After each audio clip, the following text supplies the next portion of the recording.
absolute banger. Had probably the most competitive lobby in years. Good nade like this before. Hold it. Off an emergency parachute. That should be good enough. The spray coming out. That's one. That's two there. Oh my. And no trades to come through. The Groza. It's sharp. It's 3 for B2. So slightly doesn't let a single shot here onto Axel driving by, but he hits the flick headshot with a mini. That's a little bit better. For Irrelevant. Great spotted. Top floor. They've seen him. He gets the knock onto Savvy. Does he get a second? He does! Onto the Bam Bam!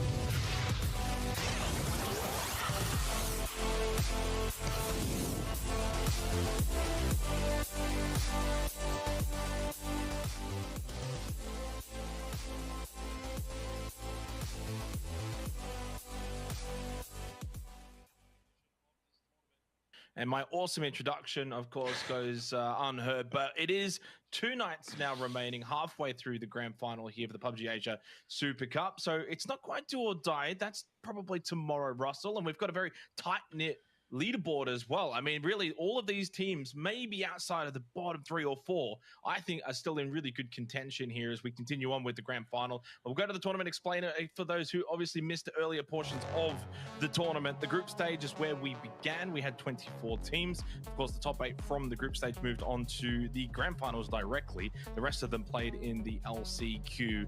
We sent 8 teams home, then 8 have made their way in. And it seems like for the most part, the 8 teams that played in the LCQ have all done well in the grand finals as well, Russell. Exceptionally well. Armory Gaming is obviously the one that comes to mind, but yeah, when it comes to the tournament explainer, it's very simple now. Down to the last 16 teams, wherever you come is wherever you eventually do come in the tournament. So no messing around anymore. There's no lenience with that top 8, bottom 8 thing. We've gotten rid of that.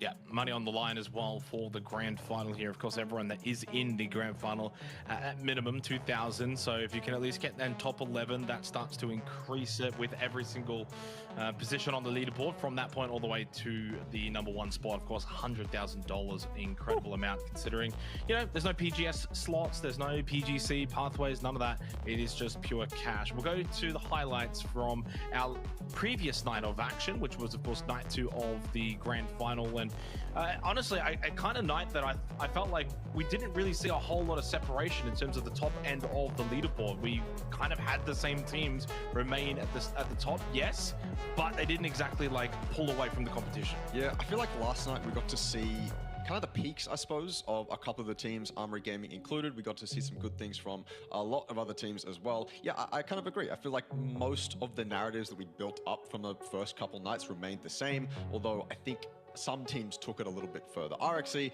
obviously, they stayed the same. Kind of, I believe that's probably a little bit even now, the hot drop ratio and RXE's wins. But for Buram, yeah, still kind of average for them, although I think they did put themselves up into that top 8, which was fantastic. And then Cerberus kind of arrived, although we'll talk about Cerberus in a second here, because I'm certain they're to arrive in a much better fashion tonight. Some fantastic names. That was the Armory Gaming win as well on Tego, or performance, sorry, on Tego. And then Exo finished it out on Vikendi. And we had a nice military circle. I believe the first one we've had in this tournament. That had some pretty decent highlights as well. Yeah, it certainly feels like at least the one that we probably had a lot of action on as well, straight in towards mill-based, let alone even on Sosnovka Island. So really, really good games last night. Lots of fun, as you can clearly see. Armory Gaming top of the leaderboard there. They did remain in that position. Q confirmed really solid final game. 14 kills first place after also getting second place and 6 kills the game prior to that. So for Q confirmed, Erangel turned their night around. I'm going to just list off some of their performances prior to that. 15, 16, 14, 16, 13 and 15 was their streak from games 5 to 10 prior to those last 2 games, which has now got QC into 8th place, 74 points, and you know, rightfully in the conversation. And this is kind of what I was talking about before as well, Russell. You kind of look at AG first and 107 points. You can go all the way down to Fury, they're still on 70. That's a 37-point difference with 12 games to go. That's not that bad. So a really nice spread, even leaderboard here. The race is on, could be anyone's by the end of tomorrow night. We'll go to our highlighted 2 teams. Now, 2 teams I want to highlight to give maybe a bit of hope coming into the back half of the grand final. They're both from Vietnam. The first one, Newhouse Esports, Russell, for the deserved result, obviously, for being the team that's in the top 8, but, you know, clearly a team that I think has shown their qualities in both being able to get wins. Firstly, they've been able to do that. 2 chicken dinners so far, but also a bunch of kills too. 52 kills. They lead the way in terms of teams from Vietnam in terms of kills as well. So probably not everyone's first bet in terms of predictions had we looked at all of the other Vietnamese teams, but these guys leading from the front. Yeah, and you'll remember Neil T and Long K from the Division X days back when the PCS was running, but obviously U-Dirt, he's a newer entry into this team, and he's been exceptionally top fragged and damage dealt for his team back in Vietnam Series 4, so he's been exceptional too. We've seen some good stuff from T107-06 as well, but yeah, this is a team, you know what's interesting as well, they had the longest driven distance in the Vietnam Series 4, but we've seen them get like 2 9-circle feeds in this tournament so far, so they're not living up to that stat, but it's been good to watch regardless. Now we had a little sneak preview of the second team. It's Cerberus Esports, and I think for 2 main reasons. One, High Mass is back tonight. I've been seeing everyone asking, where's High Mass, where's High Mass? Well, he is back in tonight, and he replaces Hayasaki again. That's for the second time this tournament now that Hayasaki has been dropped out of the roster, which is surprising to me, not from a statistical point of view, but because Hayasaki is the in-game leader for Cerberus, it does mean those responsibilities fall to someone else. Now, I can't imagine it would go to Hyung Long, being the young, up-and-coming superstar out of the academy. So does it go to a Taikon? Does it go to a Sololzi? If it's going to go to anyone, I think it has to probably go to Sololzi. One, he doesn't die first on the team often statistically. Two, he's already the kind of preemptive support player on the roster. And 3, if he doesn't fill that IGL slot eventually, then there's probably a world which he could actually get replaced on the team, let's be honest, because Hyung Long is looking very good. So that's kind of my outsider's perspective on Cerberus. Russell, as we have the maps here. Yeah, another note on Cerberus as well. Without an IGL, they could totally pull it off with 4 players all calling for plays. This isn't like another, you know, tactical shooter esport where without the IGL you might crumble a little bit.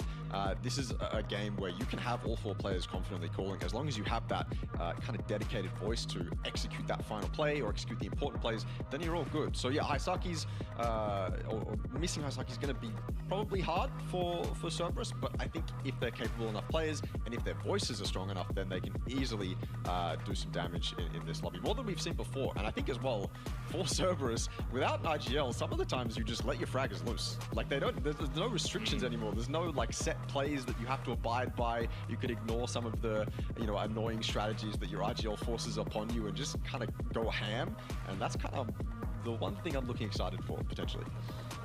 Back when Cerberus were running this particular lineup, second night for them respectively in the group stage, they picked up 61 points in that night. Prior to that, it was just the 25 points, and we kind of look at the grand final numbers for them, 69 points through the first 12 games. So clearly a sign and a time to change things up here, not just for them, but clearly for a lot of these Vietnamese teams. The grand final hasn't quite gone all that great. It's been Thailand dominance when you look at that top 8. Only Newhouse Esports from Vietnam inside of the top 8. At current, it can change. 12 games remaining here for the PUBG Asia Super Cup Grand Finals into day 3. Tomorrow will be the final day, so this is where these matches become super important. If you're X-Men, NGE, Unicorn Cyber, RXC, DK, all those teams in the bottom 5, you need to have a redemption night tonight. You cannot be looking to replicate the performances that you had in the first 2 nights now into tonight and tomorrow. Yeah, if you haven't already set up the foundation for your future momentum, now is the time. Maybe now is the last time. Going into the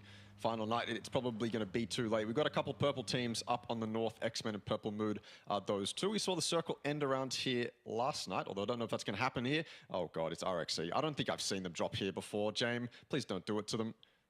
They've been so dedicated to these hot drops. I kind of just want to see them succeed more often than not. And with their place on the leaderboard, I mean, I guess I got my question answered from yesterday. Do they continue to play it like this, or do they back off? Do they have nothing to lose? Are they playing for everything? I think, given the commitment from Bao LP, I have my answer. Yeah, I think there's probably 2 teams in this lobby that don't have much to play for right now, and that's RXA and X-Men. I mean, you can start to turn things around. Your goal now is very much, can you get top 11? That's the next pay jump. So in terms of just monetary gain, you want to be getting out of the bottom 4 or 5 teams, get into the top 11, and then you will see a very slight increase in terms of how much you take away from this tournament. Spraying 3x, Bao LP, that was cleaner to shame. I mean, if he was spraying like that probably more often over the first 2 nights, they wouldn't be in this position, but that was clean. Mind you as well, Russell, this is one side of the tale. The other is that AG the team in first, you don't really want to be getting into these scrappy early game fights. As we go over towards Chopsticks, and Noir sits down, destroy with an up-close Kar 98. Another one! As he peeked over the barrel and got a second one as well onto Hootat. Double with the bolties. We wind it back to 2018. That's devastating for Unicorn Cyber. To a bolt as well, that's got to do some damage to your mental. They're fully automatic weapon, and Nawadra wins it with a semi-auto one-shot, and usually your dead weapon. That's unreal. And to get the guy driving out of the car as well, with, I think was with Iron Sights too. Buram might have some really good starting momentum here, and Unicorn Cyber are completely rocked. So Power's going to try to do something to recover this. At this point, again, talked about this multiple times, but when you only have 2 up, 1 now for Unicorn Cyber, in a spot like this, rotations and trying to play for placement, it's not guaranteed. What is guaranteed is your own ability and potentially getting 1 kill. And he's in a bowl. They may or may not know where he is, but they're going to play for it regardless. Those nades indicate to me that they do. Doesn't matter though. He can still get 1 when they run it in, but he's got to not expose himself too much. That wasn't clean from Khan, cleaner from Sapao, but the trade is there from Edie. Well done, Buriram. Little dodgy on that last engagement there, but nevertheless, a nice 4 kills for Buriram. And I mean, look, in 4th, you can see them up in that top 3 by the end of the night. Yeah, and dismal for Unicorn Cyber, unfortunately, still in the bottom 4. Go out early. They would have wanted to start the night in a good fashion. You think about as a player, you're coming into the night. You had a night off as well. That's the thing to remind everyone. Yesterday, there was no action. So everyone, and obviously every team is different in terms of their approach. Some would have screamed and wanted to play. Others would have maybe gone over the boards and had some time off. Others just wouldn't have even wanted to look at the game. But it really depends on your mindset. Coming into tonight, though, I think as soon as you're loading into the client, getting into the server, it's all about good vibes, start well, start strong, and then you're out inside 5 minutes. That's never good for the team mental and the team morale, especially when you're already having a struggle in the tournament. So for Unicorn Cyber, definitely not the kind of fight that they would have wanted to be losing. Great start, though, for Buriram. They're right in contention. Big 4 kills, 4 players alive. They don't lose anyone. Looked clean as well in that fight. And obviously, it's around their area. Now, we haven't touched on the circle. We have had a little bit of action, considering it is Erangel, but Northwest is where we go. Over towards Georgia Pool. Always like a good Georgia Pool kind of circle. So for a lot of the fights that we've had so far, not really in terms of the circle. Yeah, keen to potentially see a circle that ends outside crates, something like that, because there's a lot of open field. You have the double whites, the ice cream, and then inside crates, and then maybe you'll have a couple teams scaling off the top of Everest to try and survive on the bottom of it. A circle like that would be exciting to see. I don't think we've seen one like that in this tournament, but everyone is fitting in nicely in the center of it, as you would imagine. Everyone wants access to the central points on a server like this. Playing off-center on a circle like this might hinder you more than it would help you, just because, yeah, you might be uncontested playing the edge that you're playing, but you don't have any info or access to the northern or southern routes. Those were some nice shots. Yeah, half health.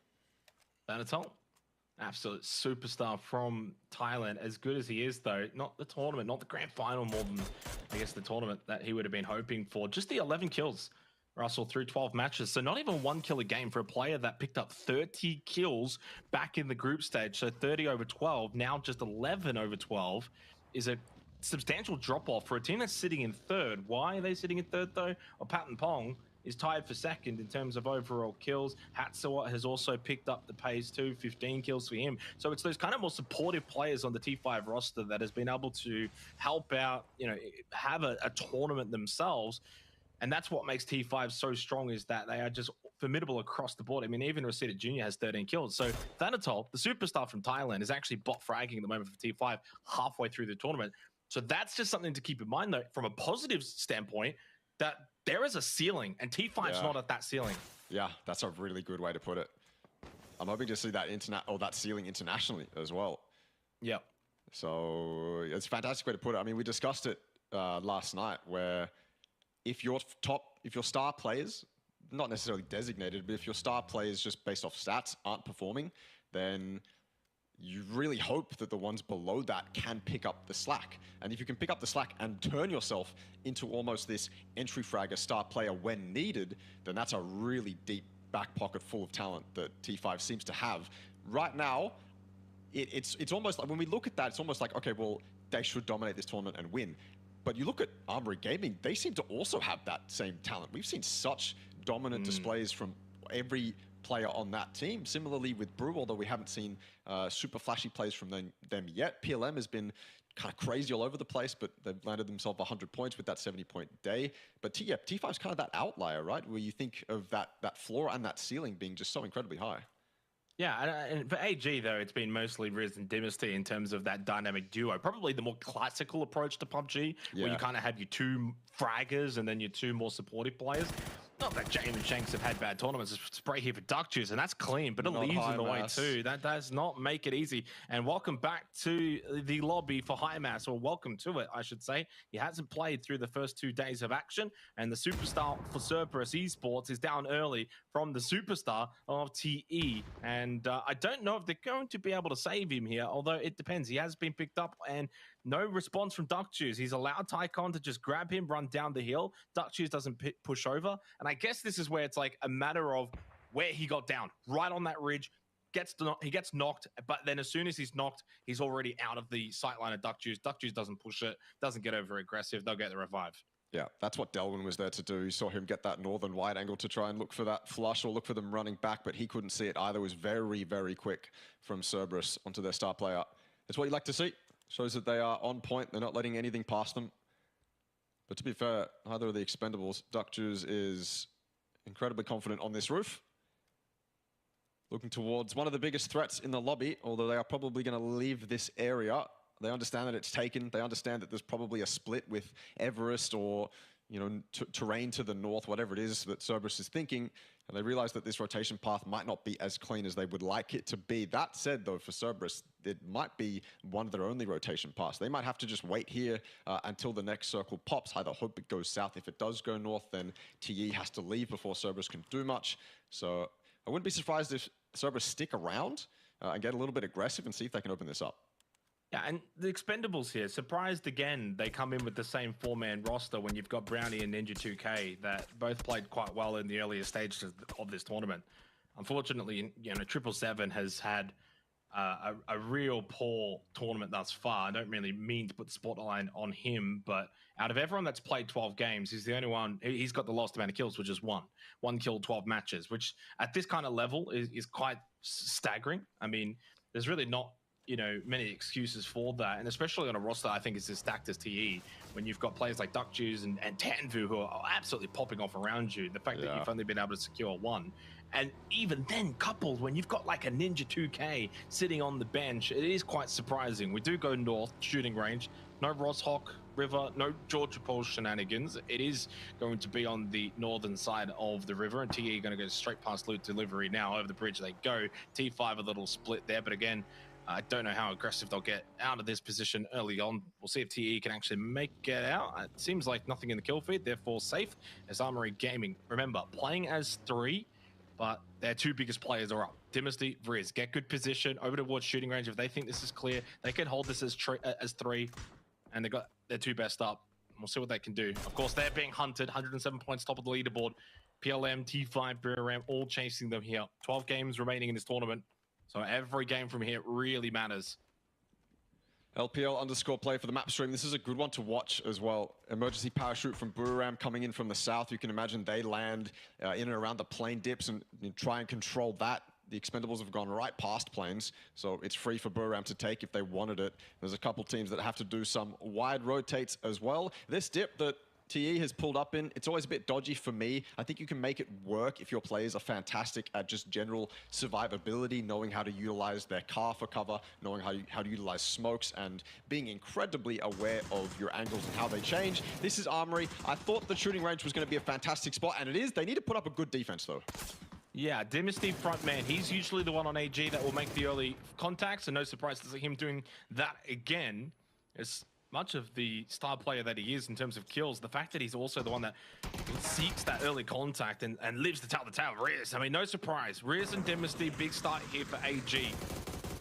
Spray on Banana 1, not bad, half health. He's just playing the fence line though. Botfluke's initial entry has been denied and thwarted by the 3-man AG. Raise Banana 1 down. It's only 6 stacks that remains for FW. Banana 1 did get a knock onto Riz with that frag grenade, but 6 stacks is not even remotely close. And this is where Shanks, the supportive player, stands up. He gets 2 in that exchange, and the 3 versus 4 goes the way of the 3 for Armory Gaming. 111 points. That's the perfect start to the night. Composure, absolute composure from Armory. I think the best thing that I saw then from Armory was the fact that all players, or not all players, but most of them were fighting kind of individual fights, and it didn't look like they were doing that at all. Everyone was allowed to do their own thing, get their own little 1v1 wins off, and then, you know, eventually that just equals you winning the fight, even in a 3v4. Again, more composure from Armory Gaming. Yep. 12.5 minutes in, phase 2 almost ending, 40 seconds to go till phase 3. NGE, we saw them before having a little peek down in towards shooting range, but they were getting shot at, I believe, by RXE, so they've actually just double backed compound south of the range, and a very safe position to hold, yeah, eastern side of the circle, but still position inside of it. Nevertheless, Spiram occupying the plane, and that's the most central position of this circle, which can do just about anything at this point. It can go center up, north, south, east, west. There's no restrictions, obviously phase 3 anyway, but even then from here onwards, it's not going to be a matter of, as it goes south, does the river become a factor? T5 actually holding at loot delivery, and we've got Cerberus now over towards Everest still. Of course, they've gone a bit slower after that initial knock onto HIMARS, so they've not really gone fast. We saw a couple of parachute pickup systems as the circle for phase 3 has made its way over towards shooting range. So this is the perfect start for AG, considering they lost James early to that little hot chop shenanigans with RXC. The fact that they've been able to recover, get a 4-man squad wipe, get good position, get a little circle luck, phase 3. So far, they are leading the power rankings of this game. This kind of circle, you're going to see a lot of teams playing on edge. That central spot is just a massive open hill that the entirety of Armory Gaming can see. There's a shack and a couple of ridges there that teams can play if they're desperate for survival, but you're going to see a lot of edge fights fighting around the forest and terrain. A couple of teams have already wrapped north as well. They're going to be fighting on the coast. I feel bad for a team like Cerberus on a circle like this. They're going to be constantly on the back foot, waiting for teams in front of them to leave before they can make their move. Probably a couple other teams that are going to end up doing that as well. That's one of these shacks/ridges that you can make it to if you're not put to 1 HP inside of the emergency parachute while you're doing it. Pubg going to hold the position down, but he's got nothing to defend himself with. And RXC want to get involved as well. The rest of DK want to make it to their teammates, but it's unlikely at this point. Couple knocked, RXC decent defense. Good shots from Bao LP again. This guy seems to be on fire this game.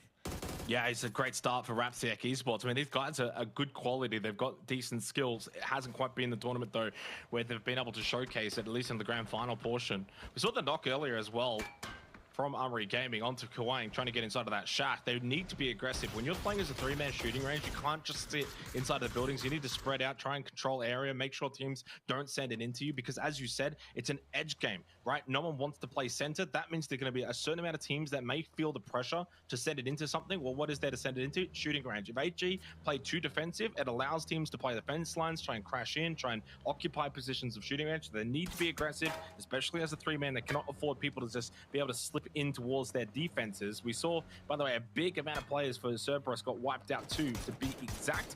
So even with HIMARS back, not the best start to the night.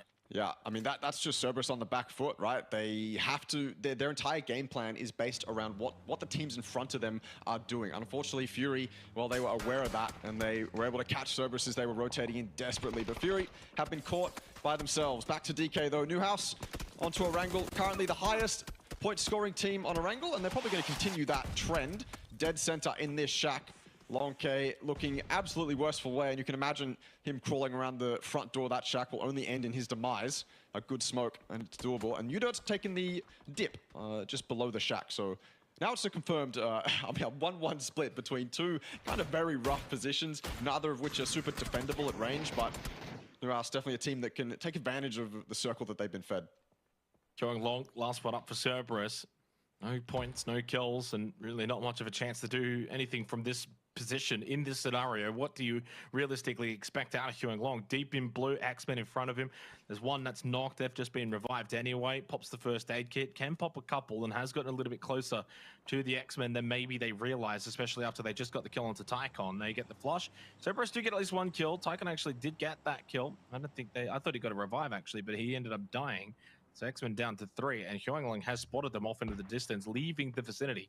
And that means that's information. He knows that they've pretty much given up on this backside position. Blue has stopped as well, and while it's not X-Men that does spot him, it is Duck Juice from the Expendables, and Cerberus meet their demise Yes, they get the 70 points, but not the starts of the night they were hoping for with Highmats back into the team. Honestly, thankful to X-Men. I mean, like, if X-Men were to die to 2 solos behind them while they were also getting pincered by TE, it would sum up their tournament pretty well. nil-T will defend as well as UDirk. Q-Confirm tried to push. They tried to make it a desperate play into the center of zone, but this defense is too good. Played perfectly by the duo of Newhouse Esports. Excellent to see as well. You can easily get run over in a spot like this, but you can hear the flaming cars just outside the shack. nil-T and UDirk, the combination's just too good. So 11 teams remain. Blue moving once again. It has sent it up in the previous circle. I can't imagine it's going to do too much shaking and moving from phase 5 onwards anyway. It's an open game, and it really is going to be quite dependent on how much of shooting range does remain in from this scenario. NGE, I like the bold there. It can be a bit tricky as other teams start to get aggressive, and especially even more so when teams start to push out of shooting range. But right now, you know, it's a 3-man AG. They're not going to be rushing to get out of there. They'll be trying to just hold that position as long as it's in. X-Men down to 2 at the moment on the bottom of the leaderboard. Upchen and Leo. And Darwin has been spotted at the rock. And Leo, well, you probably have to start taking these shots sooner rather than later. Blue is starting to push in, and this location is not in a safe position. 777. Well, that's much needed for the inner belief, for the self-confidence to get that knock onto Upchen. Darwin knocked down Flucky. Here comes Purple Mood. They've been a little bit quiet this game. Up on the north side of the circle, they get involved with a nice kill onto Darwin. Long shot indeed, 200 meters. Well, more help for X-Men. Although I don't know how much longer that help's going to really last. Yeah, Leo goes down. Caught in the open completely. That ditch is not good, especially in a late game scenario like this. But TE, they're also kind of feeling the ramifications of that. They were the first team in and around that area. And this is what happens if you don't control the space around you. You just get run over by the teams coming in. Buriram and Fury and PLM on the north too. Fury's making their desperate push towards the playing bowls, though. The emergency parachute for Buriram happened much longer ago in this game. And now we can see if they actually are able to defend the spot that they chose. It's a long angle down this little alleyway through this plane. So Fury's going to have some deep angles to work with, as well as Duckjuice and PLM on the north as well. It's not going to be easy for Fury. Nades too. You can see PLM getting involved. This is desperate from Fury, but necessary as well. Yeah, getting shot up by 2 right now. So copying it from all angles. Purple Mood from one side, Buriram from the other. And that just makes it very difficult because he just can't go prone and be safe. Couple of trees certainly helping. Flood probably needed to get that knock there, as difficult as the spray is, and a decent job that he did. The knock was required. That would have really opened up that right-hand side to push through, play the tree line instead. Can survives. Can now is again another gun pointed in Flood's direction. More than anything, you get that knock, that's not just one player down. That's another body that has to go and get the revive as well. Cal steps up. Of course, he was prone earlier because of Purple Mood. Sneak attack couldn't get involved. Immediately knocked as soon as he just took a foot forward. Flood on 1 HP. Can't survive. And Buriram make light work of an out-of-position Fury. Purple Mood don't actually pounce on this. They're not that close as we go over towards RXC and T5 just on the fence line of the south portion of the shooting range. Hatsuat with an 8 in hand. 4 kills for Theraton Fire. No Thanatol, no Pubg right now. And Reseda Jr. still coming in late. You can see him coming in from the hill. So he's driving in on the backside of RXC. He should be the one to get the final kill. No, but Vinisu shoots him out of the UAS. And Hatsuat's the solo down to 1 versus 1. The nade should finish him off. Vinisu's got no health left. That was cooked nicely. That should do it. No, he overthrew it. They continue to elude us, these nades. We just don't understand them, do we? A second one from Shanks, though. This is Armory, perfect for them. Just get it done. Weaken the teams around you. They're already weakening themselves. Take them out, you may as well. But you have to consider EXO now. You have to consider NGE as well. NGE have realized that their opportunity has never been more ample than now to get out of those incredibly risky bowls and deal some damage to the teams that they're going to need to fight regardless. Shanks now in a terrible spot. He was in a fantastic one earlier, but a team moved to put themselves in front of him. And the nades decided to rain in as well. Dynasty's coming to try and support, but New Generation continue to be a nuisance in the backside of AG. Riz is all alone in that yellow house defending what seems like the entirety of EXO if they decided to push. And everyone now just trying to be a player and a team that outlasts the other. Yeah, I mean, we can see the split there for AG, not good. One in the yellow, one inside of the range, one on the south fence. But Shanks has done a good job of just being able to survive, get himself back in towards the range. Vet Knight, though, that was a quick spray with the AUG, get the headshot in there as well. Shanks gets knocked down. They really needed to double up there with Dynasty. Dynasty goes prone, knowing for a while there's just sightlines everywhere into the range itself. Shanks gets flushed by Vet Knight. A little bit of information, but NGE, I don't think are going to push off of this position. Little bowl on the edge of shooting range, knowing for a while that there's probably Exo Clan up towards the yellow. 2 kills for NGE. Start to the night they needed in the bottom 4. This has got them out of the bottom 3. A team that has so much quality. Hikai, Fat, Van Nai, Hungfeng Ditch previously, now Hungfeng Du. But has not been a grand final performance that they would want to remember. Circle shift, by the way, did go to the south side. Great for Buram, especially if there's still some tree lines around that vicinity. Can certainly help. More than anything, though, you look at that north side now. That has shifted away from a lot of teams. NGE can double up. I'd like to just see Hikai and Fap group up with Hang Fong Du and Van Nai. That bowl at the corner of the shooting range is perfect for them if they can group up, mind you. Yeah. This circle is a field day for Buram. So they're not guaranteed the win, but at least they'll have ample opportunity to get kills.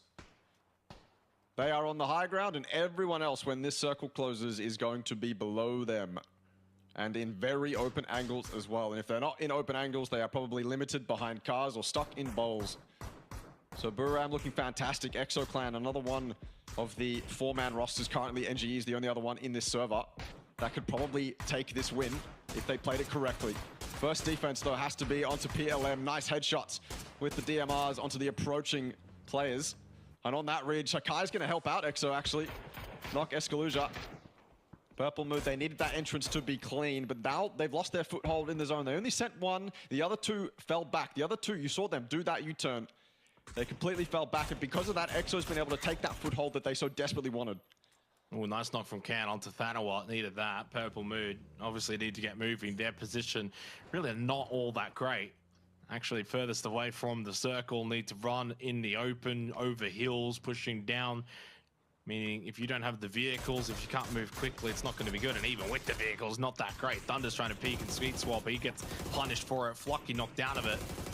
And that's going to probably be the life of Thunders as well. Gone. NGE capitalizing, and more importantly, they were able to get the other duo from the north side of the circle to get a little bit closer to that duo near shooting range. And the UAZ, well blown up, moves away from Thunders. Purple Mood out in 7th. 6 points behind AG. Solid game, though. Quiet game. 7 kills. Didn't see much of them, but they were able to just rack it up, and that's what has made them just so formidable in the grand finals. Just a very solid and consistent team. E5 just hanging on as well in this game. That's what the solo. And now dead. I've completely put the mods on him. As you have with a lot of players this tournament, you need to... It happens. You need to stop talking.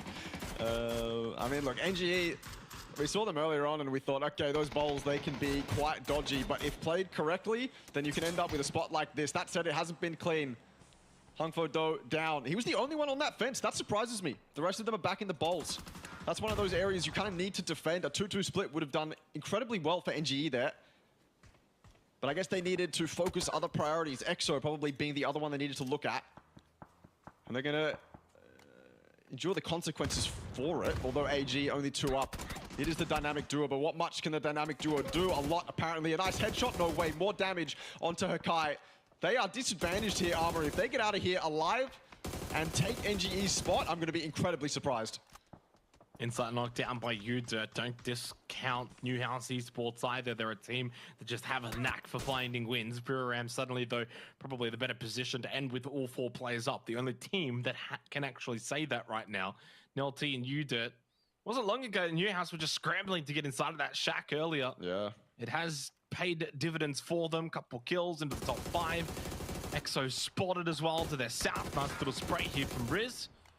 Armory Gaming have done a decent job of scraping points. You have to recall, they lost James very beginning of this game. It's been 3-man performance for AG from the get-go. 6 kills, top 5. There's a reason why they've been leading the leader board for a little while now. And Riz obviously now just gets to play with house money from here. Bat knocked. Could actually look at the steal. Well, he cannot. Insight does get stolen Riz. by Ken, and there goes Hakai and Fap. Double kill for Riz on the fence line. He pushed in. Perfect. Waited for EXO to push. Takes his moment. Takes them both down. EXO now weakened as well. This is stunning stuff from Riz. And this is why Armory Gaming are at the top. Every one of their players could do something like this, although yes, they have that dynamic duo, but more so, everyone seems to be able to survive for so long. They just are able to keep their composure. I have seen barely any mistakes from these guys, and any super severe mistakes from these guys. And on an individual level as well. I mean, Riz, he could have easily got over-aggressive there, continued to fight NGE just out of pure ego or arrogance, but he didn't. He let EXO push up. They took the fight first, and then Riz capitalizes on it with 2 kills of his own, and now he's in the top 3 as well. So well played from Armory. Akita, last one up. Can any of these solos do any damage to Bururam? Yeah, and Riz, by the way, the only player over 4,000 damage dealt at the halfway point. He had 4.4k, and the only one over 4 as Ken gets the kill onto Akita. As the solo, though, in a 1v4, virtually impossible, and Bururam knew exactly where he was located. Well, we didn't watch them much this game, besides at the Downs Plain, but it's a 15-kill win for Bururam to start the night off perfectly, as they have put themselves well and truly in contention towards the top end of that leaderboard with a huge result. And again, continues the dominance from Thailand we see there in that particular game too. AG, Bururam, Purple Mood, they're all doing their thing. Even T5 made it towards the later stages. And I'm going to be honest with you, Russell, it's probably a little bit of Farmers League going on towards the top 4-5 teams now through the first 13 games that we've had. And now that we're past the halfway point, we're starting to see, you know, that top 6, top 7 really break away. I don't like to see it, but it seems like they understand the lobby, right? It seems like there's a few distinct teams that go, okay, yeah, we know what to do this game. We know how this entire lobby is going to play. We know how to put ourselves in spots that aren't risky and that aren't going to cost us lives for no reason. They seem to understand the lobby. Bururam, though, well fought. I mean, look, if they hadn't won those fights at the plane that quickly, or that cleanly, sorry, they probably wouldn't have had 4 alive, and it would have been maybe a different story. But they won those fights, and for their efforts, they get the win. It is their 3rd chicken dinner for the grand finals thus far. Game 1 in the books here for the 3rd night of the grand final. We'll go to a short break. When we come back, it will be our 2nd game of Erangel.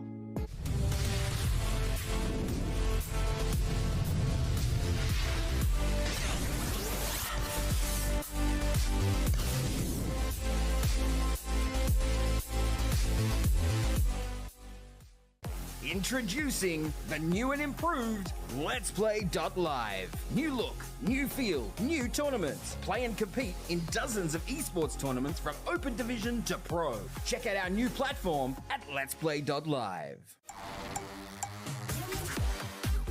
Hey everyone, I'm Extreme, and I'm going to quickly go over the Armory Gaming last-ditch effort in the last chance qualifiers to qualify for the grand finals. So we start this fight off essentially after a lot of the action has transpired, and Riz is running into that shack, cleaning it out. Just fantastic from him, taking out NGE. That's one of the teams that Armory Gaming had to deal with. This is for their qualification into the grand finals as well. This gets a little bit dodgy though. Naan decides to push, and Shanks isn't watching from this back angle. When Naan makes that push, Riz has to get it done, and he does. He takes him out. It could have been dodgy from that moment, but then of course, Shanks has this long angle, and this entire fight is basically on Shanks. If he loses that 1v1, then that player in the shack is most likely dead. There's too much pressure on his shoulders. Riz would have to win that 1v1, and obviously you don't want to end up in a 1v1 when your qualification is on the line. So well handled, well composed by Armory. If you want to see more PUBG action, then check out the PUBG Asia Super Cup Winter on January 31st.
Hey everyone, I'm Extreme, and I'm going to quickly go over the Armory Gaming last-ditch effort in the last round qualifiers to qualify for the grand finals.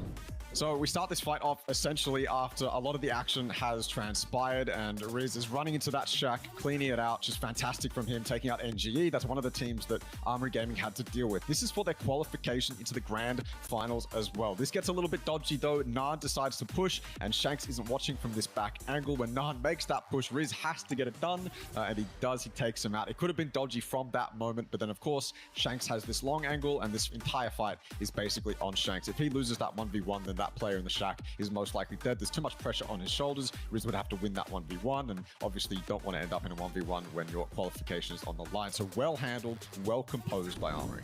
If you want to see more PUBG action, then check out the PUBG Asia Super Cup Winter on January 31st.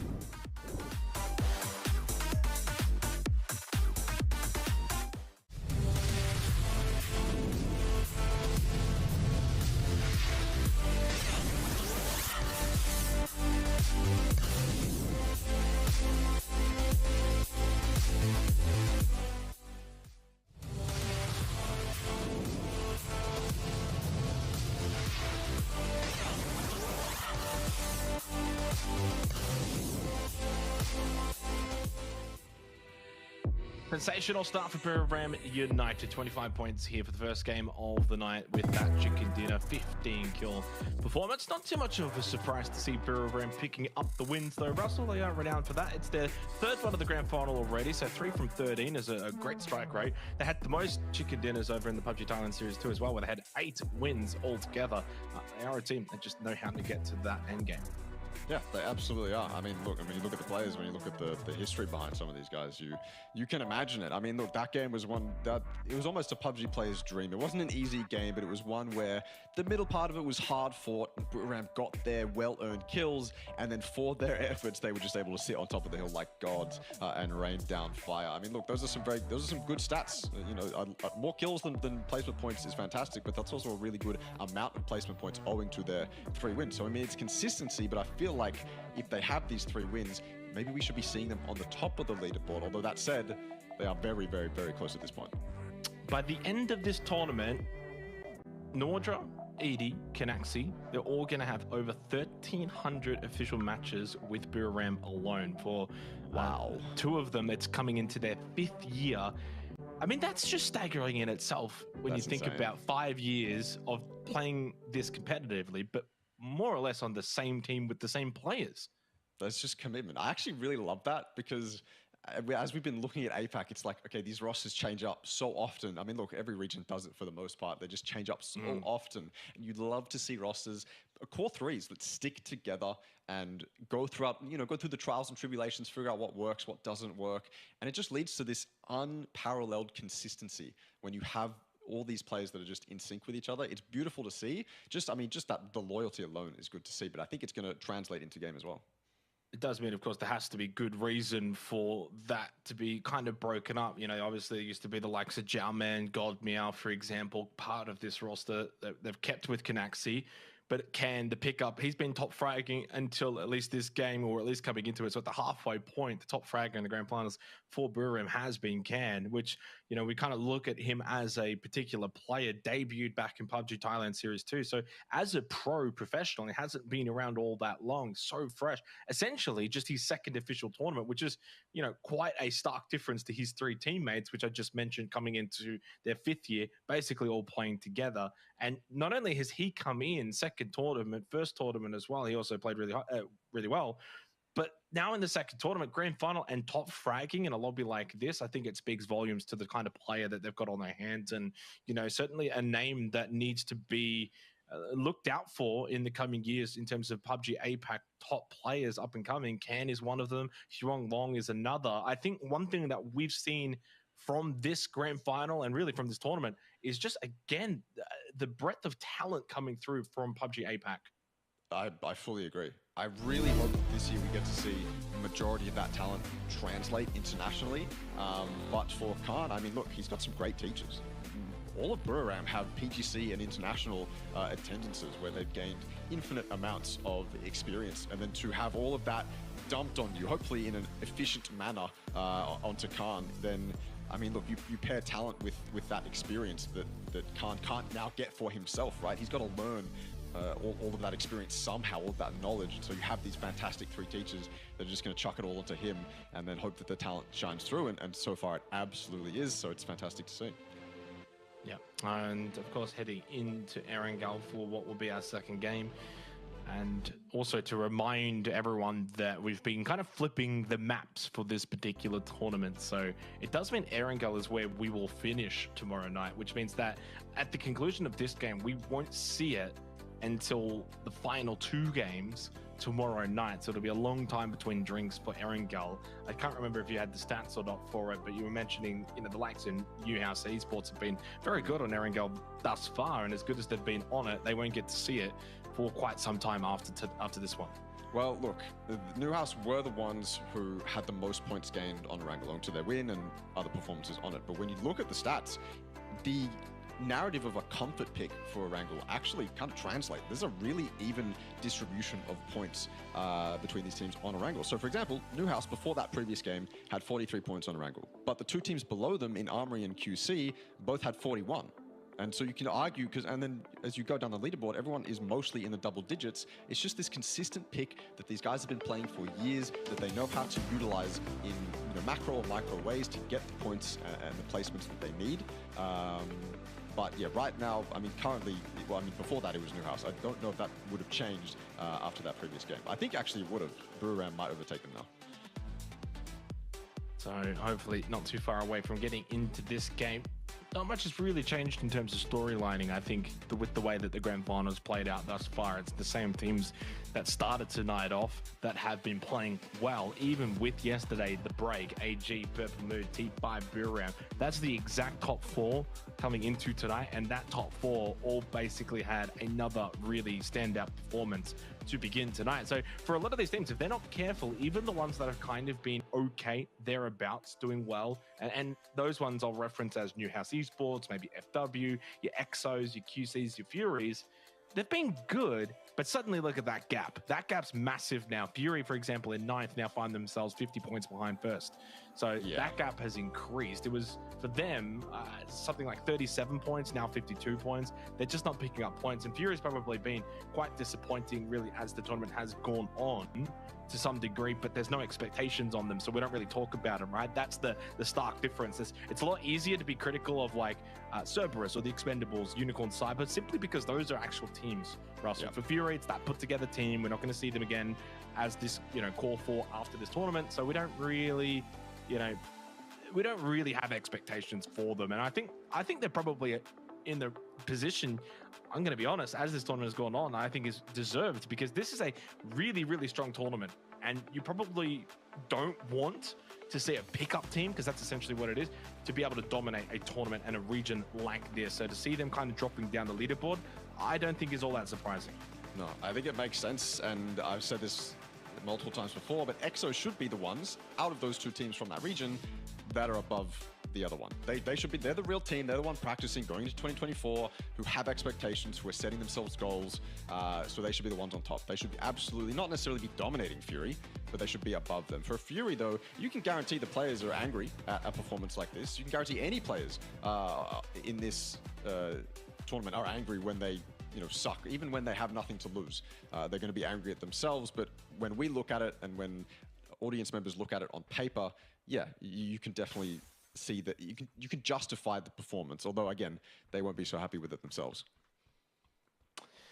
So into our second game of Erangel. Now, last time out, AG lost Jame very early on at the hands of Rapsec Esports. Now they find themselves in this weird little standoff against NGE of all teams. NGE, a team that has struggled immensely in this grand final period, and they've got the quality. This is the kind of fight where you got to be careful if you're Armory Gaming, but I mean, they did quite well in that last game as 3.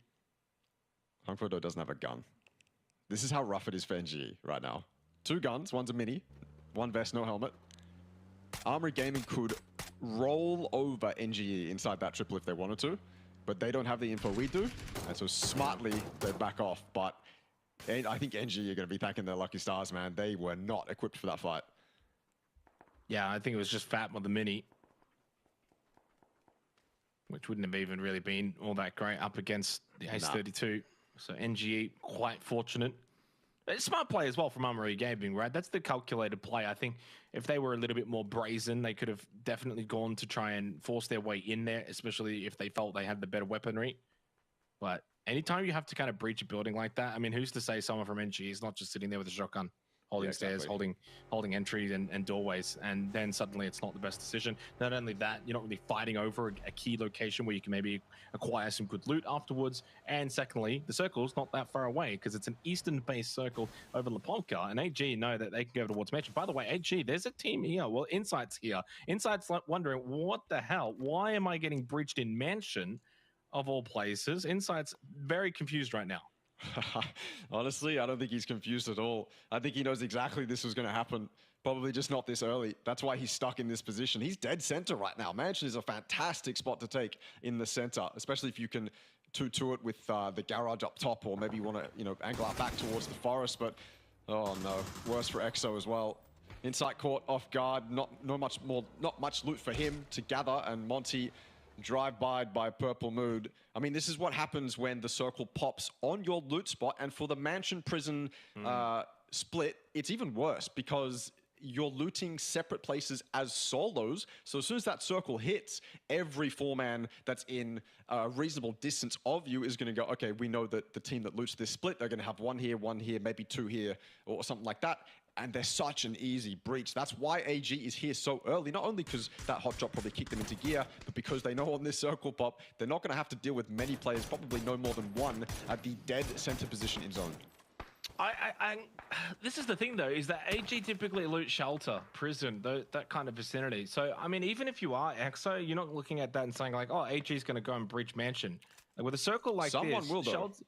Well, yeah, someone will at some point in time, but the first 4 minutes, I don't know. Like, I think it's reasonable. Like, what's Insight meant to do there? Just leave, or are they meant to just give up the Pubg split and just kind of try and double loot Mansion or something? It's tricky because this is the issue, and you think, oh, as a team, oh, we've got Circle Phase 1, this is great. Well, this is actually the harsh reality of it. When that circle pops, EXO's kind of priorities, I suppose, is, okay, we're dead center. We need to group up or leave these positions as quickly as possible. There's kind of no in between, otherwise you have this happening. And it is 100% reasonable, if not expected, that a team will come very, very quickly into zone because they have that guaranteed info. The guaranteed info, maybe 99% info, that there's going to be one player in these ideal central positions. So that's why Armory Gaming's so quick. That's why other teams were so quick around EXO. But the choice is it's not an easy one, I'll say that, and players can stick around for a little bit longer and probably still expect to be safe. So maybe it was incredibly quick from Armory, but it's still a decision that needs to be made for EXO, and it needs to be made quickly. Are we grouping on this spot, or are we leaving? I don't want to risk my life. I don't want to get 4-man breached. It's a discussion that absolutely has to happen, just didn't happen quick enough there.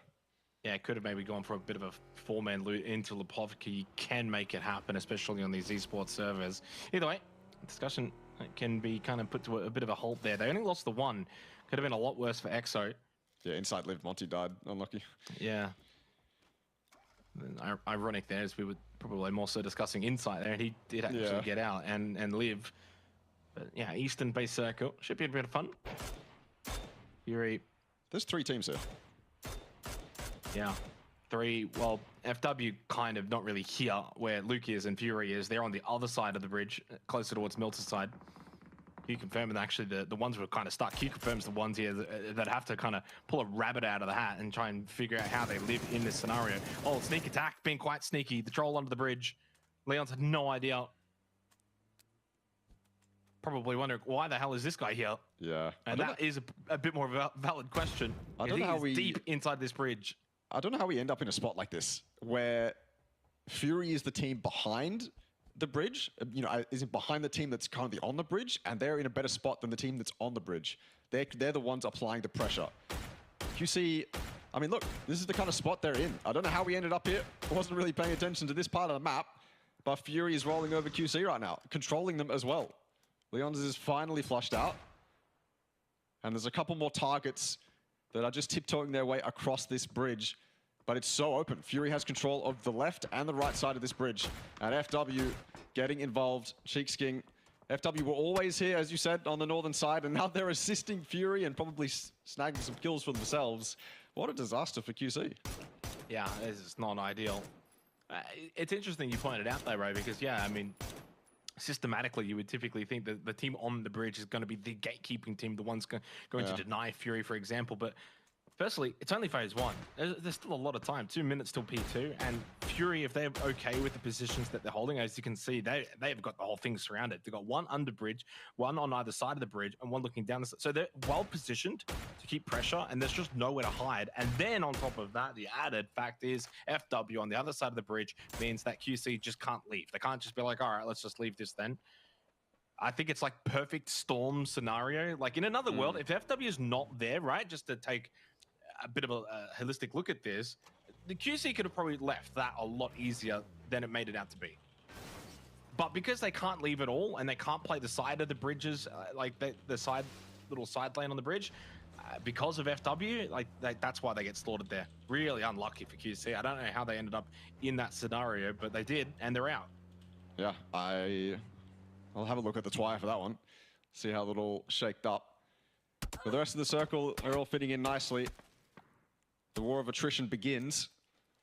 All the DMR bullets will now be fired in succession, as usually is the case. Akita copping a headshot and a body shot. Not good for his supply, I suppose. There's only so many helmets that will exist in that compound, and copping one before the 10-minute mark, not ideal. You need those to win fights in the end game. Pathampong down in the kill feed as well to DK.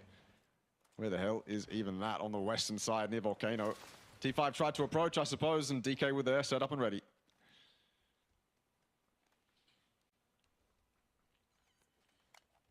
9.5 minutes gone. Second game of the night. T5, a bit of a blemish.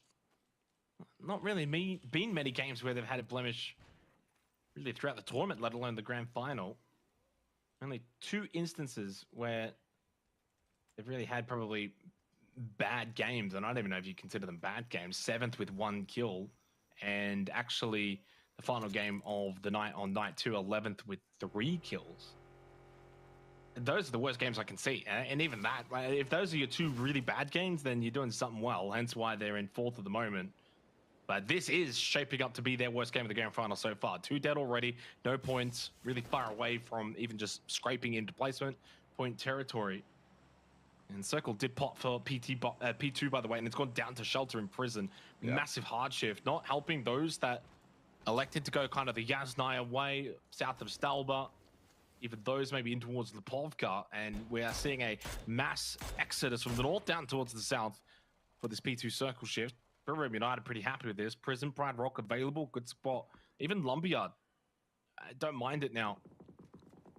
Yeah. Shelter obviously going to be quite prominent, as Hoang has been eliminated. High Mass on the board. First kill for him in the grand final. Going to be hard to rotate through a zone like this. The barrier was established last zone. So many teams in and around that prison area and that massive kind of barrier that stretches east and west from prison. Everyone was set up there, and now all the teams on the north have to go past that. T5 goes from bad to worse. Try to take Alamo. It just doesn't pan out. NGE was here beforehand. And T5, maybe that's their worst game this whole tournament. Moving over to Newhouse, however, stuck in the Wizard. Not an ideal spot, but RXC is so open on the outside of this Wizard. I can see RXC getting torn apart from separate teams. NHE, they've got a couple players up on the hill as well. Cerberus getting involved, you can see it. RXC, they want this spot, they want the Wizard, but to get it, they have to expose themselves to so many different angles. Udo trying to find something above that rock without really overexposing. Needs to be careful. Clearly worried about the backside, throws out the smoke. T1 inside of the Wizzy, but Bao LP just covered by his own smoke anyway. A little angle there from Bao. He's been sharp so far tonight, but already 2 down. It is a 2v2. Fighter Blonkade does not get revived. T1 706 trying to get in there. Nil T almost getting that knock onto Hong Kuei, which this is a name we haven't seen from Rapziak Esports, Russell. So a new name coming in for them. I guess probably shouldn't be all that surprising. Why not? No 6, 7, 8, 9. They do have another play called Kobe, so I don't know if this is like a 6th man. I'm not quite sure what the case is there. Looks like he's pretty dead to me. Certainly. I couldn't see that lasting much longer. Exposed to the north. Yeah, it is 6-man. It's they got a 6-man roster apparently as well. Yeah. Well, I guess we're finally getting to see it. Although 6, 7, 8, 9 is so easy to say. It just rolls off the tongue. You've done that since you were a kid. But I can't say it anymore, so now I'm kind of sad. Although Bao LP, he's been very sharp, and he's the last one up. Granted, it is only game 2, but he's got momentum going his way. And now he's just got to survive. Rank tank. There's a little, as far as I'm aware, unless it's been patched, there's a little gap in the rocks somewhere over here you can sit in. Little cave. That'd be 100% okay. But I don't think he's going to opt for that. No point. Not in this current PUBG meta. We don't get that many points for placement anymore. Not 2018. X-Men approach Pubg on the edge. And Unicorn Cyber is entirely silent. Yeah, and probably as they should be. Again, no demon for UNC. Who down with a good knockdown onto Upchen. Arnish can't get the reversal. Who dat peeks then out again, gets a little bit of damage. The pound just sits pretty. Who dat good angle, but can he sustain it? Obviously, the blue's going to be moving soon. So Power has 4 frag grenades. Where's that inside of the warehouse as Chu and Destroy both combine. The Savage Men Esports has been a rough grand final, and that roughness continues for the Compounders. They've been beaten to a pulp by Unicorn Cyber. Only Upchen that remains, and he knows he is surrounded, and his time is running out. Good for 1, can't get the second. Numbers prevail. Even despite getting Sapout down to half health, X-Men out and remain in dead last as that circle has done a 180. That's back up to the north. So south shift, looks good, then north shift, and Mansion's good again. Yeah. That early aggression paying off. Buram as well. It's a nice 2-2 split. You're just hoping that Kanaxi and Naja can defend that compound, make enough noise to persuade Fury to go elsewhere, run themselves into TE, which is exactly what's happening. Duckjuice in a car, Fury trying to send themselves either into Lipovka or probably more north. Wouldn't be safe to send it into a place you have no info on. It is probably just going to result in your death. So go more north, put yourself at a spot where you can at least leapfrog, use it as information. But for Fury, it seems as long as they're not getting shot at, then they're fine to stop, and I don't blame them. You don't want to overcommit, go somewhere that you have even less information on than the position you've just driven past. And so this is what they'll do, but they need to put on a good defense here. Sneak attack's been knocked by Unicorn Cyber. Cal's the front man for this. 15.5 minutes in, Destroy knocked down by Tanvu. First time I think we've called his name tonight. Tanvu, top player for TE. Smokes out, and Luke 12, high ground. Cal with a bit of help. How? Oh, yes, indeed, he does help. Thought he was just going to provide some cover fire. In fact, gets the knock on to Who Dat. Maybe provides an avenue for Luke 12 to get involved as well. Nade from Chu. That was his final one towards the rock to try and displace Wacky Kamukau, half health. Looking to try and salvage this situation, doing as much as he can right now, Cal, even though he's being absolutely peppered. Finds a way to go prone. Flood eventually gone. Luke still hasn't been able to find a way to get into this fight to help out. Who Dat's going to bleed out. He's 1 for 1 in that regard. Attack just watching that close on the other side of the rock with Chu now behind it. No frag grenade for Chu. Luke 12, blue, right on the precipice. He's still trying to just find an angle. Might have to dip into the blue if he is going to be able to find it onto Chu. So Pouch is going to leave. He's just going to rotate out. North side, get away from this. Cow knocked down and eventually then finished off. Darwin, third party from the Expendables, and Luke just could never get involved. Yeah. Just never find an angle. And especially even compounded by the fact that the Expendables then were coming in behind him, there really was just not much he could do. It seemed like a really long fight for both Unicorn Cyber and Fury. Long enough that TE are now getting involved. I've seen Luke in this spot before, but he's stuck in blue, taking more damage than he would like, and TE have the high ground. I believe there was a nade onto his position as well. It's probably going to secure his fate down to 1 HP. Nothing he can do. TE will claim a little bit of third party, but yeah, Unicorn Cyber, they got away. So they'll take what they can get. Gives them a spot too. Knows that they've cleaned at least one of their edges. I suppose their next job is to do the detective work and figure out where the other team went for. Hung Fo Do, though, his life's gone. Over, submitted. NGE, they're trying to assault these bowls, but FW's defense is too good until finally Fap steps it up, gets it done. Wow. And now they need these reses. These smokes need to be perfect. Yeah, nicely done for Fap. Tell you what, FW Esports, they're just coming a little bit. A couple of games in a row now, they've just not been able to collect the points necessary to keep in touch with the higher end teams. 12th, 5th with a couple of kills, 13th, now 11th. Their last 4 games after they had a little streak of second, and third halfway through night 2 that really put them back up the top of the leaderboard. They have just kind of cooled off. Team though that is only maybe just heating up, Battlegrounds United. They do their best work towards the back end of these tournaments. Mordred low, trying to just play exterior of the shelter. That one does bleed out, and Battlegrounds on the board, and they spot Cerberus. Those are good shots from Edie.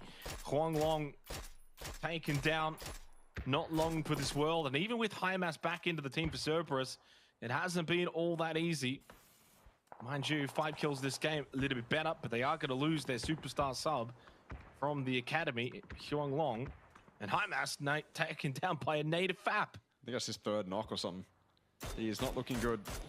Maybe it is that IGL struggle. Bao LP, I wanted to see him survive for a little bit longer, but UDirt, quick look to the right side of his screen, and RXC goes out. NGE still in this bowl.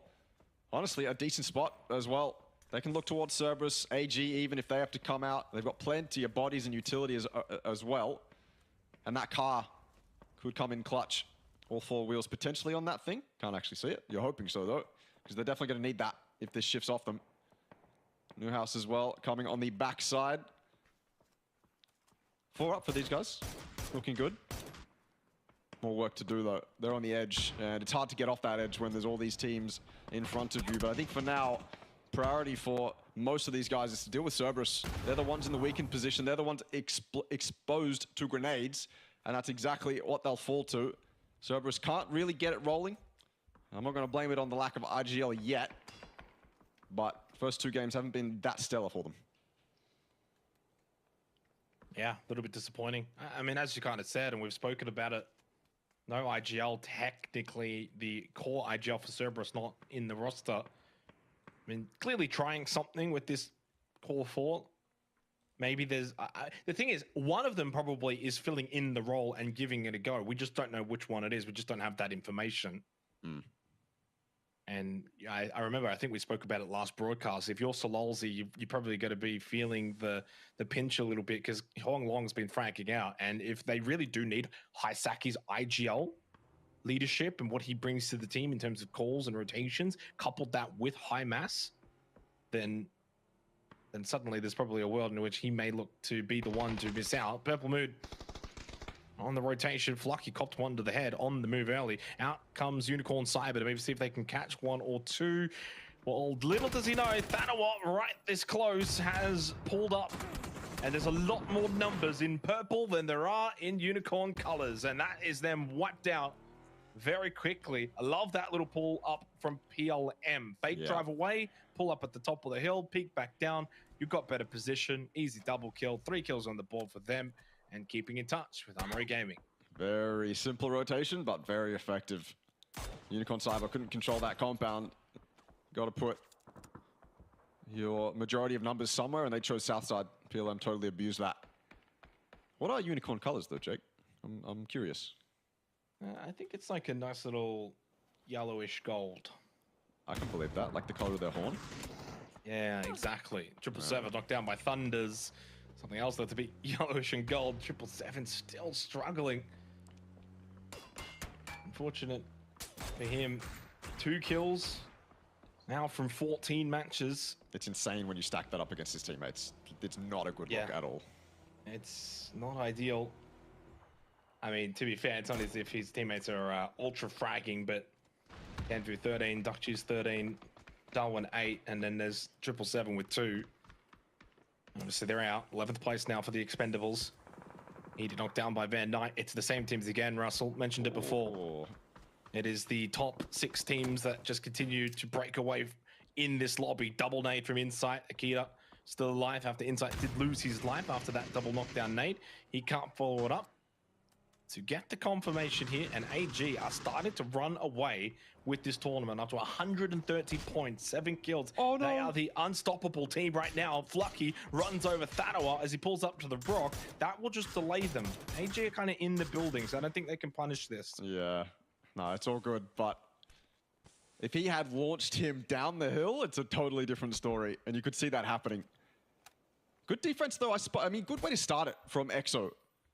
Insight getting that double nade allows Akita to potentially wipe Armory Gaming there. But he can't actually leave his house. He can't get a nade in the correct spot. And so Insight's good work with the initial grenade doesn't necessarily go to waste, but it doesn't result in any kills for EXO, which is what they would have wanted. I think they were silent here for the majority of the time. AG would have been able to guess that there's a team in here. But EXO just lacking the numbers, being beaten and battered this game.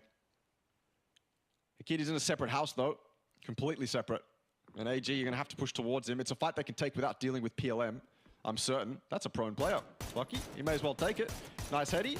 Little control on the shots. And Van Nye's going to get away, which is devastating to see, actually. That one was a sitter.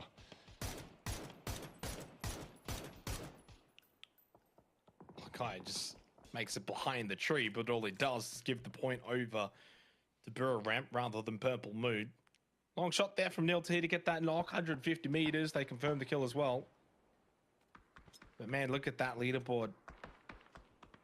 5 of those teams alive right now are in the current top 6. It's, you know, not good news for those that want to try and make a bit of a run in the back half of this grand final and try and get themselves into a top 5 position. That door is starting to look quite shut. Yep. That's laid from Long K on to Edie. This is certainly the kind of game Newhouse need to just keep scrapping the points together. Obviously with Burrow and Purple Mood, AG all still alive. One smoke grenade remaining for Yuda. Makes the push behind the sandbag. Riz has just gone popping off with Shanks as well. 1K did confirm the kill with the Molotov on to Edie. Got the knock on the Audra. Can, though, wins it with the Grows Up. I tell you what, this is just going to come down to AG and Purple Mood. Maybe not just in this game, but I think with this tournament. Yeah, potentially. They're the ones that seem to be most consistent. Buram, they're seeming good at least tonight, but you can imagine it's a little bit too late for them to show up with this kind of consistency. NGE, a factor in this game, certainly, but on the leaderboard, they're in 12th. Up comes Khan, or Nawadra, sorry. Currently blinded, using his own defensive utility to try and dissuade this NGE push. Khan is here for the backup, but the Blue's going to touch Buram before it touches NGE. This is aggressive, though, from Van Nye, traded out just as quickly. Excellent presence of mind from Khan, and luckily the Blue is just touching the backside of their teammate. And so they'll be able to get that res. I wonder if Akita is going to play any significant role in this end game. If he's got mollies in his back pocket, smokes to delay. You know that Armory are looking at Akita and wanting to get that kill off as quickly as possible, so he's not as much of a nuisance. But if he can delay, if he can stop them from getting the advantages that they need onto Purple Mood, then Akita could certainly play a significant role in that 4v4. But I can only imagine himself getting a third from a position like this. Buram, though, not in zone. They have to push up, and I don't think there's much for them to push up to. No, not really. This is not the game that Buram have to worry too much about getting more than they've already got. Top 4, 5 kills. Yeah, it kind of sucks for them that it's AG and Purple Mood that are probably going to go a little bit better than them here. But, I mean, they're not in the same scenario as the others in the middle portion of the leaderboard.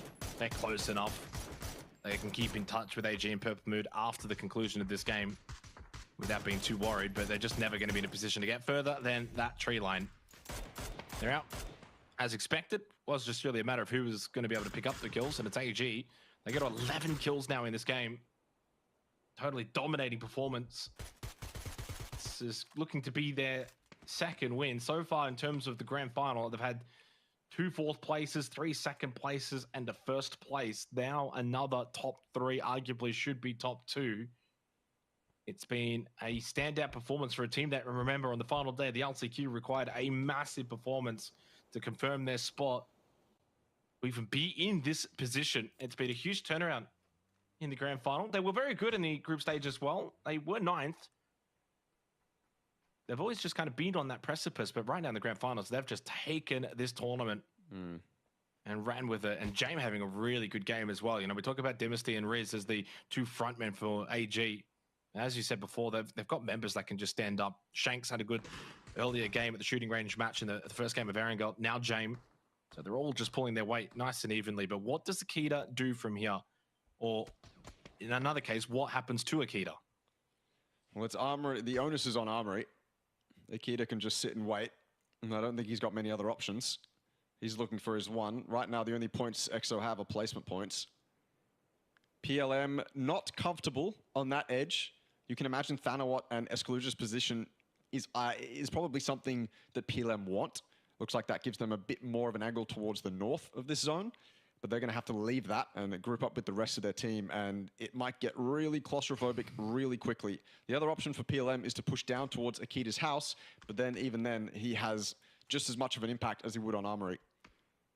So he'll certainly be a factor. I didn't actually see what his utility situation was like. If we could get a camera on Akita, that'd be sick. Because it didn't seem like he had much. Yeah, if he's got nothing, then he won't probably have that much of an impact. But if he can sit in that back room, smoke up, put a molly in the choke points, then... That's in the back room and smoke up. Okay. Well, that's something that your brain would go to, not mine. Anyway. I do understand what you mean there. Can we jump onto Akita very quickly here? Because the smokes is really the only utility that matters. I mean, the frag grenades and such don't really matter. He's got 2.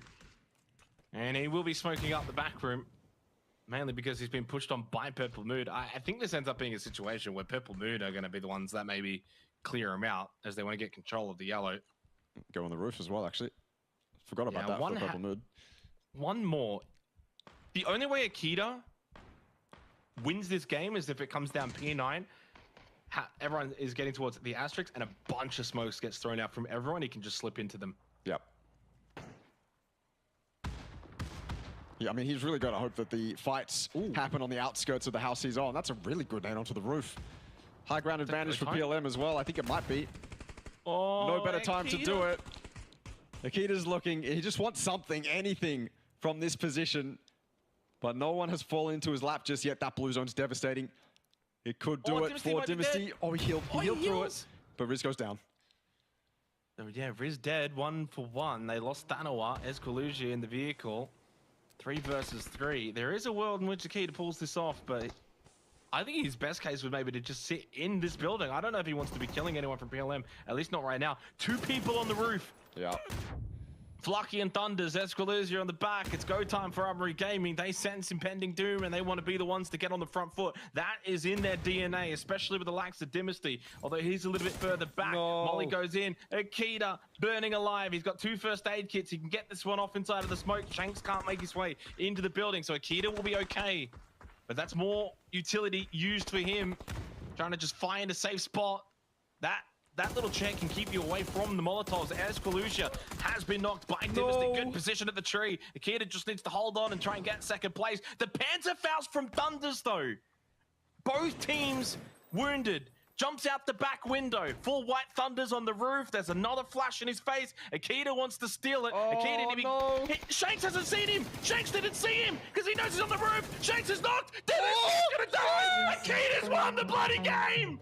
Akita's won it for EXO Clan. Unreal. Oh my goodness. Oh my God, Akita. You madman. Shanks, he's got no reason to even suspect Akita at the vehicle. He knows the other guy's on the roof. What a clutch, what a win. But EXO Clan for Akita. Look, this is the thing. You'll go and look at Wikipedia. If someone doesn't watch this game and they'll be like, EXO 2-kill win. Oh, they must have copped a hard feed. No, that is just a superb effort from Akita. Russell, he had to do a lot more than it seemed like. He had to make so many different decisions. He had very limited utility. So many different times you think, you know, there's these forks in the road. Could have done this, could have done that. It worked out for him multiple ways, but a tremendous game to close things out. I mean, all things considered, for Purple Mood and Armory Gaming, it's just another game where these two have just stacked up the points. They're leading this lobby. But for Akita, for EXO Clan, that was a fun little moment.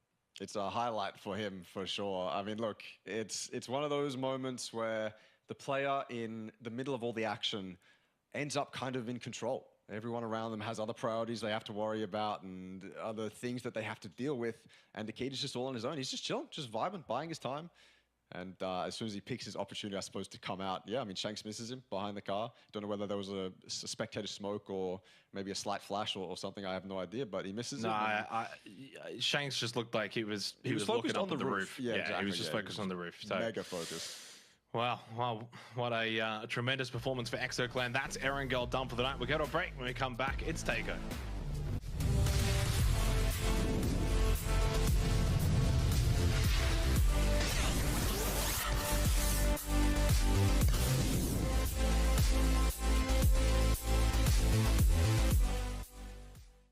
Introducing the new and improved Let's Play Live. New look, new feel, new tournaments. Play and compete in dozens of esports tournaments from Open Division to Pro. Check out our new platform at Let's Play Live. Hey everyone, I'm Extreme, and I'm going to quickly go over the Armory Gaming last-ditch effort in the last round qualifiers to qualify for the grand finals. So we start this fight off essentially after a lot of the action has transpired, and Riz is running into that shack, cleaning it out. Just fantastic from him, taking out NGE. That's one of the teams that Armory Gaming had to deal with. This is for their qualification into the grand finals as well. This gets a little bit dodgy though. Naan decides to push, and Shanks isn't watching from this back angle. When Naan makes that push, Riz has to get it done, and he does. He takes him out. It could have been dodgy from that moment, but then of course, Shanks has this long angle, and this entire fight is basically on Shanks. If he loses that 1v1, then that player in the shack is most likely dead. There's too much pressure on his shoulders. Riz would have to win that 1v1, and obviously you don't want to end up in a 1v1 when your qualification is on the line. So well handled, well composed by Armory. If you want to see more PUBG action, then check out the PUBG Asia Super Cup Winter on January 31st.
Hey everyone, I'm Extreme, and I'm going to quickly go over the Armory Gaming last-ditch effort in the last round qualifiers to qualify for the grand finals.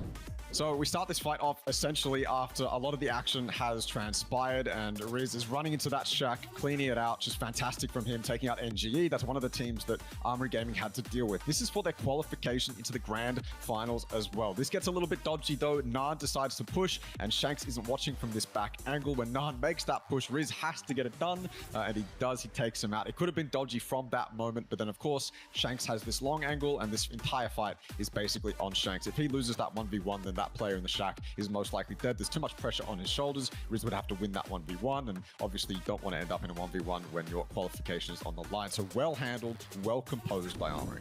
If you want to see more PUBG action, then check out the PUBG Asia Super Cup Winter on January 31st.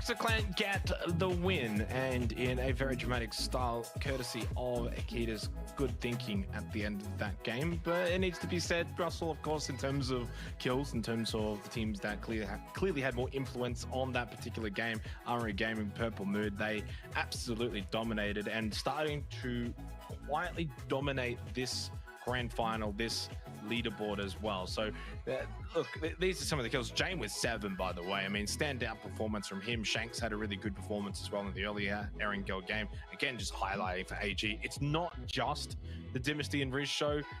The other two are certainly very valuable members of that roster, but overall, I mean, you can see there with the kills. Again, AG, Purple Mood, they're all over it. Yeah, Thunders was the top fragger going into tonight for the entire lobby, but Armory Gaming has not necessarily swept him, but definitely taken over that mantle. I believe Riz and Dynasty before that game were at the top of the leaderboard, and you can imagine they're probably going to stay there by the end of it. Maybe even James puts himself up, but we're on to Tago next. We are indeed on to Tago, and then Vikendi after that. So here it is, high time now that for those teams not really in the top 4, top 5, got to start to turn it around. If you want to be winning this tournament, if you want to be truly a contender by the end of at least tomorrow night, these are the kind of games you really do need to, change the run of this show, because right now the show is just being ran by Purple Mood, by Armory Gaming. They're starting to extend themselves a pretty decent lead at the top end of this leaderboard, and I think it's always the case of when is it too little, too late. And clearly by the end of tonight, it could be too little too late.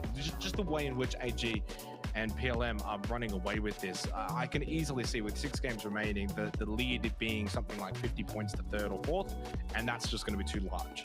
And guess what, Jake? Armory Gaming and Purple Mood are the 2 teams with the most points on Tago out of the entire lobby. So if that narrative keeps up, then the top of the leaderboard isn't going to become any easier to get to. That said, Buram is close behind. Seems like they're having decent performances on Tago, but it's really only them and then Fury after that. Everyone else has kind of dipped down. Granted, we've only played 2 Tagos so far. This is our 3rd one. And this is a map where everyone is going to have fantastic opportunity to get a win. I mean, look, I don't think it's a throwaway, not anymore at least, but some teams will probably take it a certain way and send for maybe an all or nothing play. I wonder if the teams actually have kind of like a more confident pick over Tago Vikendi, and when they play 6 games a night, they go, they head into Tago and they go, okay, this is our throwaway. We don't really care about Tago, man. Nah, you can't, not anymore. Vikendi. I don't think anymore. But when Sandhawk was in, and that was only 1 out of 5 people were doing that. So did you do that with Sandhawk? Yeah, of course. So you were like, I'm asking genuinely, like, as a core competitive player, that you look at the map and we're like, who cares? Yes. I almost just you just straight up disrespected the map. Maybe it was a Zoid thing, but yeah, when we not disrespect, but Sandhawk was so telegraphed, right? And the drop spots were so, everyone had their own drop spots and no one was going to leave. And the circles played out the way that they did all the time. So every time we went into Sandhawk, it was like, okay, we know what we're going to do, and that's it. There was no extracurricular activities for Sandhawk. There was no deep and meaningful discussion about it or theory crafting about Sandhawk. It was just, okay, we know how the circles are going to play out if it, based off the circle 2 pop, and so that's it. And Sandhawk wasn't necessarily a massive throwaway, but it was one that you went into and like, okay, well, Sandhawk will get it done. Whatever happens, happens. Especially that was during PGC 19, and I remember very. I mean, look, PGC 2019, all the best teams, and Sandhawk, I believe that was the first time it was played on an international stage, maybe a little bit before that, and teams were still going into Sandhawk without a care in the world. Or maybe that's a bit of an exaggeration, but still not as nearly as much a care for the map as the other 2. Like a lot, like they cared about it a lot less. Maybe it was because of the resentment towards Sandhawk, but I think it was just so telegraphed and so random, and it played out in basically the same way every time that you just looked at it and didn't really think about it. You just played it and then moved on. Interesting. Yeah, I mean, I think also new age PUBG, I think there's a little bit more of that competitiveness now as well, and coupled with the fact that it's now, while still being 2 different maps, it's still, the same amount. If you kind of look at Vikendi and Tago in the same way you would look at 2 Erangel, 2 Miramar, and you kind of then have the middle 2 as well. While they are 2 different maps, it's still just about the same amount of games, right? So I think you have to, in this era of PUBG as well, you go and look at like these guys from Buram having 1,300 official matches, and then you go and tell me, if I ask you, Russell, do you think Buriram take Tago and Vikendi seriously? I know your answer is yes. Yes. Because that's just competitive state of PUBG in 2024, and it has to be for everyone. That means that for your EXO clans, that means for let's say your back home Oceanic teams, you have to put the weight in, you have to put the work in, and really figure out these maps, the way you're going to rotate, the way you want to play, little nooks and crannies, little dips, where are the bowls at, understanding all of that, how you want to rotate out, what happens if it's this circle, what do we do if it's here, how do we play the north-south split on the river, all of these different things. It's not like the hardest part is you need to just get repetition. You just need the games. Exactly. And unfortunately, you only play one Tago, one Vikendi, whereas you play a lot of Erangel and you play a lot of Miramar. We do have the circle for this phase one, as we've just kind of gone a little bit podcast mode to start this because there's no action happening. No hot drops, no shenanigans, soon to be though, and clearly a little bit more of a favoritism to the Northwest Island with this phase one circle. Great news for Fury, T5, Purple Mood. And I was actually speaking to Insight at the conclusion of that last game, and it was a little reminder. Of course, they won that previous game, Russell, of Erangel after the mansion split where they called it the C1 circle. Yeah. And we were kind of talking a little bit about how it's actually more of a negative than a positive. You're not just sitting there like, oh, we've got circle, we're in circle. Yeah. The negatives that come with knowing, especially with mansion, the Pubg, it's typically always been a 4-single split. Teams will know that. They can go to mansion. They should expect one, maximum 2 people there, always usually 1. And so he actually was saying they were extremely happy with it, considering how difficult it was to begin that game. They lost Monty early, so they were a 3-man. Their loot spot was invaded. It was a really annoying kind of game. So to get that win, Akita in that fashion, a real standout performance for EXO. They got up to 92 points in 6th place, and separating a little bit from the other Oceania team, Fury, who are in 8th. FW on the move in 7th, actually, and have very much stalled out throughout this tournament so far. Over the last couple of games, it's been a little bit disappointing. Yeah, absolutely has. Not what we're used to seeing. Close to EXO. EXO's going to get to the bridge before FW, and they'll spot that. And so hopefully they can maintain information on EXO as they go over this bridge, and FW can remain confident that EXO have moved on, because the bridges on Tago, they're not as sneaky as the ones on Erangel. You'll be able to see if one of the EXO members stops to pull off some sort of cheeky camp, and I don't think that's the case for EXO. They want to move on.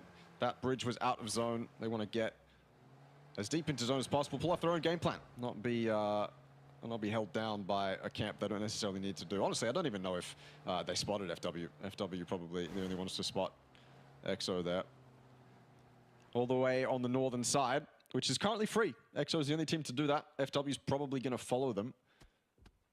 Saw EXO on the northern side yesterday, and then it shifted completely off of them, and we were devastated. So hopefully that doesn't happen again. We're couple shots taken from Fury in the distance. This is on the western side of the zone. Buriram has just crossed this bridge, and they're looking for a spot. Fury says this one is taken.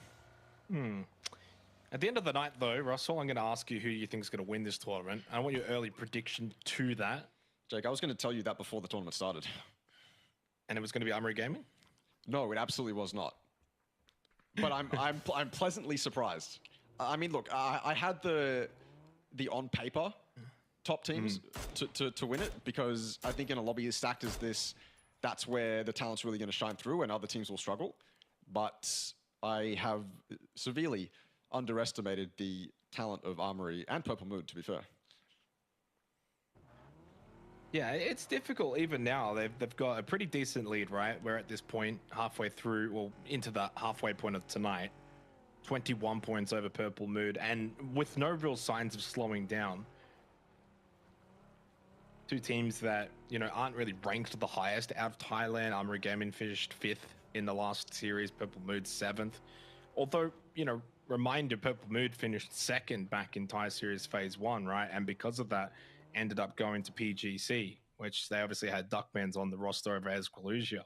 So, you know, a little bit of a shake-up, sure, coming into this particular year. But I like the roster that they've got. You know, Flucky, I think, has been a great player. He topped Frag back in Thai Series P2.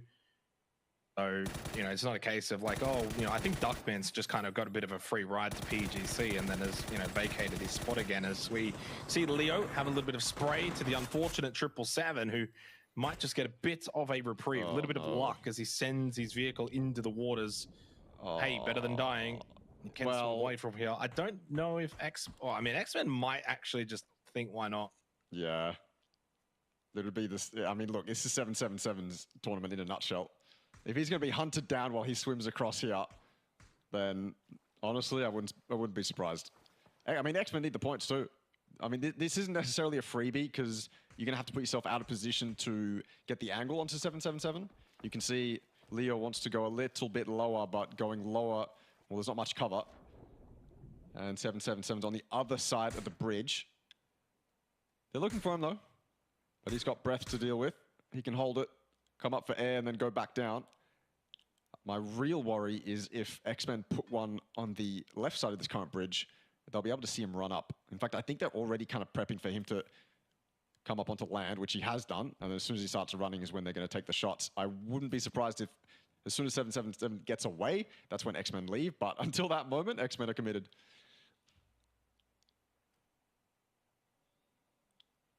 He's wary too. Yeah, I mean, he obviously knows. He just copped one to the head before sending it into the water. He's not stupid. I mean, you'd imagine TE would have good angles for cover here, but I'm not hearing any shots exchanged. Okay, there also, we go. when you're having the tournament that 777s has kind of been having, right? Like, you really overthink these little scenarios. He's got 4 smokes. He could pop these. He could get a bit of cover fire. He could get out of here rather comfortably. Don't let me die, guys, please. Armory Gaming, though, what a tournament. 21-point lead. Now it's just all about, can they sustain this? Can they finish off the good work that they've really put in? Just a solid all-round roster. Makes a name for themselves coming into 2024. Some really good highs leading into the official tournaments to come. Excited for them. There's just consistency, man. I think that's the biggest thing is, yeah, they haven't really put a foot wrong. At least in grand final. Well, keeping it to the grand final, right? Because I think in group stage and LCQ you can make some arguments, but I mean, second, fourth, second, first, second, you know, and a whole bunch of other top 8s as well that weren't named there. That's so consistent. It's scary. It really is scary because even Buriram at their absolute peak, you can imagine them having bad games. Armory Gaming, I don't even know if a bad game is in their vocabulary. They seem to be so solid, even in the most competitive APAC lobby you can currently put together. Lonke dominated by NGE on these far angles. The smoke should be enough to at least put him in the car, although it won't be comfortable. I think NGE realized exactly what T1706 is trying to do, and they are approaching very rapidly. The knocked player in the back of the car, but Van Nye is hot on your heels. A headshot to the driver, or maybe, nope, that was the passenger, who's already wounded. And that puts more pressure on T1706 to stop the car and finalize this res. Look at that, how close Lonke almost bleeds out. Phase 2 pop, by the way, is a doozy. Southside Fishing Camp still in. It's not favored. I mean, you look at this and it's pretty clear you're going Northwest Island, right? You know you're going to be playing in and around Palace. Yep. But P3, you know, Phase 3 Circle doesn't have to play fair. It could go hard shift down to the south. Fishing Camp opens things up. But it feels like Circle 3 always kind of does the job for Circle 4 anyway. Q confirmed to spot T5 out in the distance. And Pubg has been knocked just quietly, almost a 40-point deficit to AG, and they cannot be affording now to be losing players early, especially Pubg, who's been their best player so far in the grand finals, and he does get finished off. I mean, what can you do? It's a rotate loss. You can't just stop, pull out, drop smokes. You kind of want to get moving. They're on the north side of the circle, but where they turn back around, hello, it's Exoclan. So you're still not safe. And Thanatol's been knocked down from bad to worse for him and for his team. Rossiter Jr. was able to get Hiker Man, Hatsawat. They doubled up on him with the seat swaps, but Thanatol lost on rotation. Damn, I mean, you get one, but you've lost 2, and suddenly you don't have position either. You go back to go dock, and now you've almost lost the vehicle as well. Bad to worse for Teraton 5. Can't catch a break. Everywhere they go, there's a team. Q confirmed, mind you, we're taking fights on 2 different angles there. T5 was just a little bonus for them. They were mainly looking towards Fury. But yeah, it sucks. Really does not bode well for T5. They're on, you know, in position in the top 4. Yeah, that's a 40-point gap. But they could not necessarily easily make it up. I don't want to say that, but they could definitely make it up. Not with games like this, though. Losing players early, definitely the #1 cause of PUBG depression and lost tournaments. You can't do much when that happens.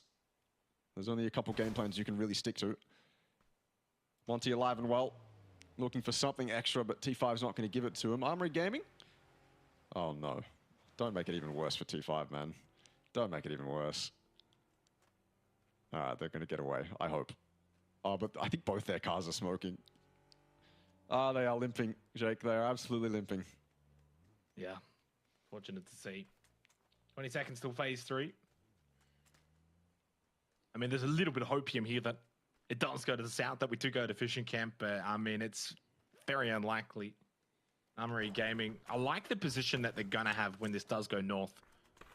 Not really, I mean, except for the fact that X-Men could be a bit of a nuisance coming behind them on the blue. They may not be anticipating that coming out of Go Doc.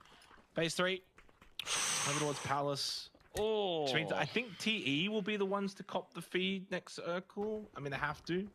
More land on that island, which immediately you can see Danko Gaming call out the parachutes. Emergency, off they go. And the second one to follow as well from Newhouse. A little bit of a bridge camp. I don't even know if you'd call it a bridge camp. This is the weirdest kind of positioning. Rapsiak Esports at NGE trying to just kind of hold over this western side bridge. And neither of them are looking to take said bridge. No, you're right. They're all going... I mean, NGE's kind of opting towards the south. FAP was the one player that needed to buy time here. It's like, let's all just meet up in the hill and fight, and rather than cross the bridge. I mean, RXC is going to commit to this no matter what. RXC, what do they have to lose? So Battle will do his best. NGE was like, yeah, screw it, we'll come. You've invited us to this party, we'll happily RSVP. Akai now the last one up, though. Turns out the party was all a lie. RXC dominating, but they're going to lose Battle LP. That's not ideal, especially when you have another player that could help you out in that scenario. But I guess the blue is applying enough pressure. Minisu opted to get the res onto Thanahan. Left his teammate out to dry. And Hakai, he's in a lot of trouble. I mean, this is just a disaster for NGE, no matter how you slice it. Even if he was to get away here, score a couple kills onto RXE, the zone is so far away, and everyone else is in the zone ahead of you. Thanahan, what a good aid. Presence of mind to know exactly where they were, too. I don't think he had enough info. He just got res, so that's doubly impressive. Stupid fight. It's such a dumb fight. Just did not need to happen, at least not in that way. Yeah, Esports get wiped out. Fortunately for them, tried to make their way in. Parachute system didn't work out. X-Men also gone. Damn. And AG will more than happily just soak up the points. They go to 4 kills this game. They are just starting to run away with it a little bit. Would you say the X-Men were going to be a nuisance? Armory Gaming says nope. Yeah, I mean, X-Men probably have been more of a nuisance to themselves so far this tournament. Yeah. Haven't really seen them in any decent positions. Panzer combination and the P90. I don't think you can win no matter what. And question marks over Theraton 5 as well, Russell. Rightfully so. Another game, another round where they haven't really been able to capitalize and get a whole lot out of it. It's been, honestly, a rough night. They haven't really done anything tonight. Yeah. Started tonight on 97 points or on 105, so that 8 points from 3 games is clearly not a rate that we expect from a top team, and certainly not a rate that's going to keep them in touch with Purple Mood, AG, Buram. Others are going to look to maybe overtake them very soon. Phase 4 circle, northwest, just straight north. Okay, right on top of Palace. Tambu with the M249 up close. That thing is deadly. No heroics from a key to this game. This is not Aaron Gull, this is Tago. He gets eliminated. The Expendables just trying to defend this area. Exo will have to go a different direction. Insight rotating away. He's the last one alive for them. So from a standout performance to close out Erangel, despite some iffy circumstances, it's not quite working for them. Now here on Tago, Danko and Gaming have also been eliminated. Demisty wins that battle. No one is surprised. The solo for AG. Oh, the quick headshot onto Flood as well. 2 for good measure, but eventually Luke 12, the numbers do prevail. 3 versus 1, he got 2, no more than that. Great news for Purple Mood though, who can start to just bridge that gap ever so slightly. Same with Buram United as well. Yeah, but as you pointed out, Same can't be said for T5. QC is very interested in what just happened to Fury. Opon's up on top of this hill. The blue zone grenade will open it up. Although, to be honest with you, Fury were already opened up. They were looking very bruised. And Opons and the rest of QC are just here to clean it up. That was a very quick and very random bridge fight. RXE, I suppose they were victorious previously, and they'll certainly deal some damage to Cerberus and make it annoying for these reses to actually come out. Tycon from PLM in the distance. But I mean, Cerberus, I don't know. Look, I'm trying to analyze what's happening here, and we're just like quick cutting, and it's just chaos everywhere. I'm just trying to figure out how there's just no other teams inside of Palace. There's like one, maybe QC's just pulled in. You can see on the minimap. They're just slowly making their way in. Yeah. Cheeksing and Opons, yeah, holding kind of just outside of it.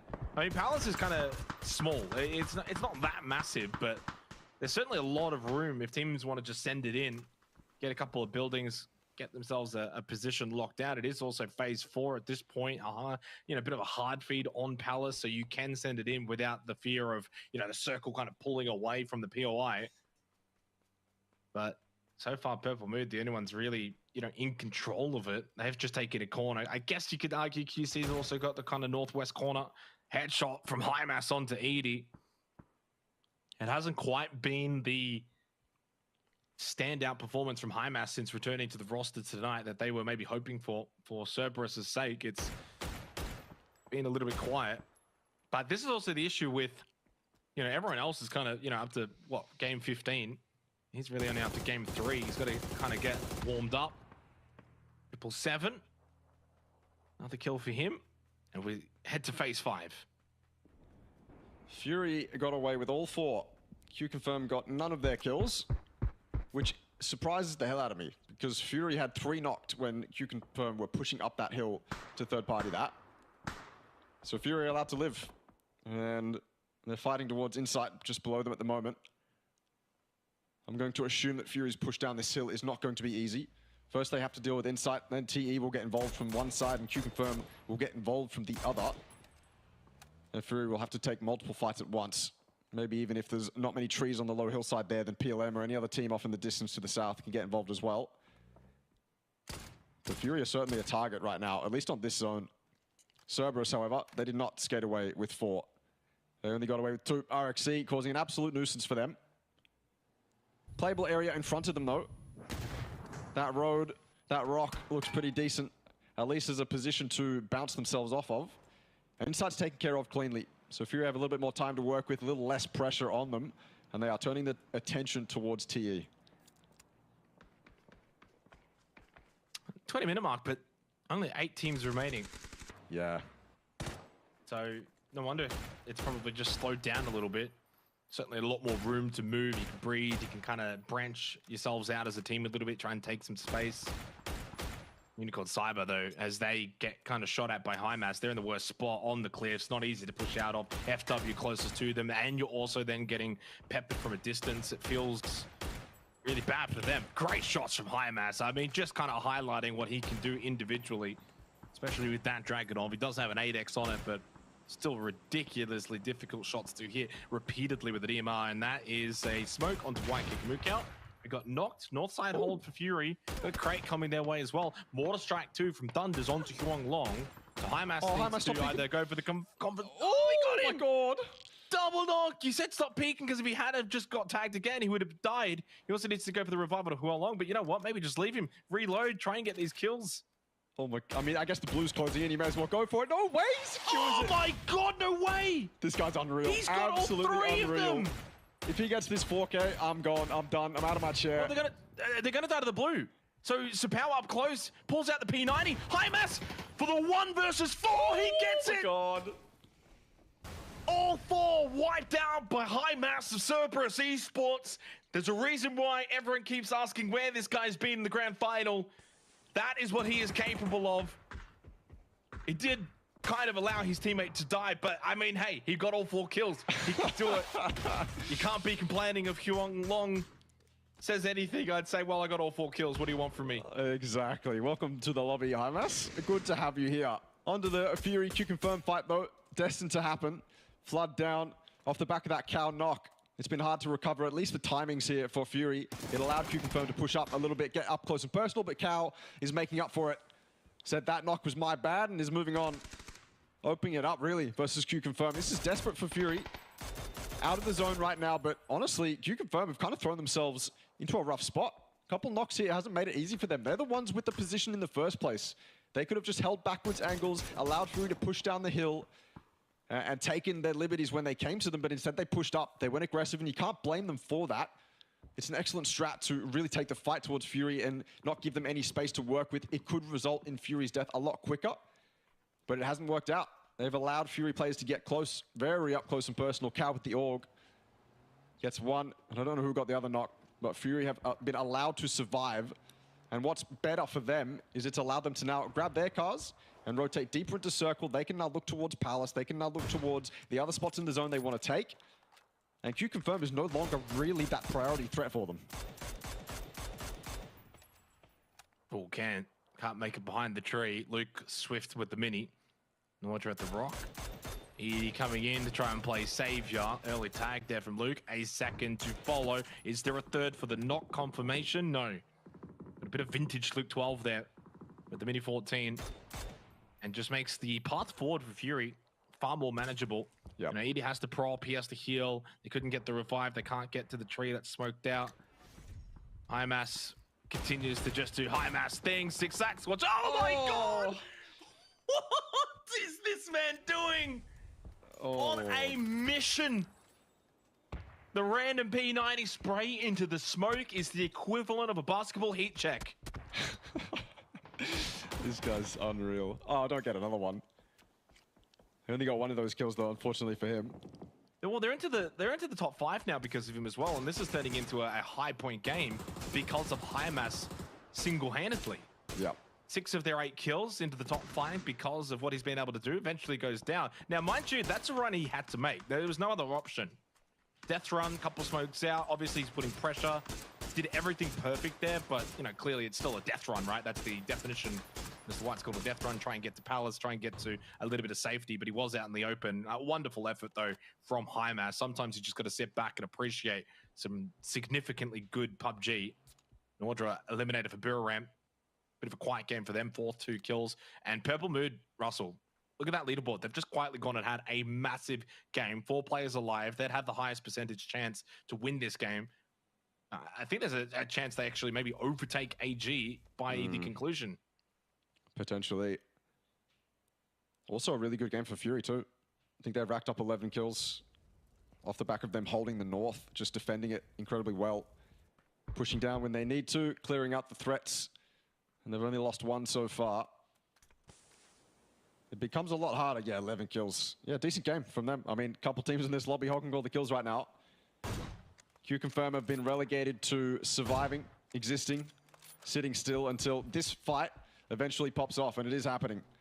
Purple Mood have wrapped towards the south. They're leaving the building comfort of Palace and taking the fight directly towards Fury. Not the first time a team has done that to Fury in this game, but it's certainly a different beast. Different angles as well. The terrain for Purple Mood is looking a little bit better. At least for Fury, they seem a little bit more limited, but Thunders is making it look easy for Fury. On that backside there, struggling between each of these trees. If these smokes were dissipated, Cal might be knocked here. Escaluja has got a pretty good angle. But while the smokes are up, it allows Fury to live just that little bit longer.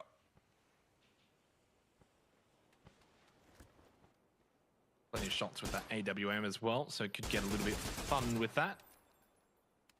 Frustration spray from Sneak Attack. Purple Mood trying to just confirm as much of that south portion of the zone. They've cleared it out. Thunders has done a good job of sweeping the backside.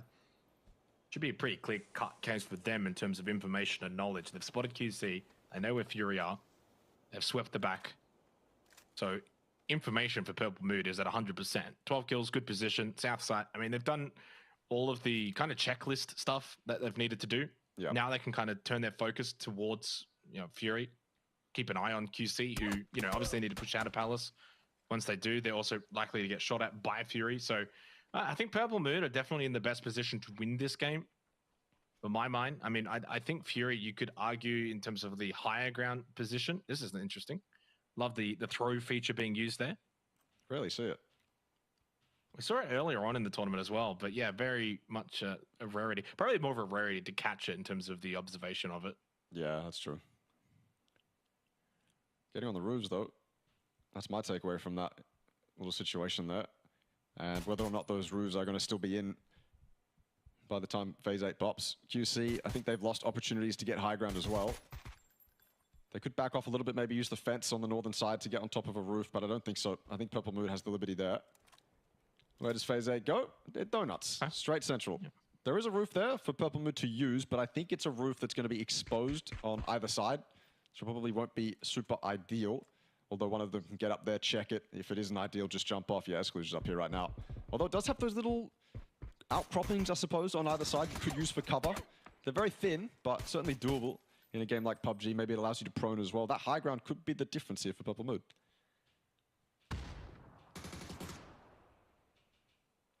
I think Purple Mood are really just playing this smart, not wanting to throw this, playing ultra defensive, keep good positions, try and get high ground position as much as you possibly can and fabricate it if you can. So hence the roof play. Fury also can't really do much else right now from this position because if you just push over the hill, you're going to die. Yeah. You need to obviously just bide your time. So it's a waiting game for them. They also don't have the numbers. See Purple Mood up on those hills, sorry, on those roofs from the hill. One thing that concerns me, Luke has no smokes. Red armor as well, red helmet. So utility doesn't look good for Fury. They've been through At least it. from Luke's perspective. Yeah, mainly because they've been through it. Didn't quite get to see count sneak attack. It doesn't look that good, actually, for Fury. If they were to leave that top of the hill, I thought maybe they'd have a little bit of cover to work with, but I think it's probably just fully exposed, apart from trees, maybe a rock or two. Purple Mood have to deal with QC first, though. They are the least threat, I suppose, in this game. I guess their biggest threat is the amount of time it's going to take up for Purple Mood to deal with them. The amount of time and resources, and it has to be clean, has to be quick. Thanawat's exposing himself to Fury, but I think they have enough info and enough confidence to get away with it. Yeah, this is Fury peeking, though. So lucky that Thanawat gets away with that.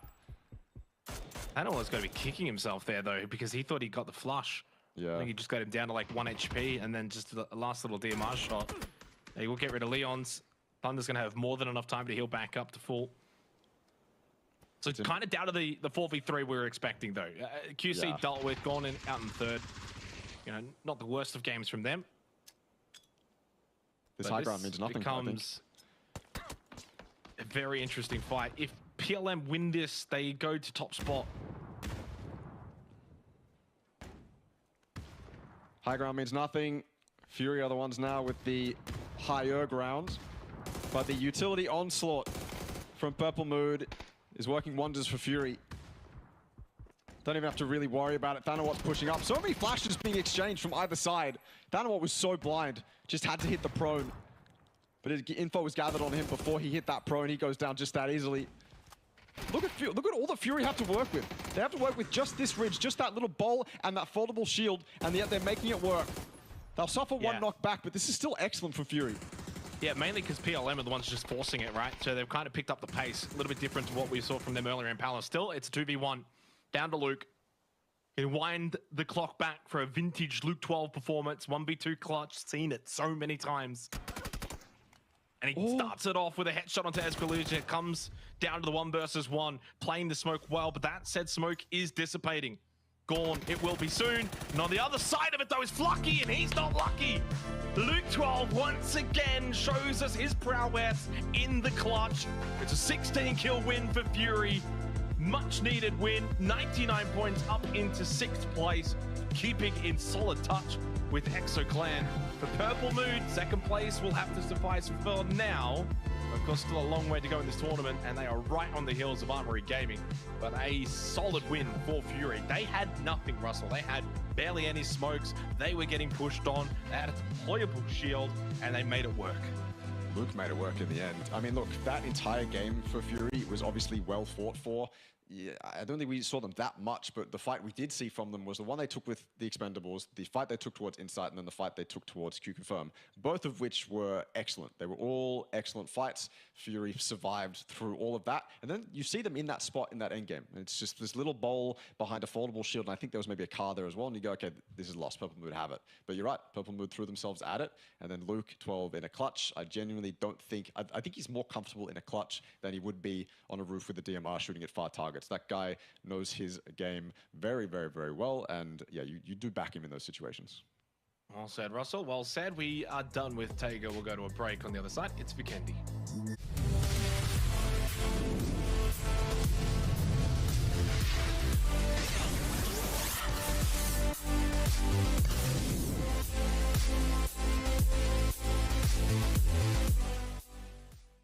Introducing the new and improved Let's Play Live. New look, new feel, new tournaments. Play and compete in dozens of esports tournaments from Open Division to Pro. Check out our new platform at Let's Play Live. Hey everyone, I'm Extreme, and I'm going to quickly go over the Armory Gaming last-ditch effort in the last round of qualifiers to qualify for the Grand Finals. So we start this fight off essentially after a lot of the action has transpired, and Riz is running into that shack, cleaning it out. Just fantastic from him, taking out NGE. That's one of the teams that Armory Gaming had to deal with. This is for their qualification into the Grand Finals as well. This gets a little bit dodgy though. Naan decides to push, and Shanks isn't watching from this back angle. When Naan makes that push, Riz has to get it done, and he does. He takes him out. It could have been dodgy from that moment, but then of course, Shanks has this long angle, and this entire fight is basically on Shanks. If he loses that 1v1, then that player in the shack is most likely dead. There's too much pressure on his shoulders. Riz would have to win that 1v1, and obviously you don't want to end up in a 1v1 when your qualification is on the line. So well handled, well composed by Armory. If you want to see more PUBG action, then check out the PUBG Asia Super Cup Winter on January 31st.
Hey everyone, I'm Extreme, and I'm going to quickly go over the Armory Gaming last-ditch effort in the last round of qualifiers to qualify for the Grand Finals. So we start this fight off essentially after a lot of the action has transpired, and Riz is running into that shack, cleaning it out. Just fantastic from him, taking out NGE. That's one of the teams that Armory Gaming had to deal with. This is for their qualification into the Grand Finals as well. This gets a little bit dodgy though. Naan decides to push, and Shanks isn't watching from this back angle. When Naan makes that push, Riz has to get it done, and he does. He takes him out. It could have been dodgy from that moment, but then of course, Shanks has this long angle, and this entire fight is basically on Shanks. If he loses that 1v1, then that player in the shack is most likely dead. There's too much pressure on his shoulders. Riz would have to win that 1v1, and obviously you don't want to end up in a 1v1 when your qualification is on the line. So well handled, well composed by Armory. If you want to see more PUBG action, then check out the PUBG Asia Super Cup Winter on January 31st.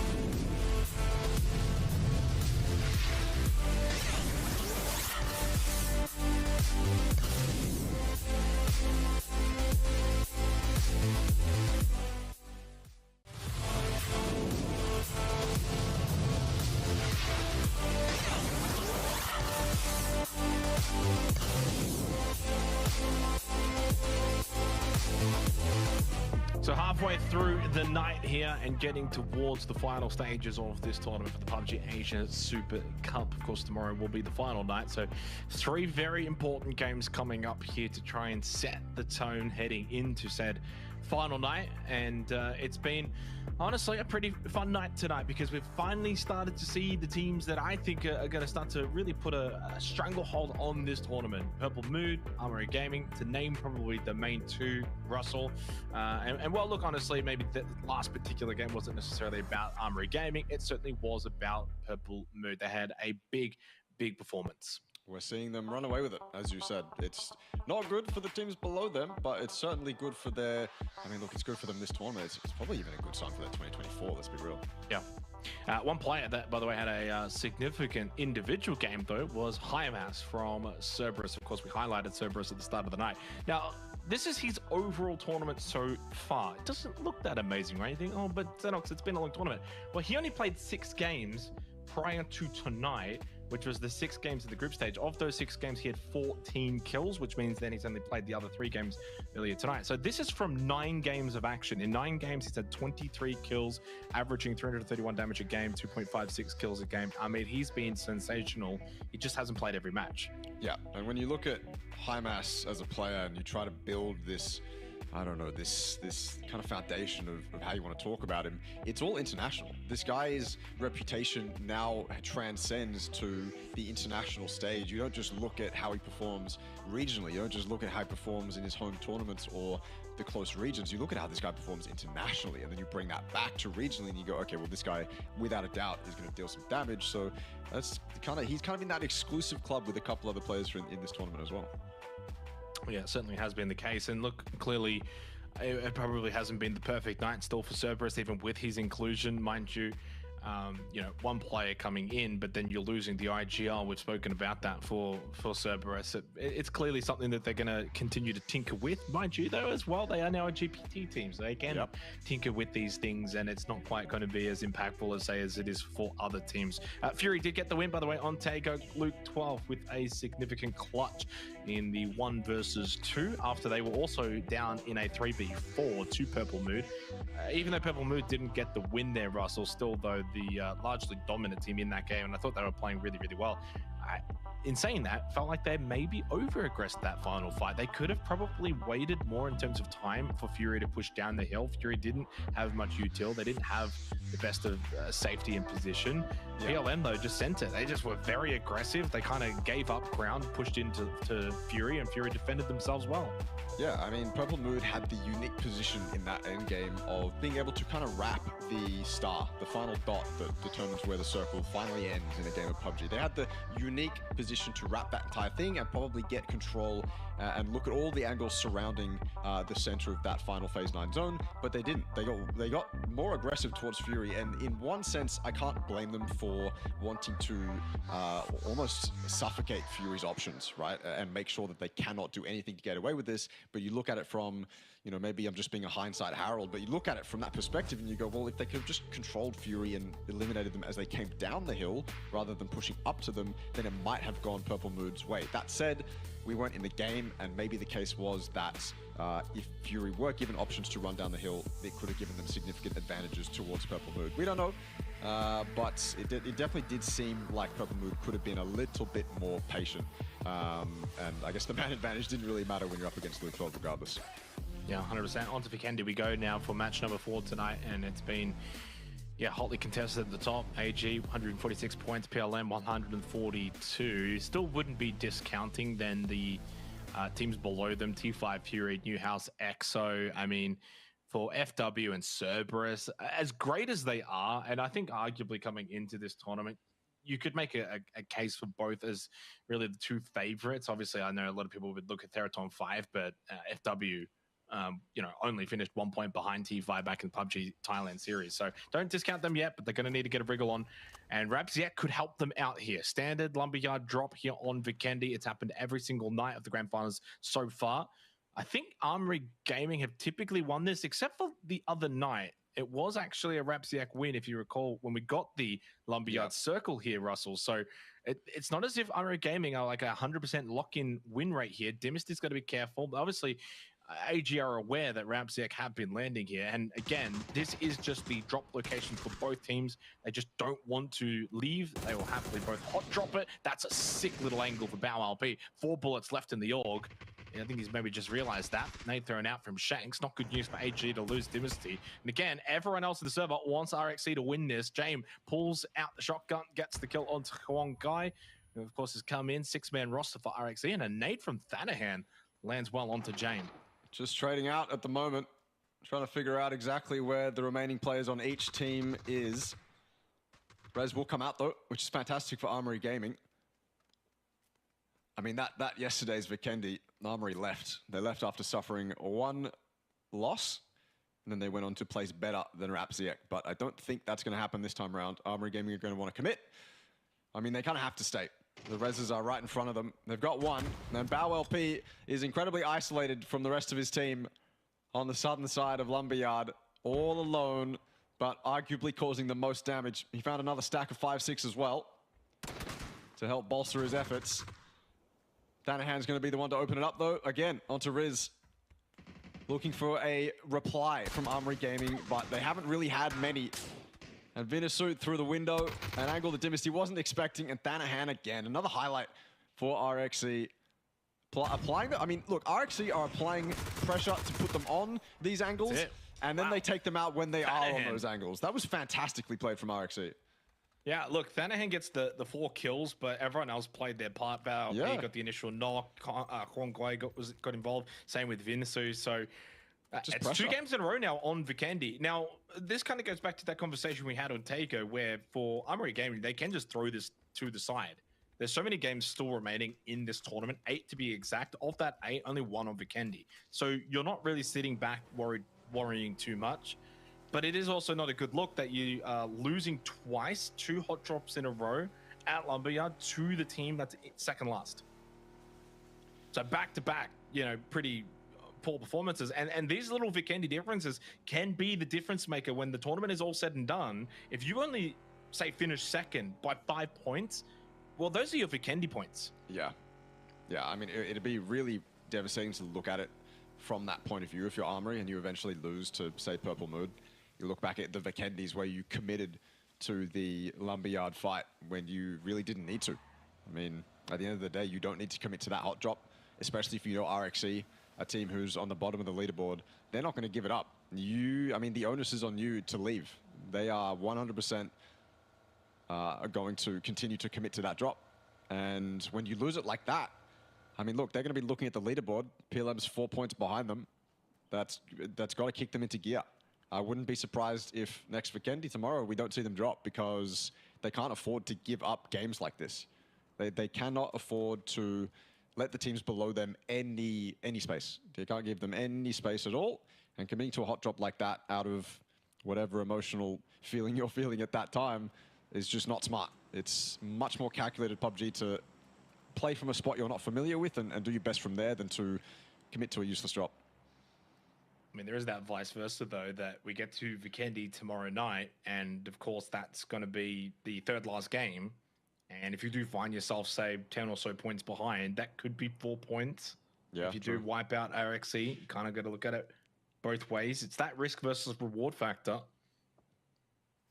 Obviously, AG have shown they can obviously win it. They've beaten out RXC on Vikendi. I think the first night at least they did. But yeah, something to think about for them. Not much better for Purple Mood, though. Down a player 2. And it's not often that we will start a game with 5 deaths. Of the 5 deaths, they're all from the top 2 teams. Yeah. Which is, again, great news for everyone else. And look, being a little bit selfish here as a, I mean, I guess a viewer watching on here, but I'd like to see that gap not necessarily form to such a huge margin. Buriram, T5, Fury. Like to see them all kind of keep that gap close. I think going into the final night, whenever it's a 6 games remaining, and anything that's like 20 to 30 points with 6 games is in that doable range. Once you start going 40 plus, it becomes really, really difficult. 20 points, you look at that as a player and go, yeah, that's entirely reasonable. We can do that 100%. I mean, that's one good game, then that's a couple consistent games and you've already made that up.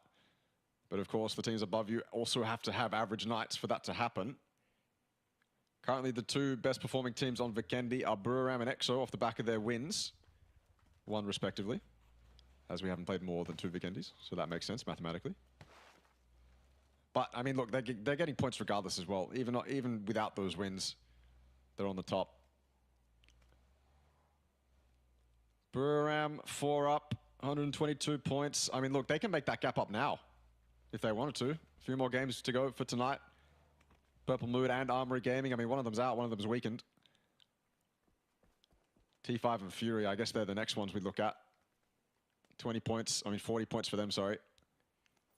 Still entirely doable with the amount of remaining games.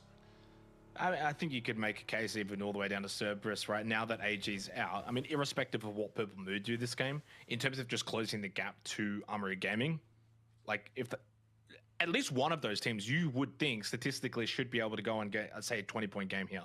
So then there should be at least one of those teams that looks to close the gap here right now on Vikendi going into our two Miramar games following this. See how it does transpire. Could be a couple, could be a handful, especially Purple Mood don't really do a whole lot this game. Down to 3 players there, just south of Dino Land out towards the west. As you can see here on the map, everyone else actually well situated within this phase 1 circle. Not a huge amount of emphasis, obviously dead center, open terrain, which if it does then donut up, could end up being a bit of an edge game. As Thanahan, the hero for RXC, gets caught trying to get back to his vehicle, and Raze will take a free knock.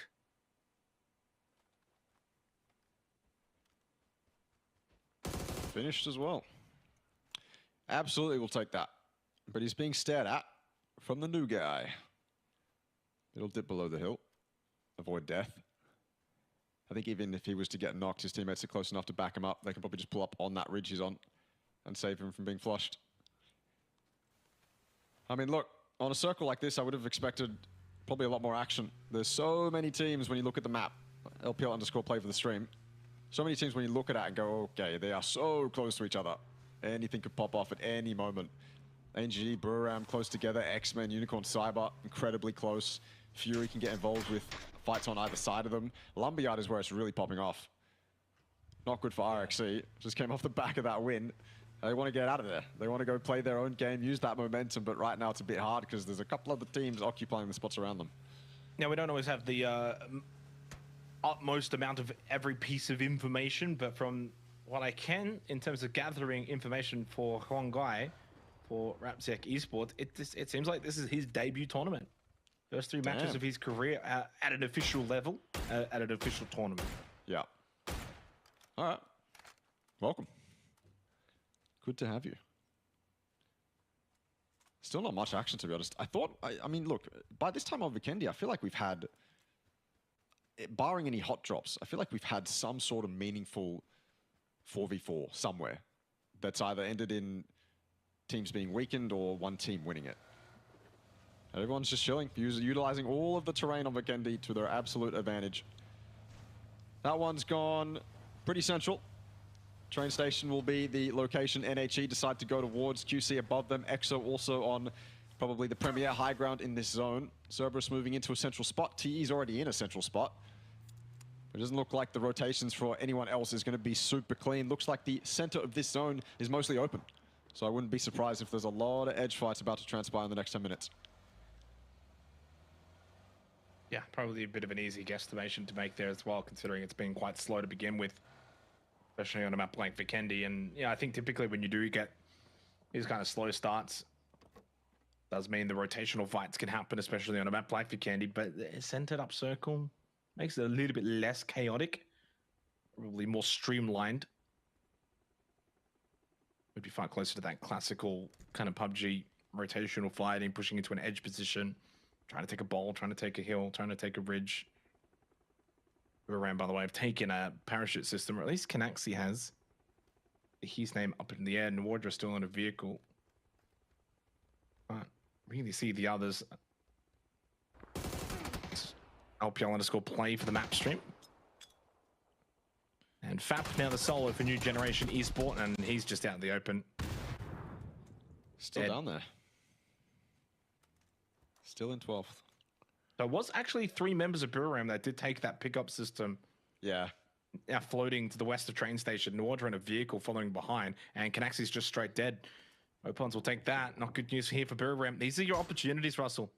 With AG out, Purple Moon down a player, bad position over towards Lumberyard. And they've just not capitalized. The ED knock, Tycon will take that and a flush. The rotate for Buram has not worked. I mean, it's an emergency parachute. I think intrinsically that is, a lot of the time it can be a 50-50 play. You are parachuting into an area that you have no information on. You're only guessing based off your experience in that area. And the entire place that Buram went towards was mostly occupied. RXE though, they're going to be a little bit luckier. Cerberus was too late to the compound, but it looks like Power P is going to go and give it up anyway. Traded by Vinisu. Not clean for either team, but Cerberus still maintains the man advantage. They've got the vehicles, they've got the quick pull-up, but the nades are good. Flush onto Tycon as well. This is devastating for Cerberus, but Wang Long's here to turn it around.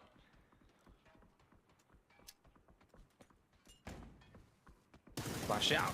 Huang Long following up. Molly in his face. But Cerberus getting the wipe. No. But also then Cerberus get wiped themselves. And it's the old form of mutual destruction.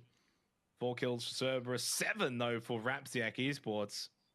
Starting to kind of leave X-Men in the dust. At the very bottom of this leaderboard. But they've got 4 players alive. This could be their game. This could be their game. Been saying that a lot with a lot of these teams. Little glider there. That was a stylish entrance from whoever put it in that position. Escaluja smoking out of the doors. He's wanting to use them ideally. I think everyone saw that the fight that transpired here resulted in no one surviving, and now everyone wants a piece of this compound, and PLM is winning it pretty damn convincingly. That car just blew up in Razor's face. His hood, or his face touched the hood, and he's out like that. I would celebrate too. If 2 teams went for this compound off the back of 2 more teams completely losing out and leaving it completely free, I'd be celebrating like that too. That is absolutely hilarious, the way that Raze went out, but so successful for Purple Mood. Needed those points too. Mainly because they were in a bad position, and really kind of highlighting here how you can go from bad position to good position successfully, unlike Buram. And you get in, you got to then win that fight, right? You know that you're coming in late, or when you're coming in late, you know you're going to have to fight. They're ready for it. They keep all 3 of their players up after losing 1 earlier in the game. Obviously, Can and Nordra were able to stay alive, but for how much longer? Well, remains to be seen, because QC, bit of high ground. Can, is he going to hard cook this? He does, throws it over. Really difficult to throw those nades. 2 in his sight lines, couldn't get 1, and now he's done. And now just 1 up for Buram United.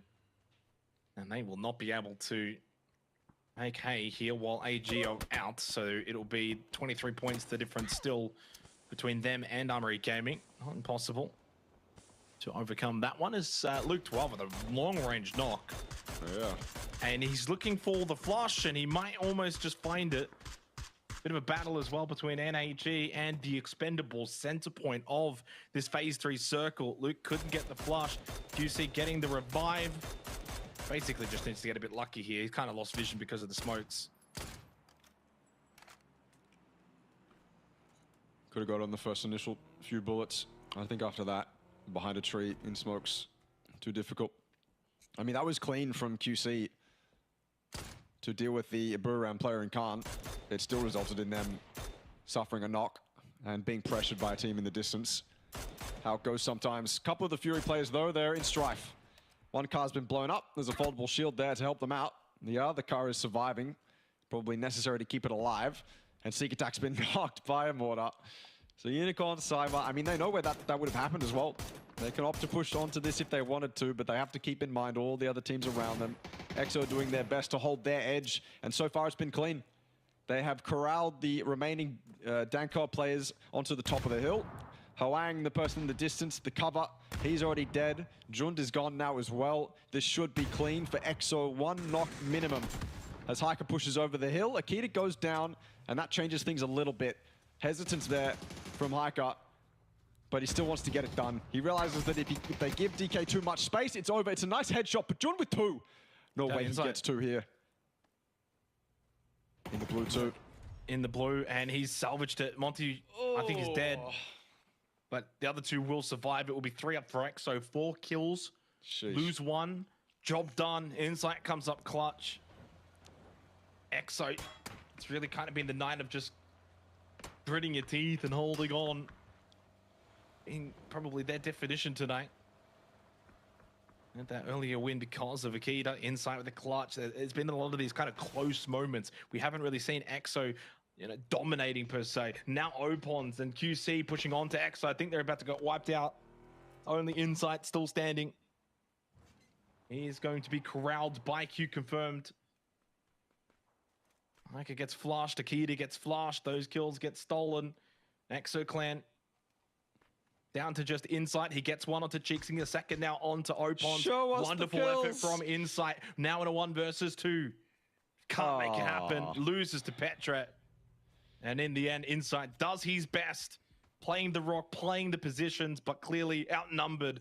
QC aggressed upon. They couldn't really ever get those revives and get back up, and all 3 standing. And Exo go out. I'm sure those were excellent kills from Insight.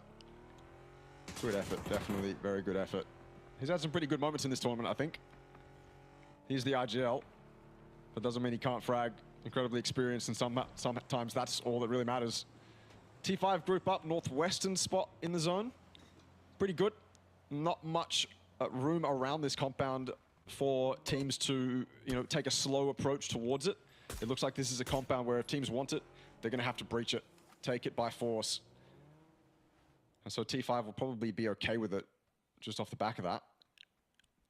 Maybe the North could provide some pressure for T5, but for the moment they are chilling. Q confirmed would be their next threat, most likely. Fury have survived as well. It looked like they were in dire straits after that mortar knock. But they've survived, they've rezzed their players. And they're just sitting in bowls. It's not like Fury have much control over this game, let alone their position. And you can't blame them. Split up, man down. Just trying to survive, just living. They put themselves in the center. I think they really opted for that. So it's their own fault that they can't do much. Look at Flood. I mean, look at these positions from Fury. This is what I thought would happen. This zone didn't look entirely... This zone didn't look entirely playable, at least centrally. It looked like you were going to be playing around trees and rocks and dips on either side of this specific road that Destroy's looking at. And that's what we see. Flood is playing a rock with his car, and Sneak Attack is sending it for that res. Unicorn, making their way out of the blue. Right on this edge, circle shift out towards the west onto X-Men. This could be their game to finally collect a decent amount of points. Luke 12 knocked out. No resurgence, renaissance from him, as he was able to do on Zago, not to be here on Vikendi. And while the last 2 games have been won by the Aussies, their time here in Vikendi is not going to be good. Aussies don't do well in the snow because we don't know anything about it. Goddamn right. Tube will take that kill onto Luke 12 from a whopping 300 meters away. Thanawa collecting them, and Purple Mood, they've slipped up into that first place now. They are past Armory Gaming, and they are building that lead. Look at the lead now to PLM, to Fury, 40 points the gap. It just hinders the amount of teams that can realistically keep themselves in a good position going into tomorrow night. Right now, it's probably, Burev, AG, both still in that contention, but T5, Newhouse, Fury, they're kind of just holding on. Same with Exo. Well, that's surely a kill here for Flucky. SLR, Aik to X from here. Has a good sightline of Destroy. And a nice little seat swap from Escaluzia on the drive-by. Had all of the information called out by Flucky. Escaluzia low, he can go down now, first aid kit. This is a good game from PLM, just cleaning up Unicorn Cyber. They made quick work of that. Bit of help from NHE. Yeah. Where do PLM go from here, though? They've got to find, those crates that are inside the zone or some sort of ridge in front of them. It looks like Newhouse is going to take the position they probably want. Opting to go for that hill. Screw the compound. The compound's out. Compound's occupied. And so this honestly might be an advantage for PLM. They know exactly where Newhouse is. They know, what it's going to take to get within nade range and make it uncomfortable for Newhouse. Oftentimes being on the backside, being on the back foot, being the ones that come in late is actually more of an advantage than setting yourself up in the position in front of you. And I think Newhouse is probably going to learn that the hard way here. PLM definitely have all the info they need to make this work. One can pull up a car on the right side of that hill, while two people cover. Even two can go and one can cover. And it should be pretty telegraphed from Purple Mood. But the plan, there's the plan and then there's the execution. Escalusia is the cover with the SLR, and the execution has been mixed so far. Flocky's going to go all the way to the top and fully commit, going for the double run over. And now Escalusia has to back off. No more cover. Flocky's now in a 1v1 situation, but he'll get it done. Now he's officially in a 1v1 situation, and he'll get all three. Wow. Or all two, sorry. Thanawat got the first run over, but well handled there from Flocky. Yeah, really good composure. Low on health as well. Not a lot of room. Escalusia wasn't close, or at least not even in a really good position to be able to help with those kills. Sensational. And with this kind of game that Flocky's having now, he's also joining Thanawat and Thunders as being just top fraggers for the overall lobby. Between those three, they all occupy top 5 for kills. Damn. Or at least close to it. Flocky probably might need 1 or 2 more to enter that category, but it's the conversation that they're in as Escalusia with an 8 onto Tanvu. He's no slouch either. Having a very good tournament. Does get knocked by Thanatol, someone that probably needs to arrive. Because I think in this grand final, Thanatol has just not shown up. Top player from the PUBG Thailand series, and Thanatol has not quite been able to, match those highs. X-Men 4 up. Maybe this is it. Maybe this is the one game we've been looking for forever, really. One of those T5 players was on top of that tower there, but opted to get off. Probably a smart move. It didn't look like there was much cover up there. And Thanadol takes out PLM. Good effort from PLM to survive. Get into the zone, take a fight. Very well handled by Flocky and Thanawat. But T5 too much pressure. They've left their compound, they've left their safety. And pushed up and tried to regain some control over this circle. X-Men 0 kills still. That'll be their first. Opon's down, and they really need to make it work off the back of this. They cannot maintain an 11-point gap to 15th. It's just not realistic for players of this caliber. This game needs to be stellar from them. But as they continue into the zone, Upchen loses his life. Yeah, this is the game though that T5 more importantly need to win. I like the X-Men story, but T5 need to keep in touch with Unreal Gaming and Purple Mood. You're right. Flood's going to burn out. Tanvu takes those important points there for TE as well. They're on that precipice in terms of the money card off 11th place. Does get you more than the bottom 5 places. 2 up still for the Expendables, but this is where T5 have to be clinical. They could get this win. 4 players up from this position should be winning this game. Should be clearing these final teams, including X-Men. There's a chance to, pick up some really handy kill points then into the chicken dinner itself. Thanatol and WM, while used, Leon's has been taken out. And with that, there goes QC, tied with Cerberus on 90 points, halfway point of the leaderboard. 7 kills for Theraton, 5 can get up to 12. As X-Men holding to the northwest, Thanatol and T5 to the northeast. TE are in a unique position though, especially if Tanvu opts to back down towards the compound. He could just wait alongside his teammate in Duck Juice and just see what happens to T5 on a circle like that too. It's almost guaranteed, yeah, Tanvu's moving. No point in staying up there. He could probably stay up there and be a nuisance towards T5. Just stay on the side of that hill, maybe weaken them. There is definitely a strong argument to be made about weakening T5 and X-Men in this zone. Just taking them down in whatever way you can, whether it's, damaging their vests or doing the more important thing and getting a knock and flush. But it has to be justifiable, it has to be reasonable, because not only do X-Men still have a chance at 3 players, but TE also still have a chance to win this game. And so the risks you take have to be justified. Looks like T5 is in very close proximity to X-Men. And Rossiter Jr. is stacking up on the utility. Unfortunately for him, more smokes than utility that will deal damage. X-Men, this is the push they need to make. The final push. A game where they could probably do well. They're incredibly exposed and they're going to opt for the compound. This is looking better and better for T5. Yeah, got to win from this position.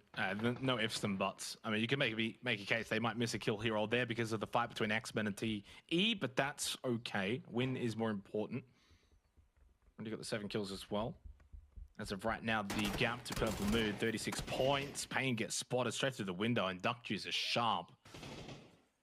Yeah, and the Expendables wanting to get the points here. Some very valuable ones to try and keep themselves in that top 11 and closer to the other money positions. Tanvu with the initial knock on to Tarnished. I think this is where T5 probably went over-aggress and push into these buildings and then force the close quarter fight. They got zone control. Like, they know they're going to win this 99%, like 99.999, and repeating. But it does mean you have to kind of give up on some of these kills. And managed to steal one, though. The MG3 there from Path and Pong. And it's the Expendables that will at least get second. Unfortunately for X-Men, they do succumb rather easily in the end. Good resistance met by the duo for the Expendables. And for the Theraton 5 points now. I mean, if we give them the win and the kills, 6 points, 125. Yeah, right back in it. Basically one above Buriram. And, you know, with 2 games to go tonight alone, still all of tomorrow night. Yep. Good position to be in. Something like this needs to be the play that starts it off. The problem is for Duck Juice is if he gets the knock, say onto Hatsawat, that's great to start it, but he's got to quickly find cover because he's got to survive. His role, unfortunately, with the numbers that the Expendables have, he has to do more than just get one. He's got to prone all the way up here, which is treacherous to begin with, and he's got to get one and then survive to get another. And then we can talk about TE winning. But from this position, the Hatsawat is in. It doesn't look realistic. He's going to drop his bag. Get rid of as much as he can. He knows the play. I mean, this is the only play he can make. He's committed to it now as well. Hatsawat's not looking over the ridge, to be fair. So he could sneak up without much sound. Get that quick peek off. But then, of course, off the back of Duck Juice, Tanvu has to do stellar work as well. And he's stuck in a building just taking peek battles. So I'm not even sure if Duck Juice gets this opening knock, it's going to matter for Tanvu. Tanvu's arguably more limited than Duck Juice right now. Yeah, I mean, no real way to overanalyze this. It would take an absolute miracle. I'll do it Duck anyway. Juice has to just be extraordinarily lucky. He is somewhat accounting for Hatsawat as he stands up and throws the nade. He is behind a tree, but Hatsawat, yeah, plays that right, peeks over, gets the knock. And Tanvu's position inside of the POI is known and blows himself up. Very nice. So denies 1 kill, Theraton 5, 124, tie with Buriram. Hopefully for their sake that one point doesn't come back to bite them later on, but it's not really their fault anyway. They get the win, a little bit anticlimactic because we probably knew they were going to get the win all of 5 minutes ago, but yeah. Hey, they needed it. When we saw Amaru Gaming get wiped out, start of that game, Lumberyard in the hot drop with RXC, it was a cry to all the other teams, call out that you've got to have a good game here, catch up to them. While unfortunately, Purple Mood had a pretty good game themselves. They are now the new team to catch by at least just a handful of points. But, you know, clearly a top 4 that has formed here, Russell. And if you're not in that top 4, it does mean these next 2 games of Miramar are going to be so important. Oh yeah, some surprising names not in that top 4 as well. But yeah, now you're hoping that Miramar is the map you're more confident on because we've got 2 more coming up. Yep, we are indeed. We've got a short break when we come back. It's Miramar.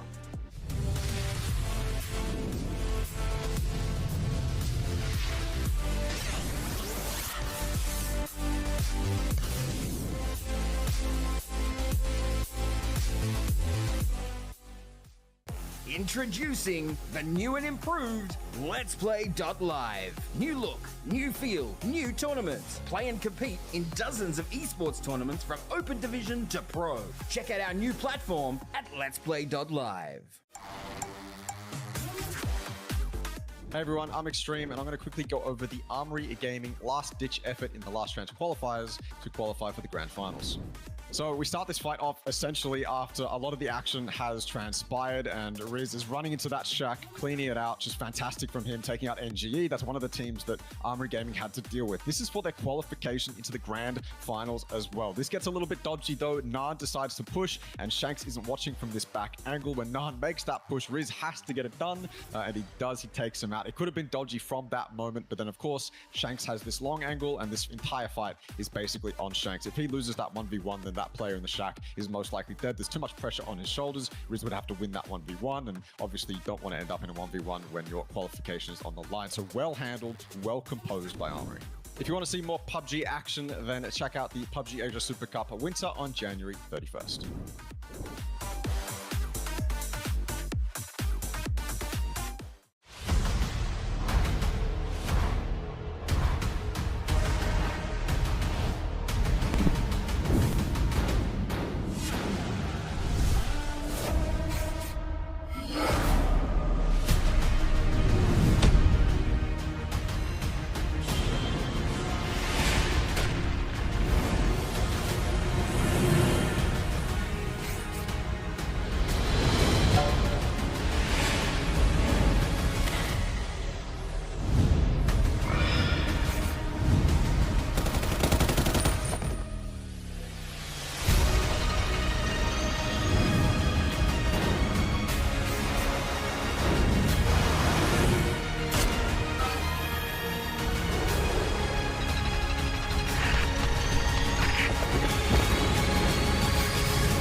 Hey everyone, I'm Extreme, and I'm going to quickly go over the Armory Gaming last-ditch effort in the last chance qualifiers to qualify for the grand finals. So we start this fight off essentially after a lot of the action has transpired, and Riz is running into that shack, cleaning it out. Just fantastic from him, taking out NGE. That's one of the teams that Armory Gaming had to deal with. This is for their qualification into the grand finals as well. This gets a little bit dodgy though. Naan decides to push, and Shanks isn't watching from this back angle. When Naan makes that push, Riz has to get it done, and he does. He takes him out. It could have been dodgy from that moment, but then of course Shanks has this long angle, and this entire fight is basically on Shanks. If he loses that 1v1, then that player in the shack is most likely dead. There's too much pressure on his shoulders. Riz would have to win that 1v1, and obviously you don't want to end up in a 1v1 when your qualification is on the line. So well handled, well composed by Armory. If you want to see more PUBG action, then check out the PUBG Asia Super Cup Winter on January 31st.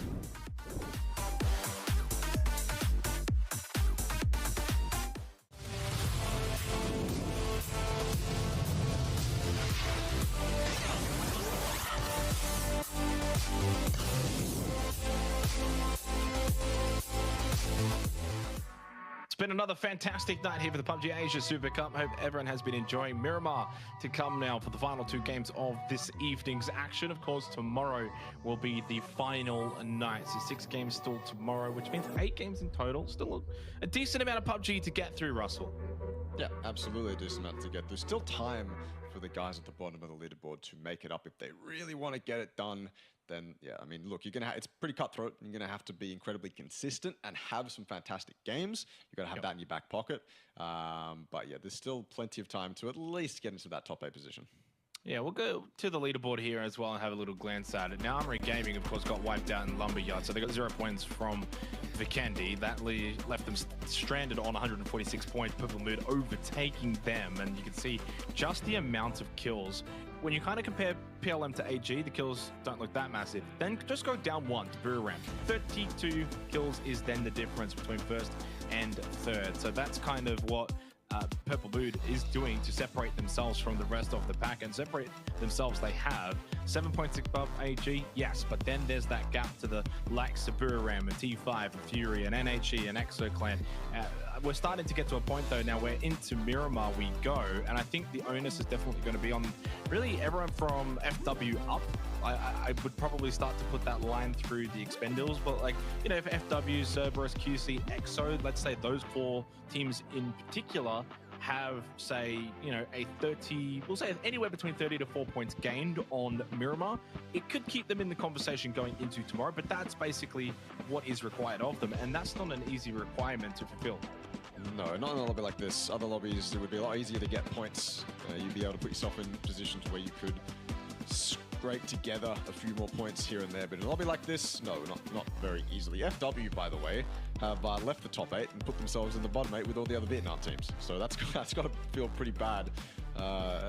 Again, still only one Vietnamese team in that top 8 in Newhouse Esports. I hate that there's all that red on the right side, man. We should have some of these teams on the left. It's not even, and I don't like it. Don't point that one out too much. I mean, to be fair, HiMass is back. Cerberus certainly have a chance to sneak into that top 8 by the end of tomorrow. I'd probably put the odds on it actually happening with the way that HiMass has been playing, and as long as he does play into tomorrow. So far, though, it's been all about Thailand and Australia. When we look at the first 4 games that we've had today, Battlegrounds T5 from Thailand, EXO and Fury from Australia dominating for today. Although the win for EXO, of course, was not really the definition of domination. They did have to grind out a nice gritty win from circumstances that really weren't all that great. Battlegrounds started the night off in a great fashion, but last couple of games certainly leaving a little bit to be desired. And T5, that was a much needed win. You have another poor game there on Bukendi, and you're kind of in that group that I listed off before, those 4 teams. You probably then make that 5, including T5. Right now, they're not in that list. They go into Miramar, and if they can have a solid Miramar, they're not all about being in contention for tomorrow. They'd be absolutely almost tired. So I think T5 have got themselves a really nice position here. It's just about making the most of said position going into the last 2 games. Well, Jake, you'll be happy to know that T5 are the team with the most points on Miramar at 44, which is fantastic for that narrative going into the last couple of games. They want to keep up that momentum. They need to keep up that momentum, and need is a word we don't use. Well, now I'm looking for another word here. Need is definitely the apt word to use, because yes, eventually the maths are going to run out on you. Eventually it's going to become impossible for you to make up those points. And so for T5, at least they're on a map that, I mean, historically in this grand final, they have been somewhat comfortable on. Even with a win to them, they've still racked up 26 kills alone on Miramar, and that's commendable by itself. So definitely an opportunity for them. Although that said, my immediate thought going into Miramar is whether this Q confirm and RXC hot drop in Hacienda is still going to happen. Yeah, I mean, I think it probably has to, right? I don't think RXC, because they've shown already on Lumberyard, they're not changing things up, that they would then go and suddenly change things up on Miramar. I think that would surprise me, certainly. So we'll see if that does actually eventuate. I think it's with Q Confirm, is it not? And obviously, Armory Gaming was a team that looped close by to Hacienda. They like to pop over and get a bit of a look in. And, you know, you think about the fact that we flip tomorrow, so we start with Miramar. It means it's not a case of like tomorrow night, last 2 games, Miramar, AG might need the points, they might rush over there, get involved. So they have to think about that now. Like, next 4 games that we play are all on Miramar, which means that they're in a position where if they want to do something like that, I'm talking about AG maybe crashing the little Hassie drop, trying to get involved, not necessarily hot dropping with them, but you know, normal drop, loot up, run straight to Hassie, knowing that even if someone wins that, they're going to be a bit wounded, not really ready for another fight. Those are some very valuable points you could get. It also is coupled with the fact that one of those teams is second last. So you do kind of maybe feel like the only downside is that same team has been dominating you on Bukendi. So make of that what you will. Yeah, look, it could play into the mental, but I don't think it will. I mean, look, Armory Gaming are going to have to think outside the box probably for the rest of the tournament. I mean, look, there was a point, I think, where, well, I guess there was never a point where they were really super comfortable in first. PLM was always on their heels, or close by them. PLM was in first at one point. But they're going to have to be, both teams, PLM and Armory, are going to have to be thinking outside the box, thinking about, okay, where can we min-max these kills here and there for the rest of the tournament? I mean, they can't let off the break. As soon as one of them lets off the break and starts playing safe or passive or whatever word you want to use to describe the playstyle, that's the team that's going to lose. That is the team that is 100% going to lose. In a lobby like this, you cannot give up that easily. You can't just shell up and just, you know, crawl inside your shell that easily. It's not going to pay off for you. So aggression is the name of the game, and from Armory Gaming, we've seen very composed aggression. We've seen very, very calculated aggression. I think back to that Tego game yesterday, where it seemed like they were moving up to a fight, taking the fights, then moving back, and then they were just going back and forth, and they didn't really lose anyone on those engagements. So that's kind of why I'm favoring Armory Gaming, at least right now. But you know, look, it's only day 2, and we've got plenty more games. Yeah, I do apologize. We had a very slight delay there as one of the players disconnected in the lobby, but good to go now here for map 5 of the night. On to Miramar we go, and again, 4 games of Miramar to come.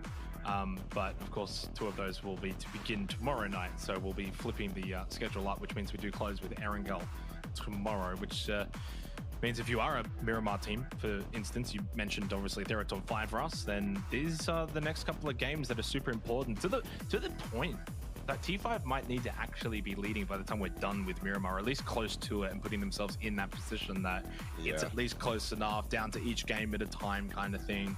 So what are they, 29 points behind Purple Mood?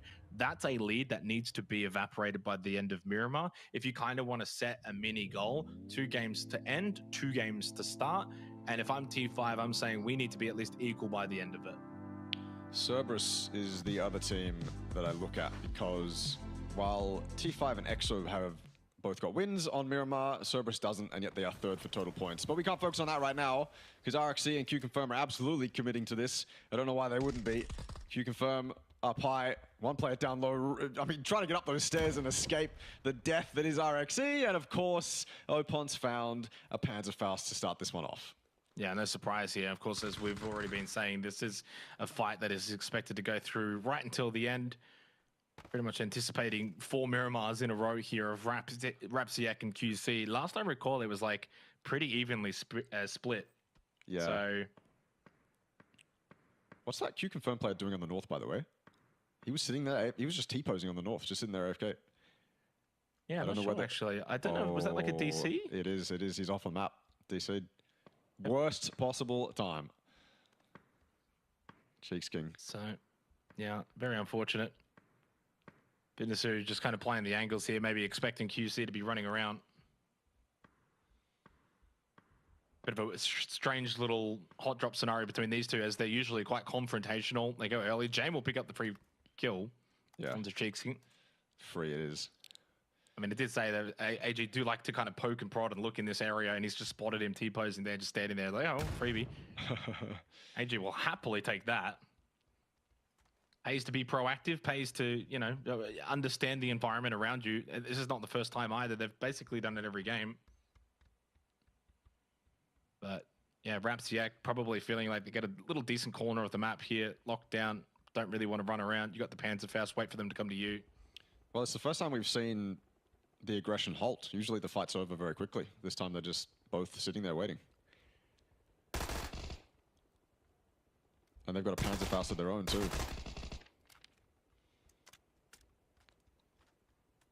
I think they've both got the same idea right now. I think it's just a literal classic case of 2 teams with the same identity and same game plan. Sit in the corner, wait for the other to run around, catch them off guard. Well, Jame as well, his presence means that mentally, at least for these 6 players, they're limited to running around the outside. Probably stops them from doing that. Fortunately for RXC, the one person who was disconnected in Hwang Kai has gone down, lost his life, gave it up, tried to get something done. And I wouldn't be surprised if we see Thanahan and Vinasu crack to action here, even though they're on the back foot.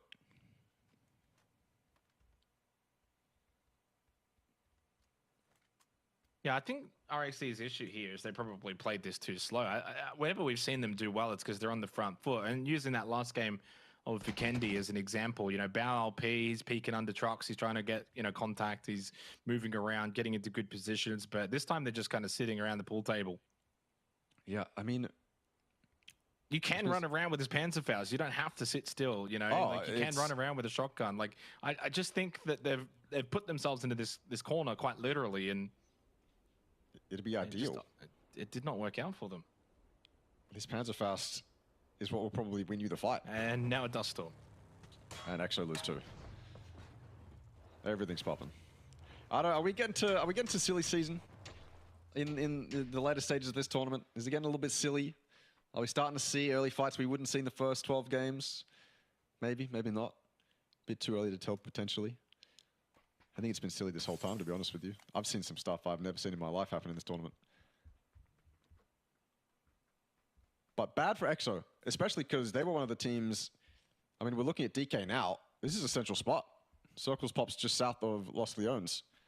And so for EXO to lose 2, most likely in a 2-2 split, their game plan is fully gone. They had an idea, they wanted to split. They were thinking about, hey guys, if the circle goes here, we're going to do this, we're going to regroup, this is our rotate path here and there, and then that has all been completely shut down after losing 2. Discord has gone a lot quieter, for sure. Still manageable though. With Monty having a foothold in the center of zone, it means his teammate can regroup and they can just create as much presence as possible and hopefully survive towards potentially a top 8 position in this game. X-Men are also moving in up on that north towards those shanties, those shacks, whatever you want to call them. And Tarnished, that is a nice headshot onto Hoang. Body shot as well, I believe, or an arm shot or something. Definitely 2 bullets landed. And he'll just skate by on 3 HP, but no, I mean, now presence is known, I suppose. Just wonder if you're EXO Clan, do you just shift your focus here? If the night, you know, kind of finishes around this mark, you know, 7th place, 50 to 60 points behind top spot, do you just come together as a team and be like, all right, look, we're not going to win. We're not going to get first. Let's forget about that. But top 5 is still, you know, firmly doable. Decent little upgrade in terms of prize money. You know, and a top 5 finish in a lobby like this is honestly nothing to sneeze at. That's actually quite good. Yeah, that's, I mean, if you're really top 5 in this lobby, that's, you know, essentially like PGC qualification from the APAC region, right? So 1 spot out. Yeah, so I mean, at least close to that. You know, you're around that mark, you're around that conversation here and there. And obviously, you could probably sit back and say, maybe if this and had to happen and that had to happen. So, yeah, I just wonder if they might refocus internally. Obviously, you never really want to give up on winning everything, but I think the conversation's pretty simple. Keep trying to play your best, but let's just try and get top 5. That's certainly more manageable. Yeah. Something to actually aim for. That is achievable, as DK will happily take the 2 kills, play long building, good position hit. Circle 1, down towards the south, encompassing Los Leones and the hill valleys around it. As though this game, for me, firmly on that sort of like proverbial top 6. I'll just keep NHE in because they're on triple digits, but everyone alive, everyone healthy. And how this game progresses is going to be very curious, especially around Purple Mood and Armory Gaming. They're the ones that have got that, you know, rather big lead now. Yeah. They go out early, Brew, T5, Fury have big games. Suddenly the final game of Miramar tonight becomes very intriguing. Strategies could also come into play. I mean, potentially in these next couple games, but most likely tomorrow night, where you're targeting a team. Not necessarily hot dropping them or road camping them, but if they pop up in the kill feed, then the onus is on you to stop them from getting any more points in that game. I mean, if you're Armory right now and Purple Mood starts fighting right next to you, I think the decision is pretty simple. You know, allowing for the terrain and the buildings you might be next to, hoping that they're pretty good to work with. But I think if Armory Gaming or PLM or whoever's next to the team they're currently contesting with, if it's a reasonable decision to make, then I think it'll also be a very quick decision to make.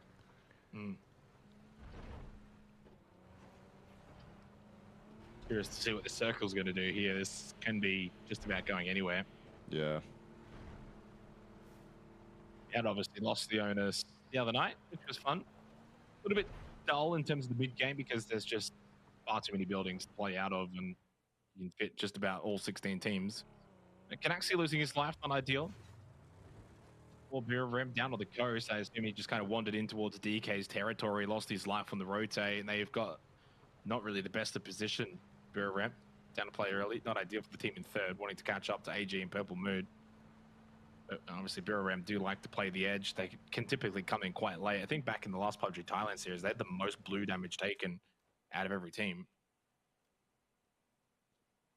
Well, obviously the kind of team that wants to go dead center, but yeah, they're also right on the edge. Cannot really go any further out. The water is there blocking them. T5 rotating on an isolated side, actually. All the way to the east. Fully alone for the moment. Good copper feed too. Yeah, I mean, that would be incredible for them. I mean, that would mean everyone else around them is fighting kind of to their north, to their west. Not really. That's not bad though. I like that spot for that kind of circle. It's good for them, don't get me wrong. Don't get me wrong. They've got options too. The main thing is what you said is it's isolated, right? So in terms of, especially on Miramar, when there's a lot of sightlines on this map, not having to worry about it. I mean, to be fair, I do see kind of Fury, QC further north of Los Leones. They'll backfill in. Probably a very similar kind of rotation to T5. So those teams and those threats will eventually arrive. But for now, it is isolated. Probably would do best with getting a phase 3 circle shift up towards that northeast if they're going to get a lot from it. Worst case scenario, could always just send it in towards Los Leones. But they are getting shot at by TE as HiMass with the DBS up close. This thing can wreck. Do it to him. There's a dust storm though, just on the edge of it, but looking right when he needed to look left was who dat. Org out for HiMass, expecting a bit more of a long answer on the other end of the building. DBS thinks the full reload. Oh, he's playing this so well. Yeah. Cooked, perfectly thrown. There's the elimination. So Ozzy's got the cover as well, and he's got the left side of the building. So if he wants, he can go back in. Gets into the vehicle. Well, that was maybe the only misplay. Hadn't cleared the building, hadn't cleared close, so Ozzy couldn't really cover all angles. Gets into the vehicle without popping smokes, or could have honestly just ran back as well, as much as he don't want to give up the vehicle. Yeah, HiMass got a little bit too greedy. Danatol knocked and flushed as well by Tanvu. Two very good players gone in the blink of an eye. Arguably, coming into this tournament, the two highest rated players, Danatol and HiMass. And how quick even the best of the best can get eliminated in PUBG. Down to just Reseda Jr. and Hatsuwa. And spoke about all eyes on that top 6. The T5 Bureau Ramp wounded. Not going to have large games here on Miramar, and a good opportunity for Armory Gaming and Purple Mood. Speaking of at least one of those two, now on the parachute rotate, dead center of the circle, and may look to kind of drop on Brew, or at least around that area. Yeah, I don't know. They've got options. So many little shacks and divots in the terrain here that they can opt for. DK is who they choose. They'll spot that car for certain, but they see it leaving. So it's a different question. Shanks is knocked out of the air, but inside the compound. Definitely resable. And just the pure presence of 4 armed men coming at you from the sky is enough to get Jun out of there and regroup. I mean, look, it's smart. You don't want to give up the spot that DK has. It's a fantastic spot in a zone like this. And to lose a couple players would be not a smart choice. So Armory Gaming get away with the emergency parachute. As I said, can be a 50-50 sometimes, but they approached the split. They approached the team that was definitely going to regroup out of all the other teams. For T5 though, man, that was, when I saw them in that spot, yes, it was isolated and I thought it was fantastic. X-Men was probably the team I thought T5 would push from that position and try to get at least a building, some hard cover to hold down, or they were either just going to stay in those dips that we saw them in when they first arrived. Either way, I think that spot's kind of hard to manage because you get there and you have all this choice, and you want to take at least one of them that I think you just kind of end up doing too much. You end up spreading yourself too thin or trying something that wasn't really super smart. And for T5, I think that's what they did. They just lost 2. They went up to try claim something that might not have been theirs in the first place. And that isolation turns into the opposite very quickly when they run themselves into TE, which sucks because I really do think they had a decent chance to deal some damage this game. But not to be. They're on recovery too as well, along with the likes of EXO. And, well, that's it. EXO's the only other 2-man in the server. So those 2 on recovery right now. Yeah, a couple of 3-man teams, I guess, but you can manage with that as we get the next circle pop. South Los Leones is seemingly where we go. Opons is getting shot at. That's a long-range knock from Flood. Clean with the Mark 12. This is Flood at his best. Those are not easy shots. The initial shots, moving vehicle 200 meters away, moving away from you, so you're getting the backside of the vehicle. Here's a DMR he landed. Yeah, I think he landed ahead in that chain of shots. And yeah, we spoke a little bit about Fury to start the night as well, Russ, where obviously no expectations on this roster at all. But up into 5th really does kind of highlight the individual prowess of these players, what they can do. I mean, obviously Luke and Cow have played together, you know, for a little while now. Fat I'll take a freebie on to Raze, who has just not been able to get going this tournament. I mean, to be fair, you could make the argument for his entire team. Yeah.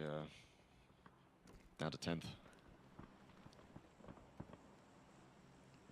I mean, and look, for this game as well, they're in one of those spots where you're playing for placement.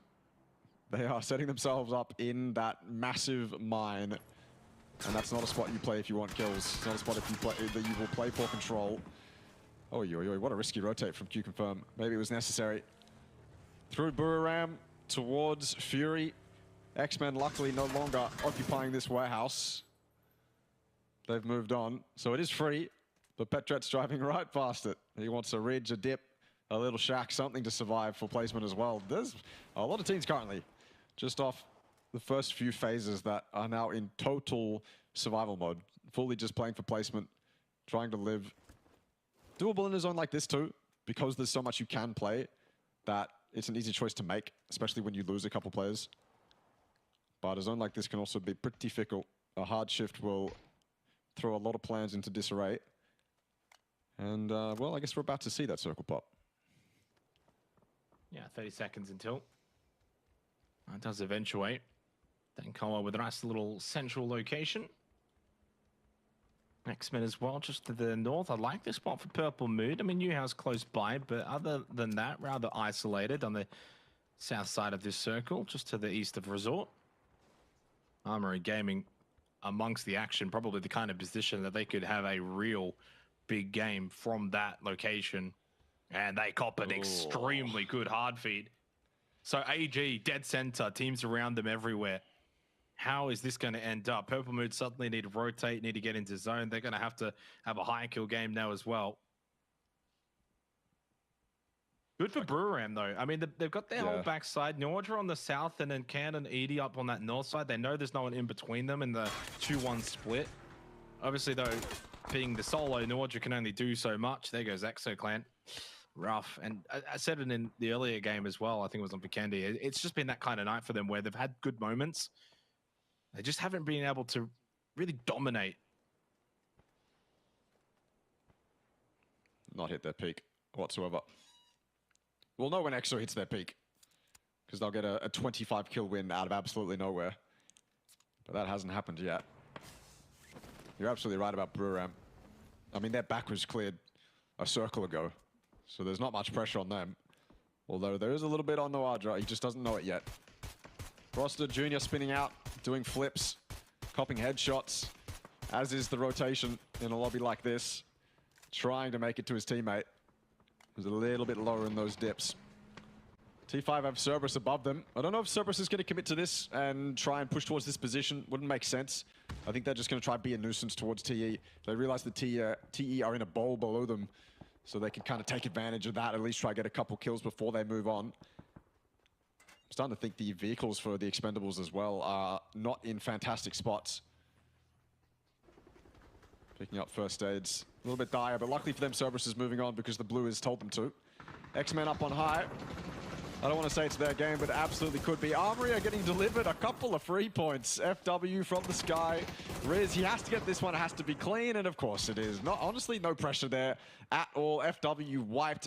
Armory didn't even suffer a knock. The emergency parachute would have paid dividends potentially a circle earlier, but now everything's taken, and you just ran into Armory Gaming. Yeah, I mean, they'll happily take that. I mean, don't even have to really lift a finger for it. Dead center position. Sure, you're probably expecting teams to want to send it onto that location. AG ready for it. 3 kills. Rosita Jr. a little bit slow in that vehicle. 2-man for T5. Kind of be affording to just really get out of it there. He's dead, surely. Luke 12 doesn't really mess from here. Oh, he does go prone. To be fair, tough shot. And also, well, it doesn't have to be just Luke 12. Here comes Waikiki to finish the job that Luke started. There goes Rosita Jr. 3 kills for Fury. And with T5's exclusion now from this game, 11 points the gap between Fury to T5, and that could actually send T5 to 5th place if Fury can go on and have a really solid performance here on Miramar. Hung Fong Do eliminated by Tarnish. Valuable points for X-Men, and just quietly getting closer and closer to maybe overtaking RXC to get out of that bottom spot. Van Nye, lots of kills there on Cerberus. They get wiped out. And that is, what, 92 points for them going into the final game tonight after this. It's not good. That's one way to put it. Not expectations, at least. You look at Cerberus and you go, okay, top 3 minimum. Guaranteed. But I guess they've been messing with rosters, and you've said it multiple times. If you're going to mess with rosters before the official season starts, when a tournament like this is a fantastic tournament to do it in. X-Men continue to do okay, though. They're in a decent spot. Circle hasn't been too harsh for them. And they've got the high ground as well, so you would expect them to take full advantage of this. And Tarnish certainly has 3 kills to his name. Their next play is to move down into those dips. Chu finishes off the Expendables. And I guess that's pressure taken away from X-Men. They no longer have to deal with that. Unicorn, Cybite, X-Men probably going to go their separate ways. No reason for them to fight outside of zone. I think they're kind of both fighting for the same spot, though. Those ridges in front of them look like the most likely play for both of them. And so it might just be whoever beats them to the punch. For Buriram, though, their control maintains... I mean, it's the same as it was before, except now they've got intruders. NHE have moved up from the south onto Buriram's territory. I believe they were dealing with a solo before. This time around, it's a little bit different. Multiple members of Newhouse trying to take Buriram's control away from them. And you can see with 3, Buriram have to keep their head on a swivel. They have to watch multiple different angles. There's multiple teams they have to keep track of. They have to, I mean, they're going to be limited on information because they have to dedicate resources to Newhouse Esports. And while they dedicate resources to Newhouse Esports, the entire circle is going to play out behind them. Although Newhouse have got the opening knock onto Nadra, and that might make this push up the hill easier. Yeah, they're 2 up now for Buriram. Need to try and salvage this. Need to try and keep Nadra alive. Not sure if that's going to be a capable thing to do. Just under a minute until phase 6. Nice break from Danoa. Was it? Well, started off. Gets you into half health, and then from there, bullets just seem to go missing. Yep. I'd say shots 1 to 3 certainly landed. I don't know about 4s to 8. After that, I think they all just went astray. Neil T and Newhouse. Clean. Yeah, dealt with Buriram. Really does open up 3rd and 4th, and that's a really, really good sign as well for Purple Mood and AG. For those teams in particular, you know, we kind of spoke about, Ross, like, at least I mentioned at the start of this game, if Purple Mood and AG would have had bad games, yada, yada, yada, opens things up for everyone else. Well, the opposite has now happened. Buriram, T5, gone. The competitors looking to challenge out of this game does now mean that gap extends once again. You're absolutely right. And Armor Gaming in prime position to take this game. They are playing these ridges like, okay, that's one way to take out a team, I suppose. I mean, look, they're taking out teams without even looking at them, Jake. I don't know what to tell you. Flood was about to get that kill. He was all excited, jittery. Guys, about to get a kill. And then from the sky, a rocket comes down and ruins his fun. So, I mean, that's something just that you never had to deal with. You never had to deal with that one, Russell. No, I never did. Thank God. PUBG Esports in 2024 is a different beast. It is. 7 kills for Fury, 4 players up. Certainly the kind of game that can, you know, by the end of it, get them into the top 3, keep them in contention and going up against Purple Mood and AG. There's a big game for them. North side of the circle as well. And good vision, as you can see from this POV. Can they capitalize? Can they have themselves another big game? Obviously got a win earlier today. Back on Tago. Big thanks to Luke 12. He had a good one, and this is a good circle. 2-2 split, a lot of zone control. AG in the middle still have not moved. Haven't moved for 3 phases. Maybe 4. Purple Mood eventually are going to be pushing in, but they've already been kind of thwarted back. Watching the map, LPL_play on Twitch if you want to watch it. Danko Gaming has made life very difficult for PLM. Every time Flocky tries to push forward, DK are just shooting at them. And if they get too far forward, then they're pushing into Armory Gaming anyway. So certainly not a lot of threat here up onto the North for Fury, at least for right now, while they're still in the circle. Mind you, that changes in a minute and a half if it does go south. And there is Jun getting a nice kill onto Sapal. That's the end of Unicorn Cyber. 6 teams remain. There is the solo of Petret that Fury could step on, but I don't think so. I think he's too far away. More likely to engage with Armory before Fury.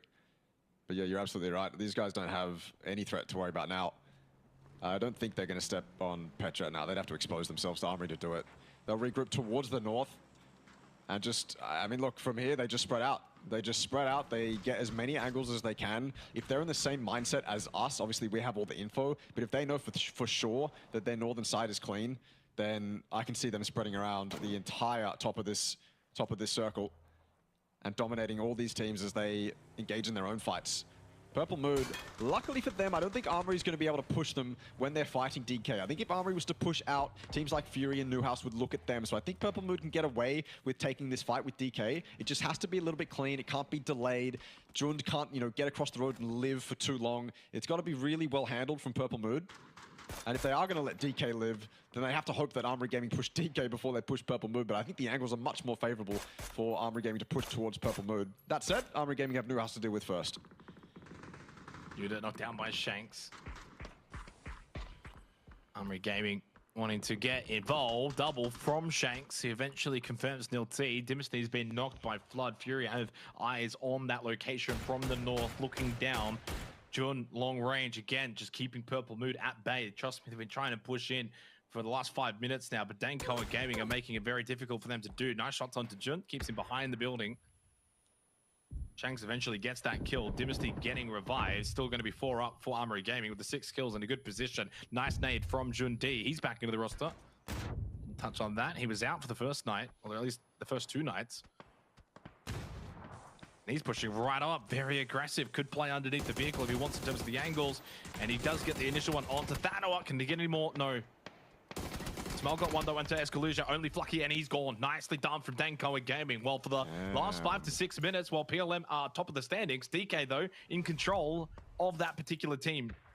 Kept them right out of the circle, right out of good position. Got the kills, 12 points for them, and edge a bit closer to number 11 on the leaderboard.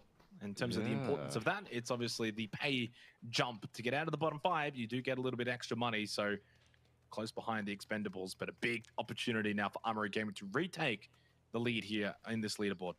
Didn't expect that out from DK. 12 kills so far in this game. They've had that central spot the entire time as Newhouse get dealt with, but I didn't expect them to come running out of there with that much confidence and just take Purple Mood on like it was nothing. 12 kills. Most out of anyone right now. They've definitely fought for it, and here's Fury moving into position. Moving closer to Dankoa. I definitely want to deal some damage. This is Fury trying to, A, stop DK from getting any space that would give them an advantage over Fury, but B, wanting to weaken them. Pushing up now as well, committing to it. They value this fight towards DK so much that they're happy to commit members going up close. Sneak attack is the front man, but hiding in the smoke is Jun.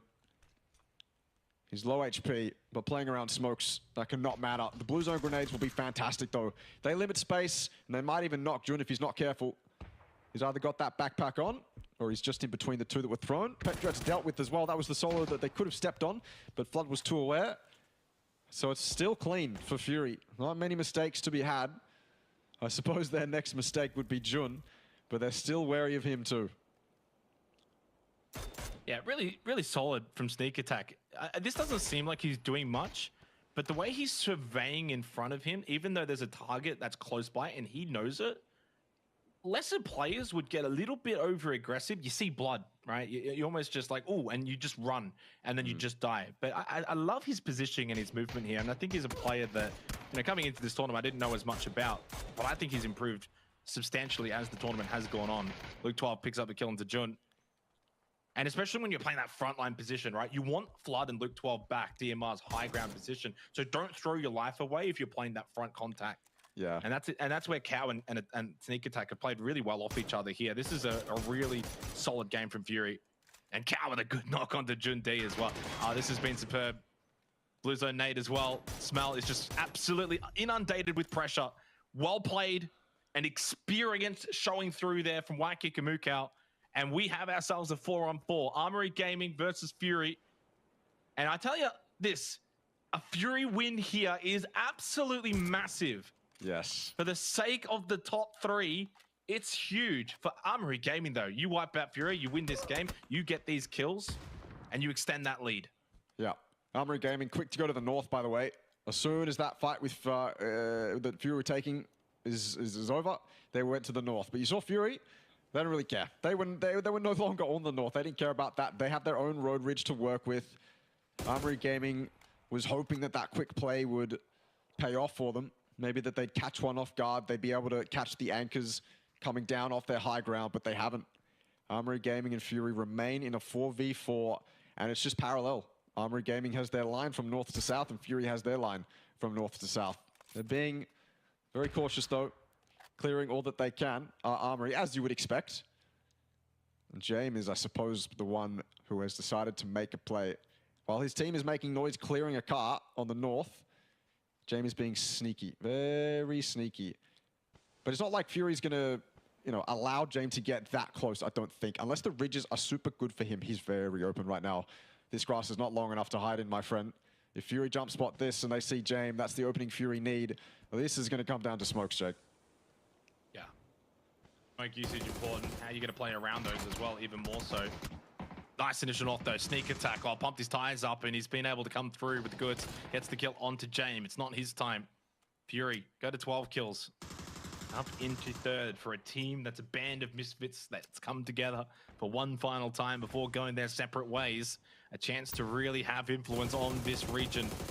Sneak attack caught at the back, but he goes prone. Really nicely done. Knock on a Dynasty. That's from said man as well. Is this his time to really make his mark as a professional player? Playing in arguably the toughest lobby APAC has seen for years. Two massive knocks to give Fury the advantage. DP at the end. Cow taken low by Shanks. Those are good shots from him. Blue zone nade as well, forcing Riz back. He hasn't got a good position now. Back towards the ridge, not an aggressive spot at all. Fury have got zone control. They've got position. They've got numbers. They've got util. They're playing the smokes well. They should be winning it from here. The onus is on them in the 4 versus 2. Yeah, absolutely.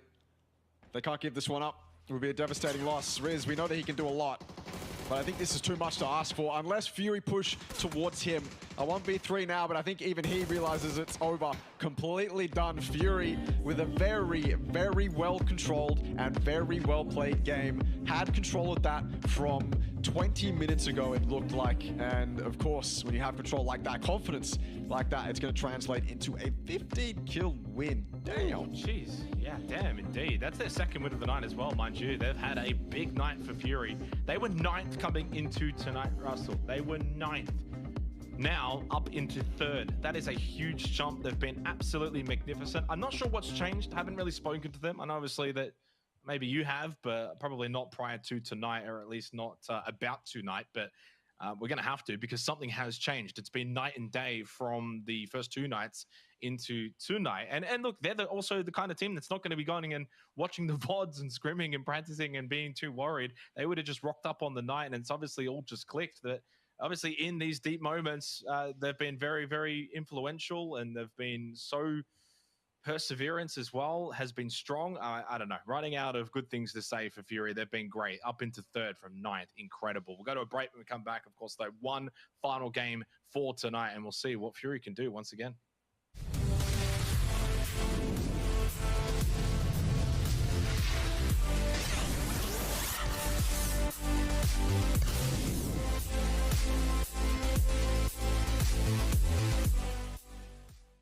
Introducing the new and improved Let's Play Live. New look, new feel, new tournaments. Play and compete in dozens of esports tournaments from Open Division to Pro. Check out our new platform at Let's Play Live. Hey everyone, I'm Extreme, and I'm going to quickly go over the Armory Gaming last-ditch effort in the last round qualifiers to qualify for the grand finals.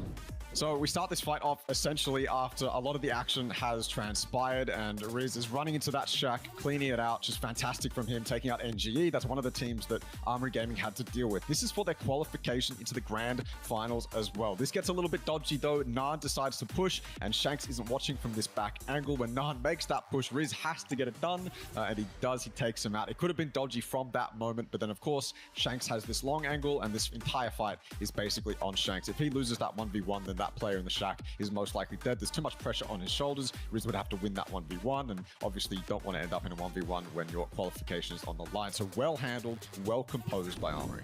If you want to see more PUBG action, then check out the PUBG Asia Super Cup Winter on January 31st.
Hey everyone, I'm Extreme, and I'm going to quickly go over the Armory Gaming last-ditch effort in the last chance qualifiers to qualify for the grand finals.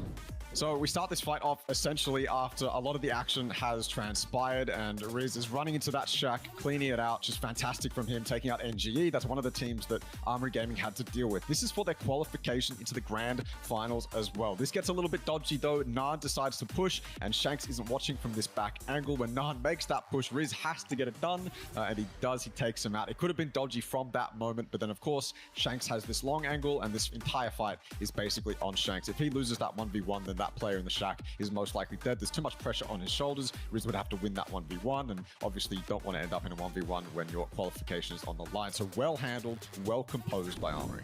If you want to see more PUBG action, then check out the PUBG Asia Super Cup Winter on January 31st.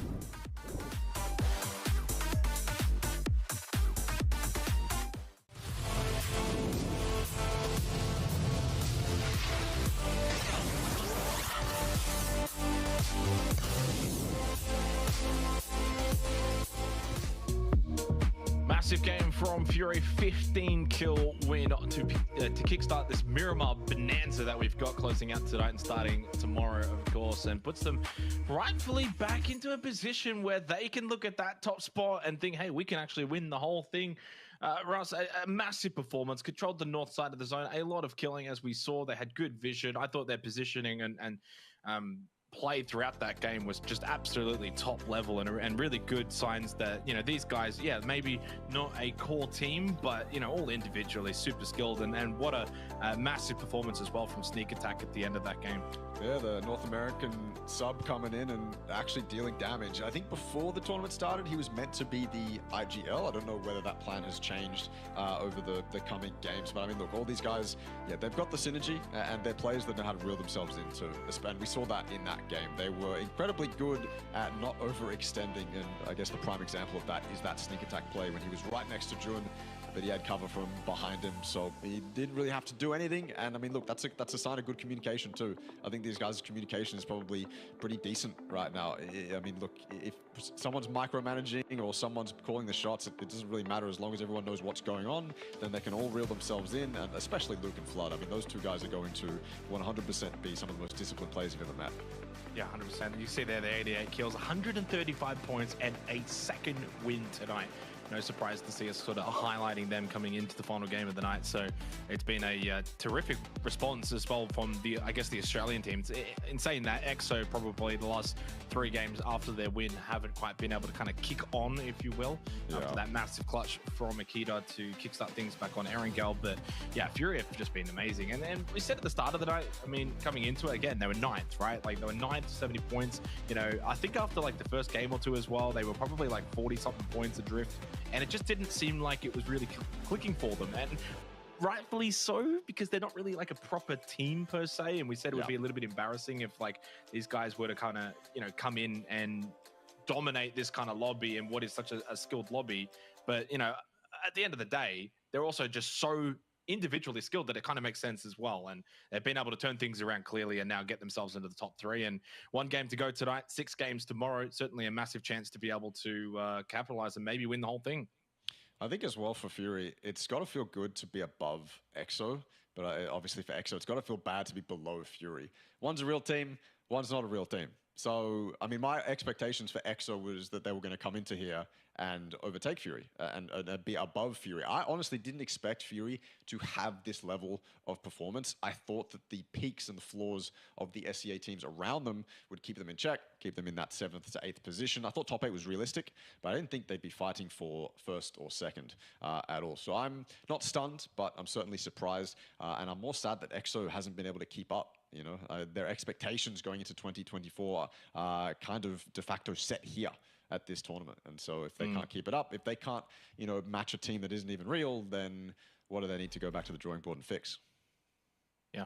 So obviously 1 game to go tonight. It's all about that top 3 right now. There's a couple just below the top 3 that are still very much in the conversation. 6 games tomorrow. This one here, but for a lot of those teams that are anywhere from 10th to basically 4th at this rate, it is kind of now do or die. You got to start collecting these points because the way that Purple Mood, AG, and Fury are playing, they are doing so at a pretty rapid and consistent rate too, mind you. I mean, all 3 of those have been really consistent throughout the tournament. So maybe Fury has been a little bit more pop-up heavy tonight, but still popping up at such a high level that this is kind of what other teams need to do. This is what we talk about when we say teams need to collect these points sooner rather than later. You kind of need to emulate what Fury's gone and done. You know, 2 wins in 3 games.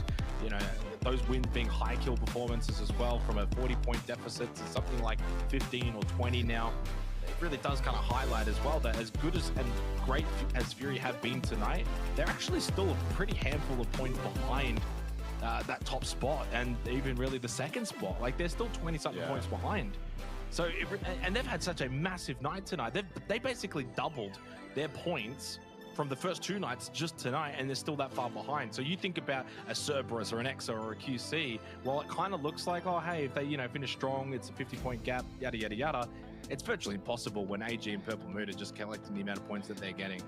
Yeah, I mean, we keep going back to the word consistency, and I'm not sure there is a better word to describe those 2. That said, I think for me, AG has a different style. At least they're getting points differently to how I'm seeing Purple Mood get points. Purple Mood, they seem to have games where they amass an incredible amount of kills and put themselves in that top 5, and then they get, you know, a little bit of placement points and then they die. Whereas Armory seem to just be always in the placement points and getting you know, a certain amount of kills that come along with it. So I think they're both different, but they're both consistent in their own way, and it's fantastic to see that, you know, difference still paying off on the leaderboard, because we know that in PUBG, I mean, look, it's more exciting for us as viewers, and it's more exciting for everyone else if you get to see different styles of play, but there's not really much style that comes into something like this. Most of the time, it's just luck, it's just RNG, and for RXC, it hasn't really started out very well.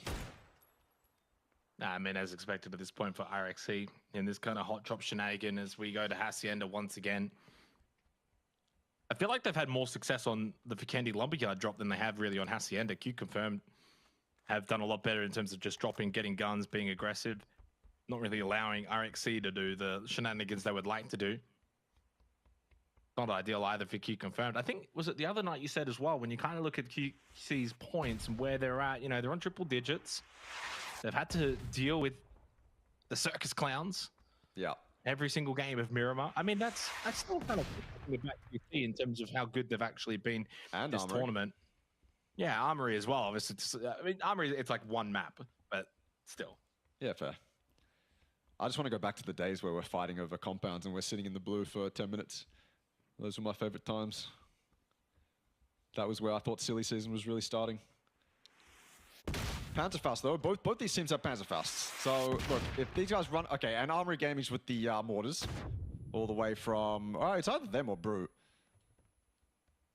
But as soon as Leons runs up these stairs, I'm pretty sure he's going to be greeted with a Panzerfaust rocket, which is why he might be a bit hesitant. I mean, look, I'd be hesitant running up there regardless. M4's pointed at the stairs. M16's Vector as well. Not fun. And this is stark contrast to how this hot drop has gone before. Exclusively starting today, both these teams have decided to take it a little bit slower, which I'm totally okay with. Although that said, waste more time. I guess we get to see more strategy. More strategy, throwing Molotovs through windows, trying to limit space on RXC. They're already down a man, but if you're going to give it up like that, you have to trade it back, and that's exactly what happens. Hopon's always ready. His name's always in the kill feed when it comes to Q Confirmed. And now there's a little less hesitance in terms of making the decision of whether or not I want to run up those stairs. That said, you know that at least one person's going to be watching it. And that is the case. And so we go back to a 4v3. Yeah, second fragger, Opon's typically a little bit better than that. I mean, his highest damage dealer, probably just not been the kind of tournament where he's really been able to shine. You know, the hot drops here on Miramar, not ideal. You're not really playing the way you would like. I think also QC themselves would probably admit it hasn't quite been their best performance. You know, remember, Opon's is a guy that top fragged the entirety of PUBG Thailand Series 2. The whole thing, not just on his team. Yeah. And the only players he was rated behind were Thanatol and Raze. I mean, that's a pretty good resume. But he's getting outfranked by Petra. Chigskin's not that far behind him. A little bit of similarities to probably Thanatol not really performing all that much either on T5. So some of the kind of like star players, it really kind of highlights you can't just rely on one player. You need to have that whole team singing. And that's kind of what AG and Purple Mood, you go and look at the stats. There you go and look at Twire. All the players on AG and Purple Mood all pulling their weight effectively. All for Fury as well. Darwin's not going to hit the mark here, but Canaxi feels the pressure. Darwin should have just spotted him through the window. Good little spray down, good little movement. Nice little jitter stepping from Darwin. Oh, clean. That was dirty. Canaxi's dead. Double kill. Buriram, bad to worse on Buriram, on Miramar, I should say. It's not been good. That was dirty from Delwyn. Tanvu got the initial, and Delwyn was so quick to that fence. And obviously, there has to be such a precision spray. Only the head was showing, and he hits it. But yeah, Buriram. Look, when they came into tonight, they didn't have the most points on Miramar.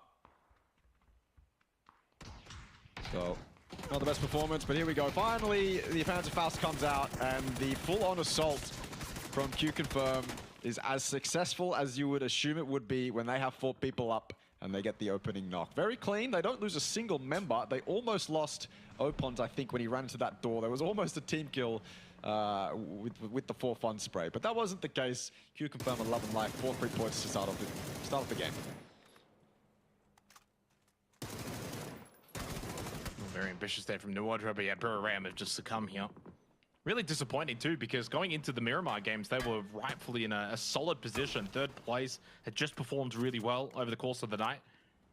Kept themselves very much close to Armory Gaming and Purple Mood, and they have just capitulated, Ross. They've just gone out really without any... they've gone out with a whimper. They haven't looked good at all here on Miramar. I don't know if it's a map-specific thing. Sometimes you just have a bad game here or there, and it just is maybe a coincidence. I'd still give them the benefit of the doubt going into tomorrow. 6 games remaining. They're good enough. They're the kind of team that can get not only a win, but can win with high amount of kills as well. But they really are going to have to pray that Purple Mood and Armory Gaming do not extend this lead. Yeah. Closing things out here for the final game. Who dat running around with the Panzer Faust? No one to shoot at. Not yet. They are dead central after taking this from Buriram. Noadra is the only one in that incredibly ideal warehouse across the road as well.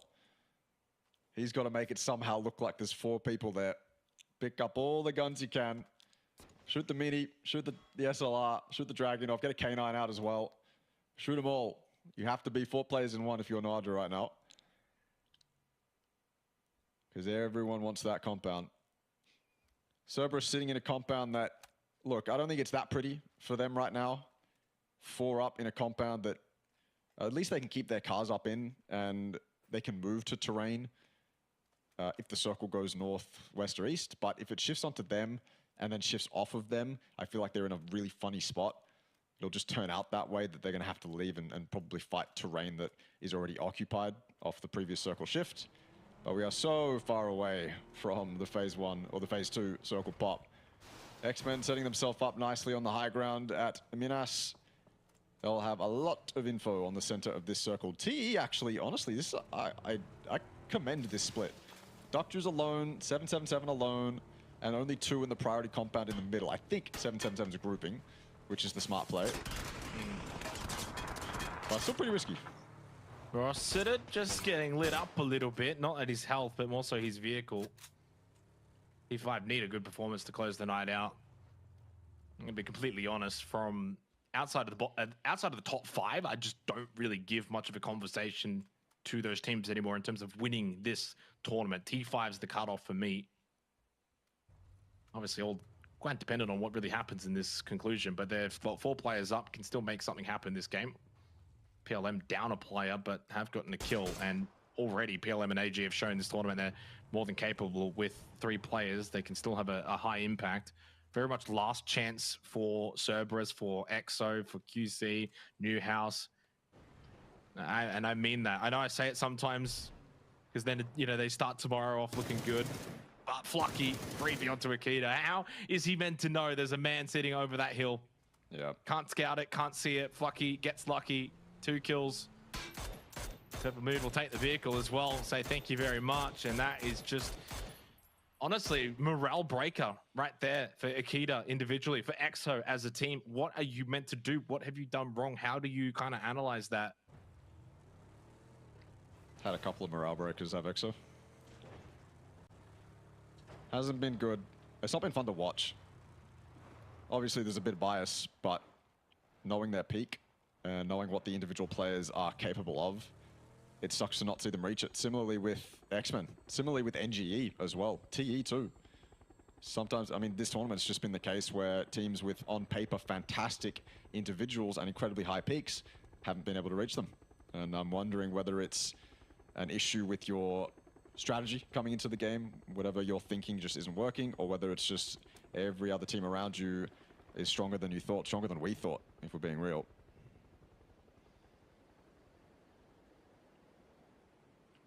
This is not going to go well.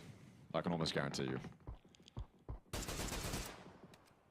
If they make this hot drop work, or this emergency parachute work, I am lost for words. It doesn't look like they are. I think they played it smart by entering, or at least Takai has, by putting himself on the outside fence. But the rest of his teammates sent it straight into the compound. Ooh, Panzer fouls from Hudat. Yeah, out of nowhere. Wasn't expecting it, never are. And it's just Takai left. And NGE, they will remain in a spot on the leaderboard we never ever thought they would continue to remain, down there in 13th. Yeah, and at this point, I've seen enough this tournament to probably think that's about right. Good team that can have good nights, just can't do it more than enough. There's some real quality there, as there is really. All 16 teams are quality at this level, in this kind of tournament, when you're looking at the best of the best. But when it comes to the comparison point of like an NGE versus, say, the top, 10 teams, what sets those teams apart is they're just able to scrape together points in games that they're not performing that well in, be able to live quite a lot longer. I think also scout better, get better positioning, rotate better. Everything. But more importantly, just, well, yeah, probably everything. More importantly, though, just be consistent. I know it's a word we harp on, but NGE can have some really high highs. They just don't do it often. I'm going to look up some synonyms for the word consistent. It's just such a good word, though. It is. Congruous, agreeing, accordant, consonant, compatible. Nah. I don't think we have any. I don't think we have any other choice, man. Consistent's our only option here. Yeah. Non-conflicting. There we go. Yeah. I don't know. I don't know if you can kind of string that as a sentence together using the sentence non-conflicting. But anyway. And I know it's a dead horse at this point that we're beating for NGE. It's unfortunate, but when you've got some absolutely talented players, comes expectations. They've done well in this tournament too. We have something to base off in recent history. So a downfall this harsh it's going to stand out. Silence across the board. A couple shots. I'm looking at the map and I'm only seeing one set of traces. Two set of traces. No one else is shooting at each other. Everyone's waiting for the circle pop. And as we've seen a lot this tournament in all stages, group, LCQ, and here, I think less so here, to be honest with you, but still more here, everyone seems to just be able to find a spot on the map, not die, not lose a player for no reason, and just survive. And keep that player count going into the Phase 3 and Phase 4 pop as high as it possibly can be. And we're seeing that here too. There is a 4-man split on the north and the south, DK and Fury respectively. And everyone else is fitting nicely as well. No one is taking any unnecessary risks. They're all playing pretty standard PUBG. And look, I mean, it's fantastic to see here, but it's also going to create a lot of chaos in these coming circles. Up to the north we go. God. Wow, big hard shift. Water treatment, T5, they like this. Jeez. So does FW. As they just come out of that pickup system, they immediately come out of it. They went straight in, then straight out. They were like, okay, well, circle pop's good for us. Let's go straight back to water treatment. Handy for them.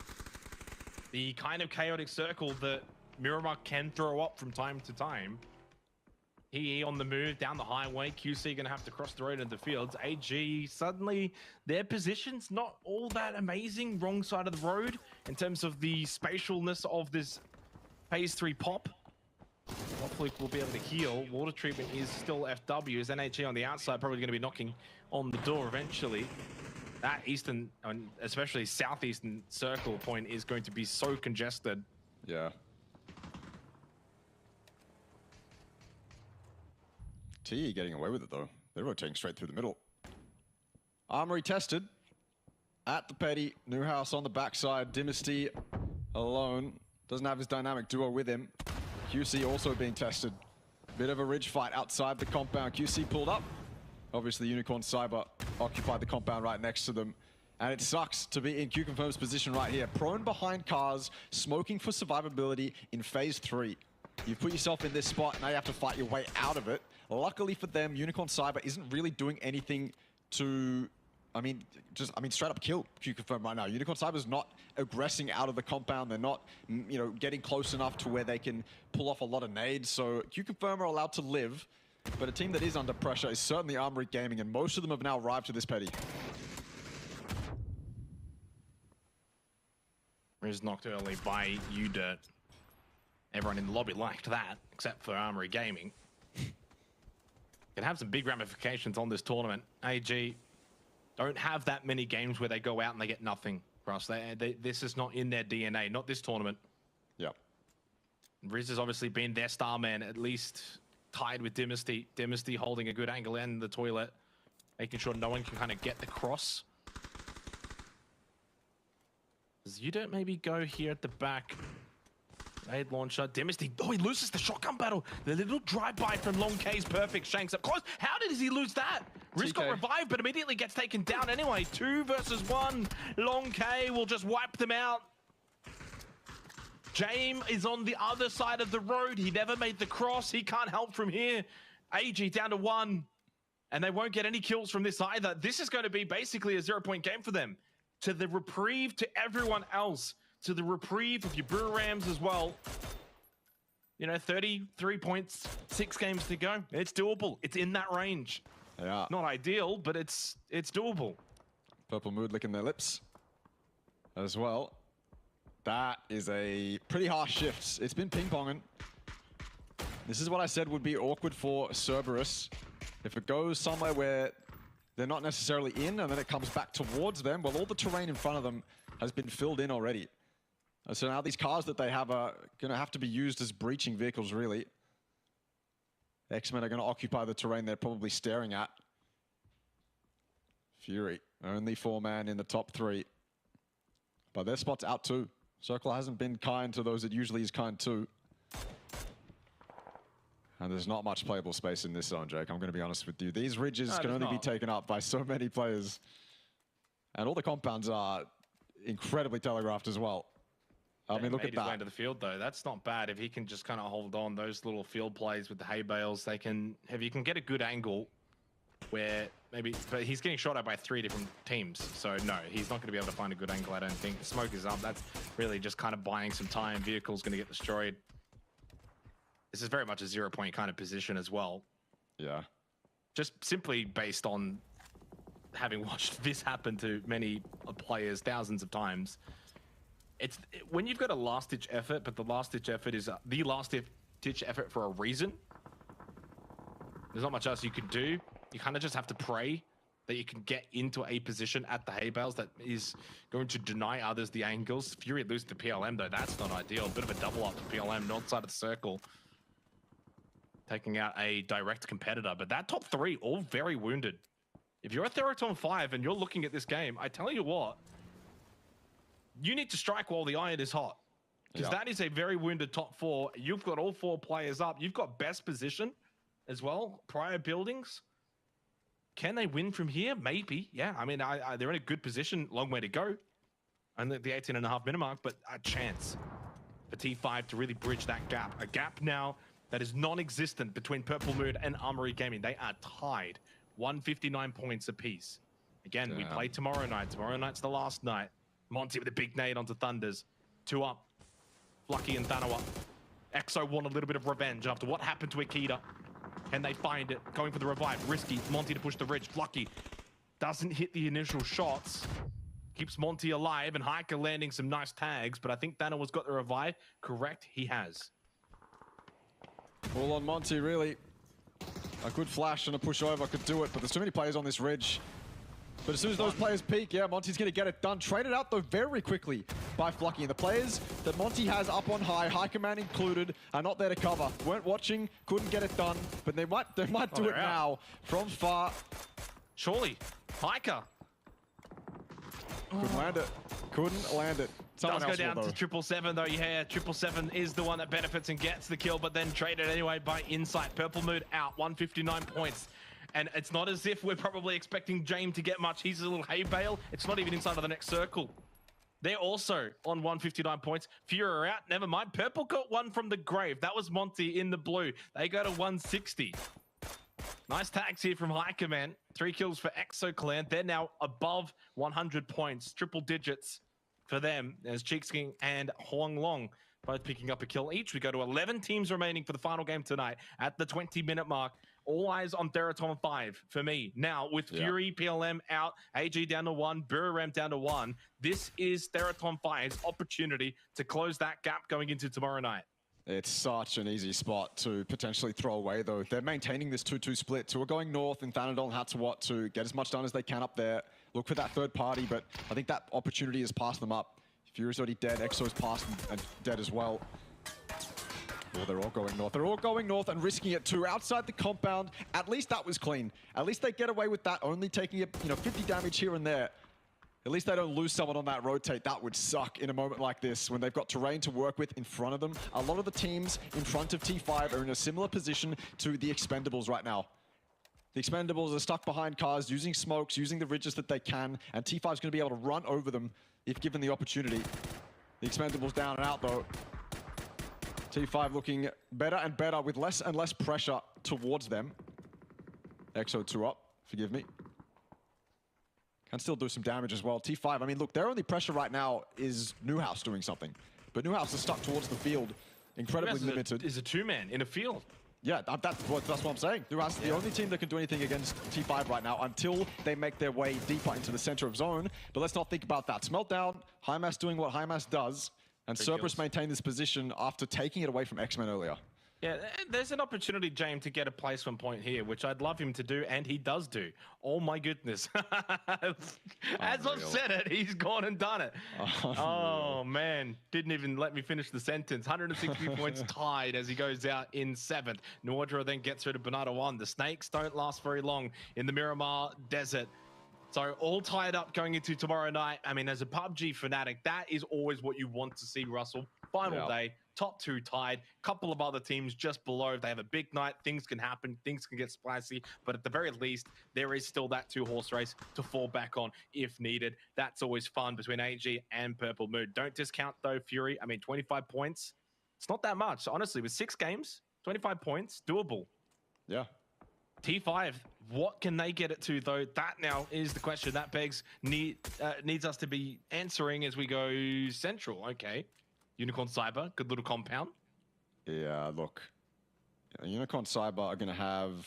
I mean, look, they're the team in this zone that just has to pick their timing, essentially. If this circle continues to donut, then Unicorn Cyber, their only real job is to get kills as players run around them and then pick their timing perfectly when it comes to the endgame fights.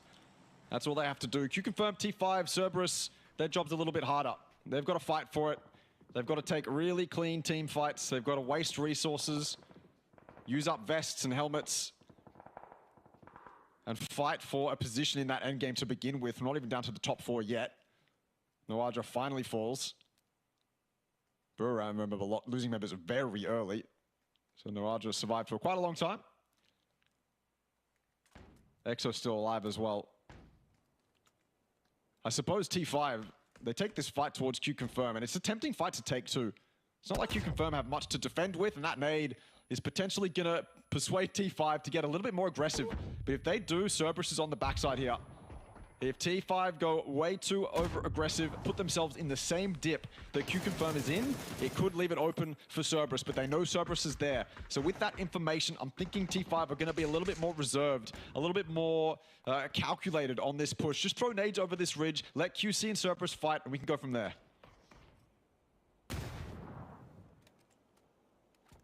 3 kills for Theraton, 5 up to 130 points, closing in on Fury for 3rd place, closing in on the top 2. Main thing is to just keep healthy, keep the 4 players up. You're going to need them to take out Unicorn Cyber at that compound, who have got 6 kills themselves. Remember, they're trying to get out of that bottom 5, get into the top 11 for the money. You get into 11th, it's an extra $1,000, and it obviously continues for each position above 11th. So something to fight for there if you're Unicorn Cyber. Does mean for NGE now into the bottom 3 because of this game from UNC. That's not something I would have expected. Nope. Coming into the grand finals, HiMass, 9 bullets left in that AWM. Has the barrel as well with the 3x. 40 seconds till phase 7. 8 kills now for Cerberus. This is usually what we expect from them. Solozzi knocked down by Thanatol. Dragunov strong. Cerberus is a real threat though. Real threat. Because with HiMass in this roster, the way he's playing, the way they're playing, it's not an easy pushover fight. It's not a matter of, and they've also got QC in between them. QC though gets spotted by HiMass himself with the AWM. Hopon's knocked down. I mean, QC in this is just, I mean, they're going to get ripped apart from both teams. T5 and Cerberus are going to work together, whether they like it or not, to take Q-Confirm out. I think Cerberus's angles are much better. You can see from HiMass's point of view, he was able to get that Orm knock, and he can see most of the dip that QC is in. T5 have to extend a little bit more to look down upon QC. And the only other fight that's happening in the zone right now is Unicorn Cyber and EXO. That's the only other fight we have to worry about. But that one's going to be dealt with very quickly. Unicorn Cyber's freedom in this zone, their control, I suppose, of the timings remains exactly the same. No one knocked on that EXO fight, dealt with very cleanly. And they can now turn their full attention towards this 3-way fight going on the west. And I cannot see Unicorn Cyber losing any members very easily, at least. They have so much control. Everyone else is dedicating resources to other things. Unicorn Cyber can dedicate every single resource they have to dealing with whatever they choose. That's their choice right now. Yeah, I think Cerberus as well, understanding if they push out of this position too early, they suddenly become the ones that get kind of hunted down, maybe either by QC and T5 combined, or otherwise if you push into a bad position, then Unicorn Cyber can see them as well. It's probably why there's a bit of this Mexican standoff happening right now. Who wants to make the first move? May not be the best one. Yeah, and then it kind of kicks everything off. Unicorn Cyber, I mean, clearly hard-fed, but they also can't do much from this building. Do they want to get involved in the action? At this point, you can kind of leave the buildings a little bit. Try and push out. But even if you do that, it's not like pushing out of that compound is going to be able to get you vision. You'd have to push all the way to these hills. Yeah, I hate to look or to see Unicorn Cyber just sitting inside buildings in an endgame like this where they have the info that fights are about to happen. This is going to go from 0 to 100 really quickly, and Unicorn Cyber need to be there to capitalize on that, but I think you're also right. They have to commit probably more than they would like to get involved in these fights. And while they have majority of the circle right now, if this phase 8 shifts towards them and they've already thrown a couple members away by trying to third party this fight, it would be very devastating. You know, there's only so much that Unicorn Cyber can do here, only so much they can risk without it being too devastating. So fully understand why they're doing what they're doing, although I don't know about sitting inside buildings. I don't know about sitting inside buildings and looking at walls. I would at least be where Sapao is and maybe on the outside of the fence looking towards the action like Destroy is. But I'm not in game, I can't really talk. So we go to phase 8. Final game of the night. Nathan Pong going to get brought back up. He's okay. He's going to be able to heal. T5, definitely the expectation is going to be on them. Be able to convert. I mean, it's not a given, but they've just got more of an onus to get something from this game. To be fair, I think they might be one of the worst positions. Yeah. They push north, they just died to UNC. They push into QC, then they get third party. Well, they're going to try. Do Do you just send it north into UNC? I don't know. Maybe they... Oh, okay. Yeah, they're just dead.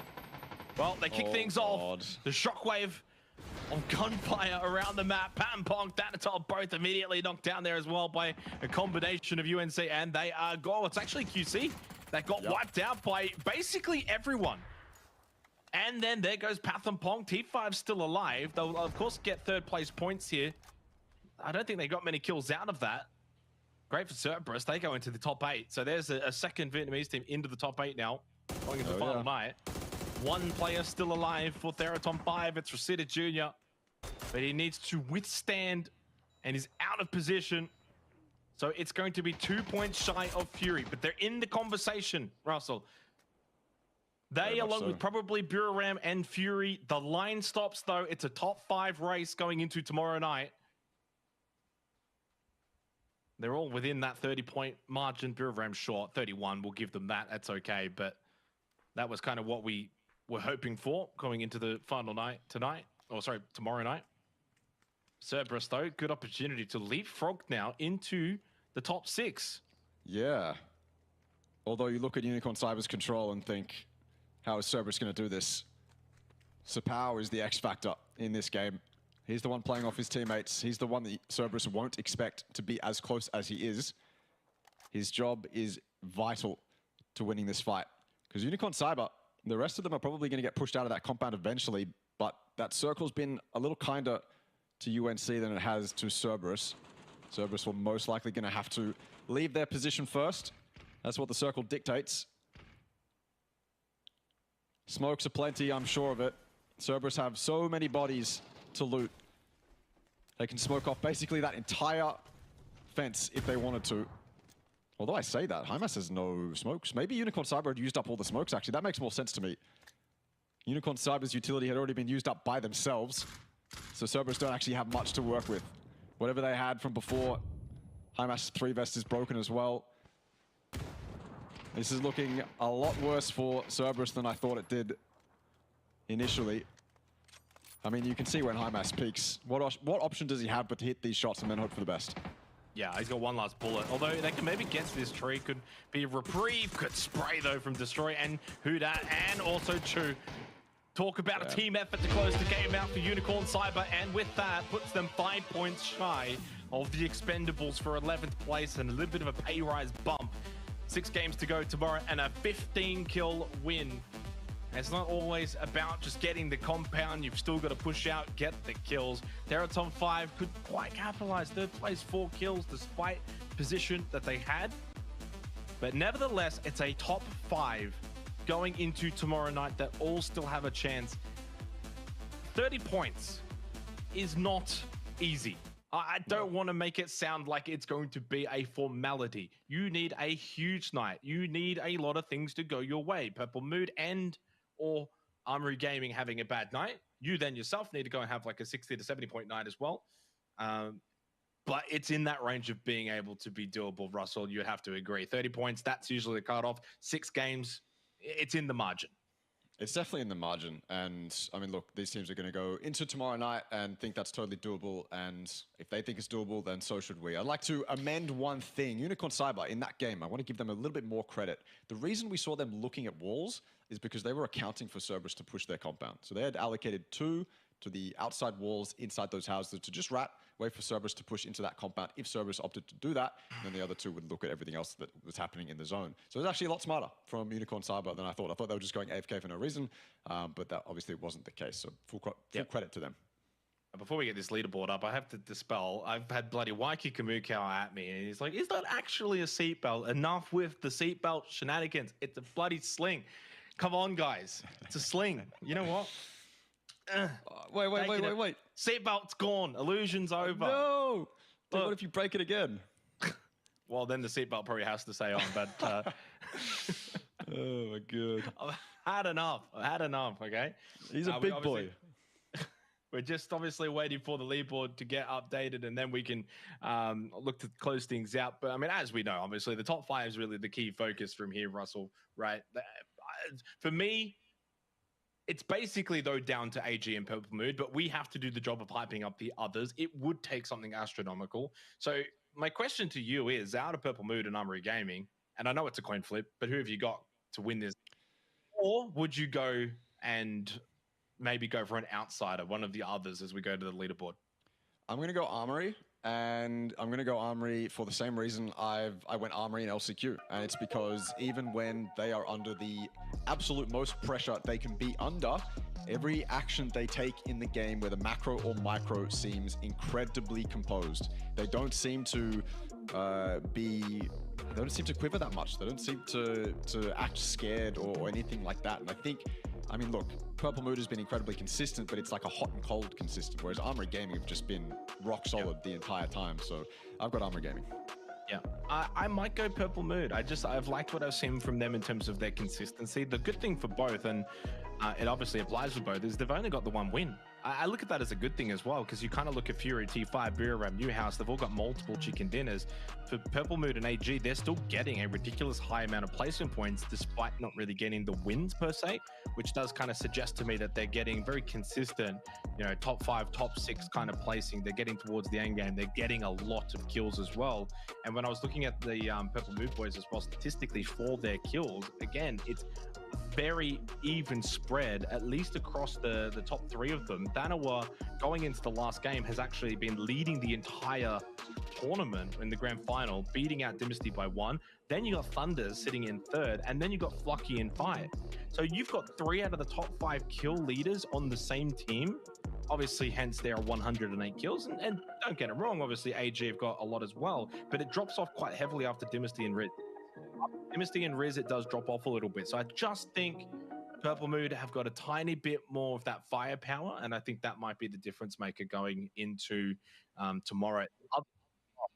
Is the fact that for Purple Mood, they get to play all 6 maps. For Armory Gaming, Vikendi has been a bit of a no-go.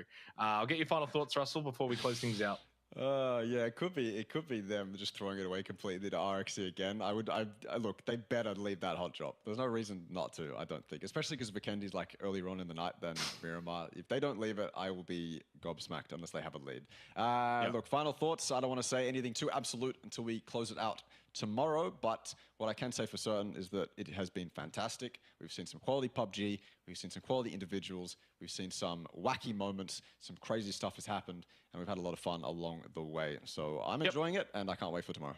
Hopefully everyone else at home has been enjoying it as well here with the PUBG Asia Super Cup. That's day 3 done. Tomorrow is the final day for this tournament, for this grand final, and it could not be any closer. 2 teams at the top tied, the 3 below them all chasing under 30 points. It's going to be a massive day to close out this tournament. Hopefully everyone has been enjoying it, and hopefully we'll see you tomorrow. We started off with an absolute banger, had probably the most competitive lobby in years. Good nade like this before. Hold it. Off emergency parachute. That should be good enough. The spray coming out. That's 1. That's 2 there. Oh my. And no trades to come through. The Groza. It's sharp. It's 3 for B2. So slightly doesn't let a single shot here. On to Axel driving 5, but he hits the flick headshot with a mini. That's a little bit better.